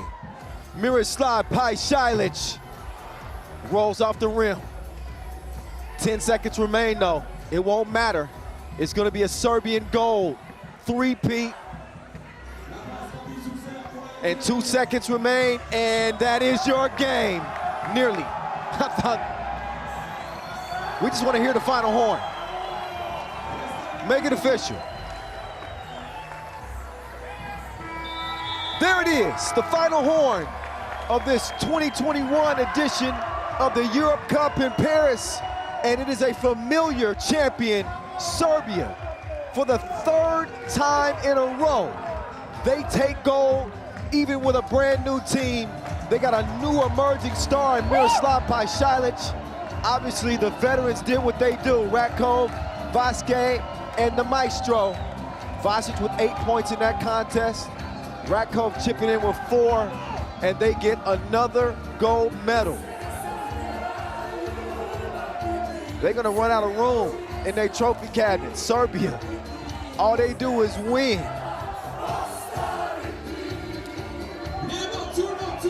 Somebody cue the DJ Khaled. It's another one. It's another one. Congratulations to Serbia, and hats off to Lithuania as well, who will get a silver medal. They didn't quite get the job done, but a hard-fought tournament for them, without a question.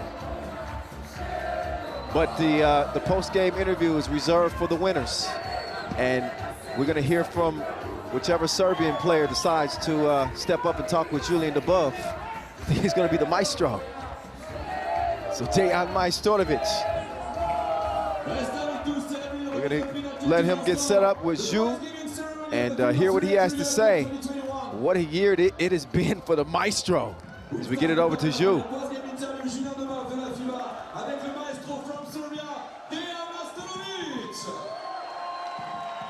Dejan, it's your 3rd title in a row, but this one feels very, very special. 3 in a row. It's amazing feeling. Yes, this is special. This is other team. We never play together. Never like.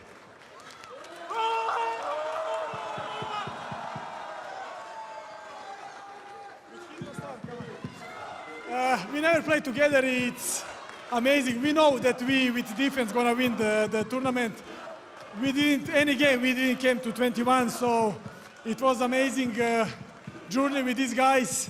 I think I didn't score any point in the final, but I have Vasic shooting and Pajsic driving. It was amazing, really. On a personal level, you just won 2 World Tours in a row. Now you win the Europe Cup. It's like crazy, crazy stretch for you. Last 1 month is perfect for me. The team UB backed me on the track. They helped me a lot to be back in the shape, and I'm very happy the way you play. I'm very happy the way we play here. I'm very happy the way I play, so everything is perfect. Finally, we have a little bit time for rest and maybe vacation when we came home. Good to see you with a big smile on your face. Congratulations. Thank you very much. Thank you. It's been a good year. Maybe he should buy a blimp. Dejan Majstorovic, whether it be on the Pro Tour with UB or whether it be in an international competition like the Europe Cup here in Paris, he is finding himself on top of everybody else in the winner's circle. A gold medal winner yet again for Dejan Majstorovic and Serbia. So Serbia takes gold, Lithuania gets silver, Poland fights their way to a bronze medal. Meantime, on the women's side, how about Spain getting it done? They'll get the gold. Germany will get the silver. And the bronze goes to the homestanding French. They'll all get their moment to shine as we get one last look at how that thing went down. It was a game that was early on dominated by Mihailo Vasic on the Serbian side. He scored their first 4 points. Alexander Radkov was able to chip in 4 throughout the duration of the game. He also had some nice dimes as well. But Miroslav Pajsilic, this dude was in his bag, and he could sense it. I mean, they needed his scoring. He's not afraid to take the big shots, the difficult shots. And he's a dangerous man with that rock in his hand, I'm trying to tell you. Darius Tarvidis did his best for this Lithuanian team, but once they got down about 6 points late, again, you could just feel it. Pajsilic taking advantage of the mismatch against Pukelis. Just going to the rack relentlessly, and he leads the way with 8 points as Serbia takes gold yet again. 3-peat. All love to Alexander Radkov and company. Dejan Majstorovic getting a little early shower. We're about to find out who our MVPs are, our team of the tournament is, but this is Serbia's run all the way to the final. They beat France, and then they followed that up with a win over Russia before beating Lithuania in the gold medal game. And again, Poland taking bronze as well in a hard-fought third-place game.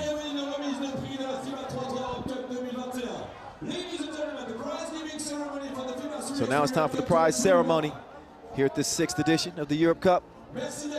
First time ever here in Paris, and the first FIBA 3x3 event ever here in front of the Eiffel Tower. History in the making.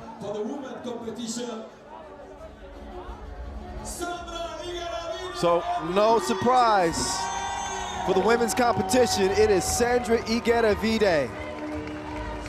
She had 11 points in the semifinal against France on 6 of 11 shooting. We saw her come through in the clutch also in the final gold medal game. So many clutch moments for her. She's on an MVP campaign on the women's series and deserves this this MVP check. Yeah. Well, she was money throughout this contest. You can count on her. All right, I'm done with the puns. I'm done. A few more loose ends to tie up. She got a thou wow. It's not bad for the MVP. Now we find out who's going to join her for the team of the tournament. Yeah, Sonia Greinara.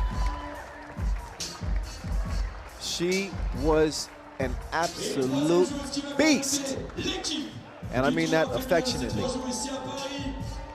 She had one of the best individual campaigns at the Europe Cup in quite some time. Her team gets silver. And of the bronze medal team, how about Marie Page? Big shots, lockdown defense, and a worthy player standing in the spotlight right now. So congratulations to Marie Page, Sonia Greinara, and Sandra Igedavide, your team of the tournament here at the 2021 Europe Cup, representing your gold, silver, and bronze medal winners, Spain, Germany, and France. All smiles. This is when you sit back and you take a breath and you think about a job well done. Speaking of a job well done, big shout out to our FIBA 3x3 referees, did an outstanding job. Outstanding from our production crew as well. One more shout out to our senior production manager, Bogdan Alexei. He's my guy, keeps me on track. Everybody in the production truck, appreciate y'all for giving me the tour earlier, exchanging some pleasantries and teaching me a little bit of French. Although I didn't use some of it. But congratulations all around. Here's your bronze medal winners right here. Team France. They don't go home empty-handed. They refuse to lose as they get it done in the third place game. Soana Lucette, Minya Touré, Leticia Guapo, and Marie-Ève Paget, all with some new neckwear.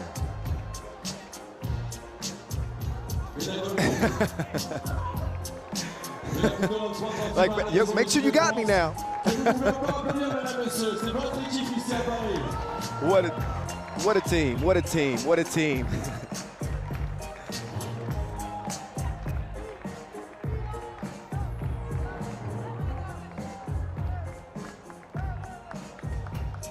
So they get the photo ops, gonna do it for the gram. They did it for themselves and they did it for the country across their chest. Plenty to be proud about. And the second place for the FIBA 3x3. Second place. Silver medalist. Médaille d'argent. L'équipe d'Allemagne, Team Germany. Team Germany. They came, I don't want to say came out of nowhere. We weren't sleeping on them. After all, they did win a women's series stop. And they did beat some outstanding teams en route to doing that, including an American team. But here they now stand as winners, well, as second place winners. Silver medal, that's still a hell of an accomplishment.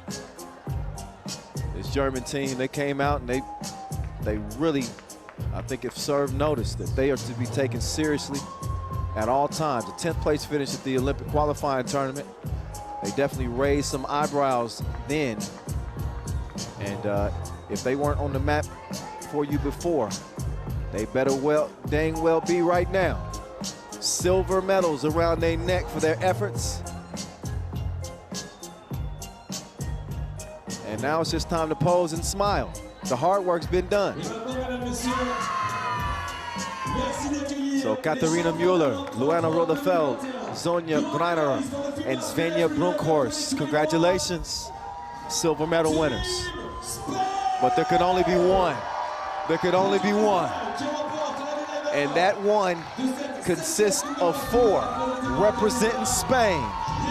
Here they come. Vega Jimeno, Sandra Igueravide, your MVP, Marta Canella, and Aitana Cuevas. They gotta get the framing right. They got most things right on the court. Just gotta get that picture framed up. Oh, that looks good. 4 goals to hand out.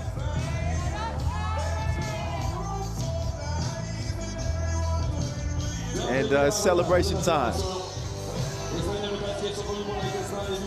Wow, what a run. What a run for Spain. And no matter who you cheer for, it's hard not to appreciate this win for Spain. We've seen them suffer some heartbreakers. And now they breaking hearts.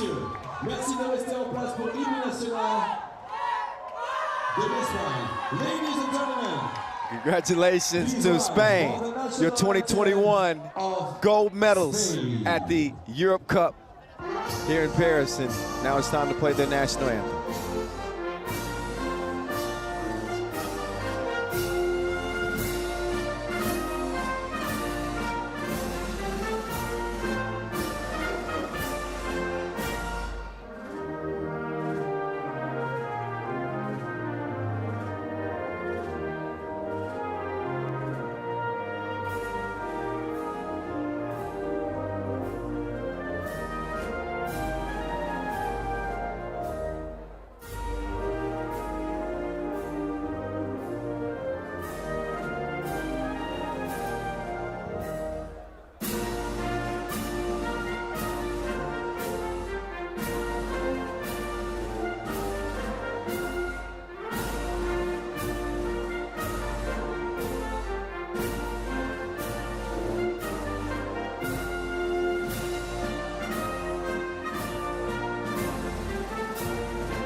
Team Spain, le trophée de champion d'Europe va être remis maintenant à l'équipe d'Espagne par Camille Novak, FIBA Executive Director, directeur exécutif de la FIBA Europe, pour le trophée pour l'équipe d'Espagne.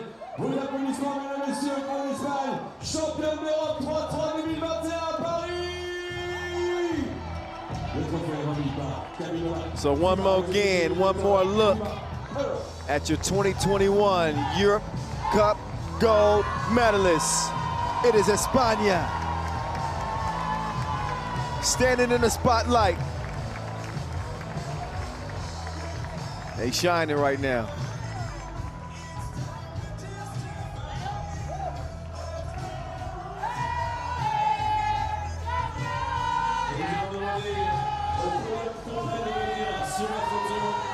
Team France, Team Germany for the official podium of the FIBA 3x3 Europe Cup 2021, the 7th edition of the competition.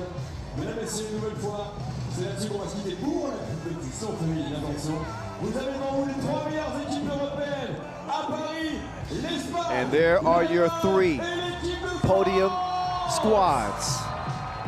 Spain for gold, Germany for silver, France for bronze. Here in 2021, FIBA 3x3 still going strong. Good to see the Europe Cup back after having the 2020 version canceled due to the pandemic.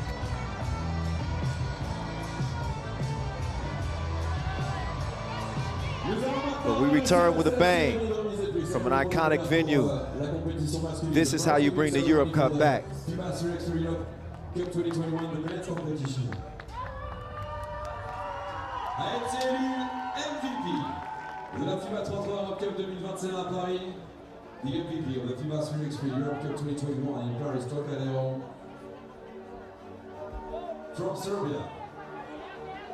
And now for the men, we will hear the MVP announcement, and it's just been made. It is Miroslav Pajsilic. His second MVP. He's got 1 on the Pro Tour. We saw him score 8 points in that final. The young fella was on an absolute tear.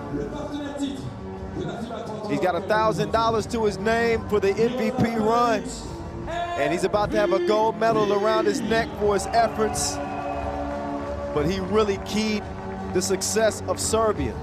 They may have a new star, a new young star, to usher them into the future. It's Miroslav Pajsilic is a bad boy. Somebody better tell Martin and Will Smith.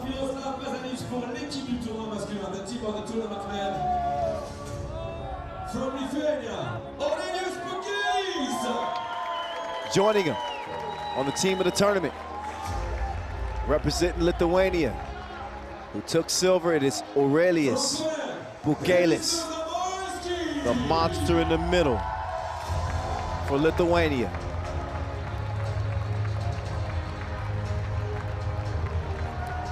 And last but not least, you knew this dude was gonna have a spot. Przemysław Zamoyski, Zibo of Poland, who get a bronze medal. Top 3 players at a top level competition. So Pajsilic in the middle, Zamoyski on the right, and Pukelis rocking that number 24 on the left. There's some hardware for making the team of the tournament. And of course, the MVP trophy for Pajsilic. Unbelievable campaigns for all 3 of these dudes. They put on a show. They put on an absolute show.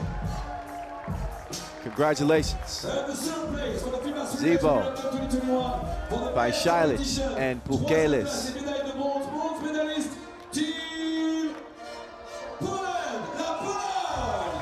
Now Poland will take the court. They got a spot amongst the 3 best. Amongst the 3 best in a battle of European supremacy. They planted their flag firmly in the ground and said, we here. Pavel Pavlovsky, you can see him celebrating on the other side.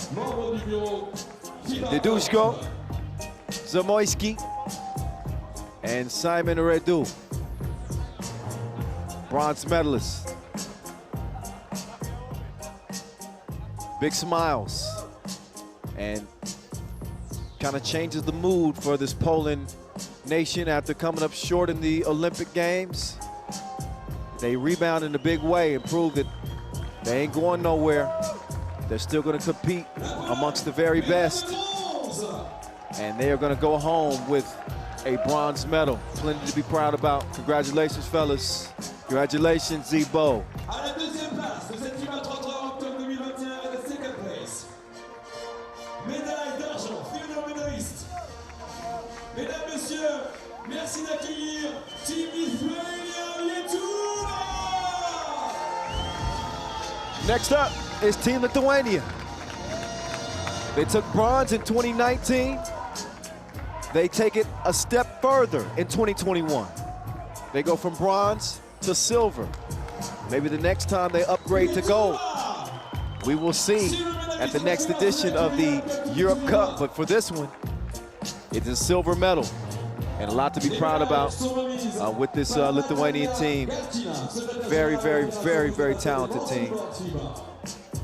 And I think that we're going to be seeing them in contention for a long time in 3x3 when it comes to these international events.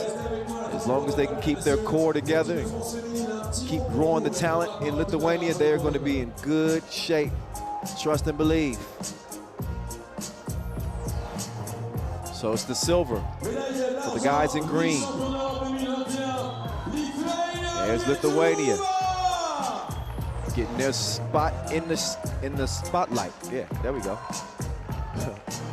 Again, it's Aurelius Bukelis, Darius Tarvidis, Ignas Razutis, and Sharunis Vingelis. Make way for the champions. Again, if you're sick of seeing Serbia on top, you're going to have to knock them off. Easier said than done. Here they come with the Serbian flag flying behind them, representing with 3 Olympians and a new MVP. Miroslav Bajsalic, Alexander Radkov, Dejan Majsorovic, and Mihailo Vasic. Here they are. New team, same story out of Serbia. Gold. It's all they can think about. So they got a new gold chain. And they smiling from ear to ear. They follow up with a bronze at the Tokyo Olympic Games to come out here at the Europe Cup. And they proved to be better than the rest of the field in the battle of European supremacy. It started with 12 teams, but only one could emerge from the smoke. Now who won't smoke with them? Always a target on the Serbians' back on the 3x3 stage. Let's listen to their national anthem and pay our respects.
Team Serbia.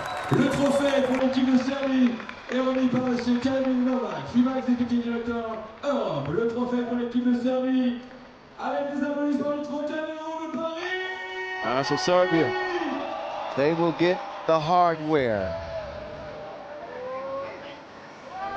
And they got more plaques than your toothbrush. All right, that's my last pun of the tournament. That was it. Oh, man. They got the sparklers going. And they're now going to be joined by their other podium mates, silver medalist, Lithuanian, and bronze medalist Poland for one final photo op, which will put a bow, will put a button on this 2021 edition of the Europe Cup here from Paris, France. Paris, an unparalleled city. And it's gonna be hard to match this tournament. The next Europe Cup's gonna have to bring it. Europe Cup 2021 from here in Paris was something to see. Serbia, Lithuania, Poland, congratulations to all the players, all the coaching staffs, and everyone who participated in this edition. It's been my pleasure, y'all. Y'all know I always have fun on the mic. It's your boy, Kyle Montgomery, AKA the voice of 3x3. But that's gonna be it for me. Back on the world tour coming up in Prague on the 18th and 19th. So that's when I will see you guys again. Make sure y'all check out the Women's Series Final in Bucharest as well on the 18th and 19th. Also the U23 Nations League Final. Just some stuff to put on your calendar. That's it. That's all from Paris. For Kyle Montgomery. Peace out. We'll see you soon.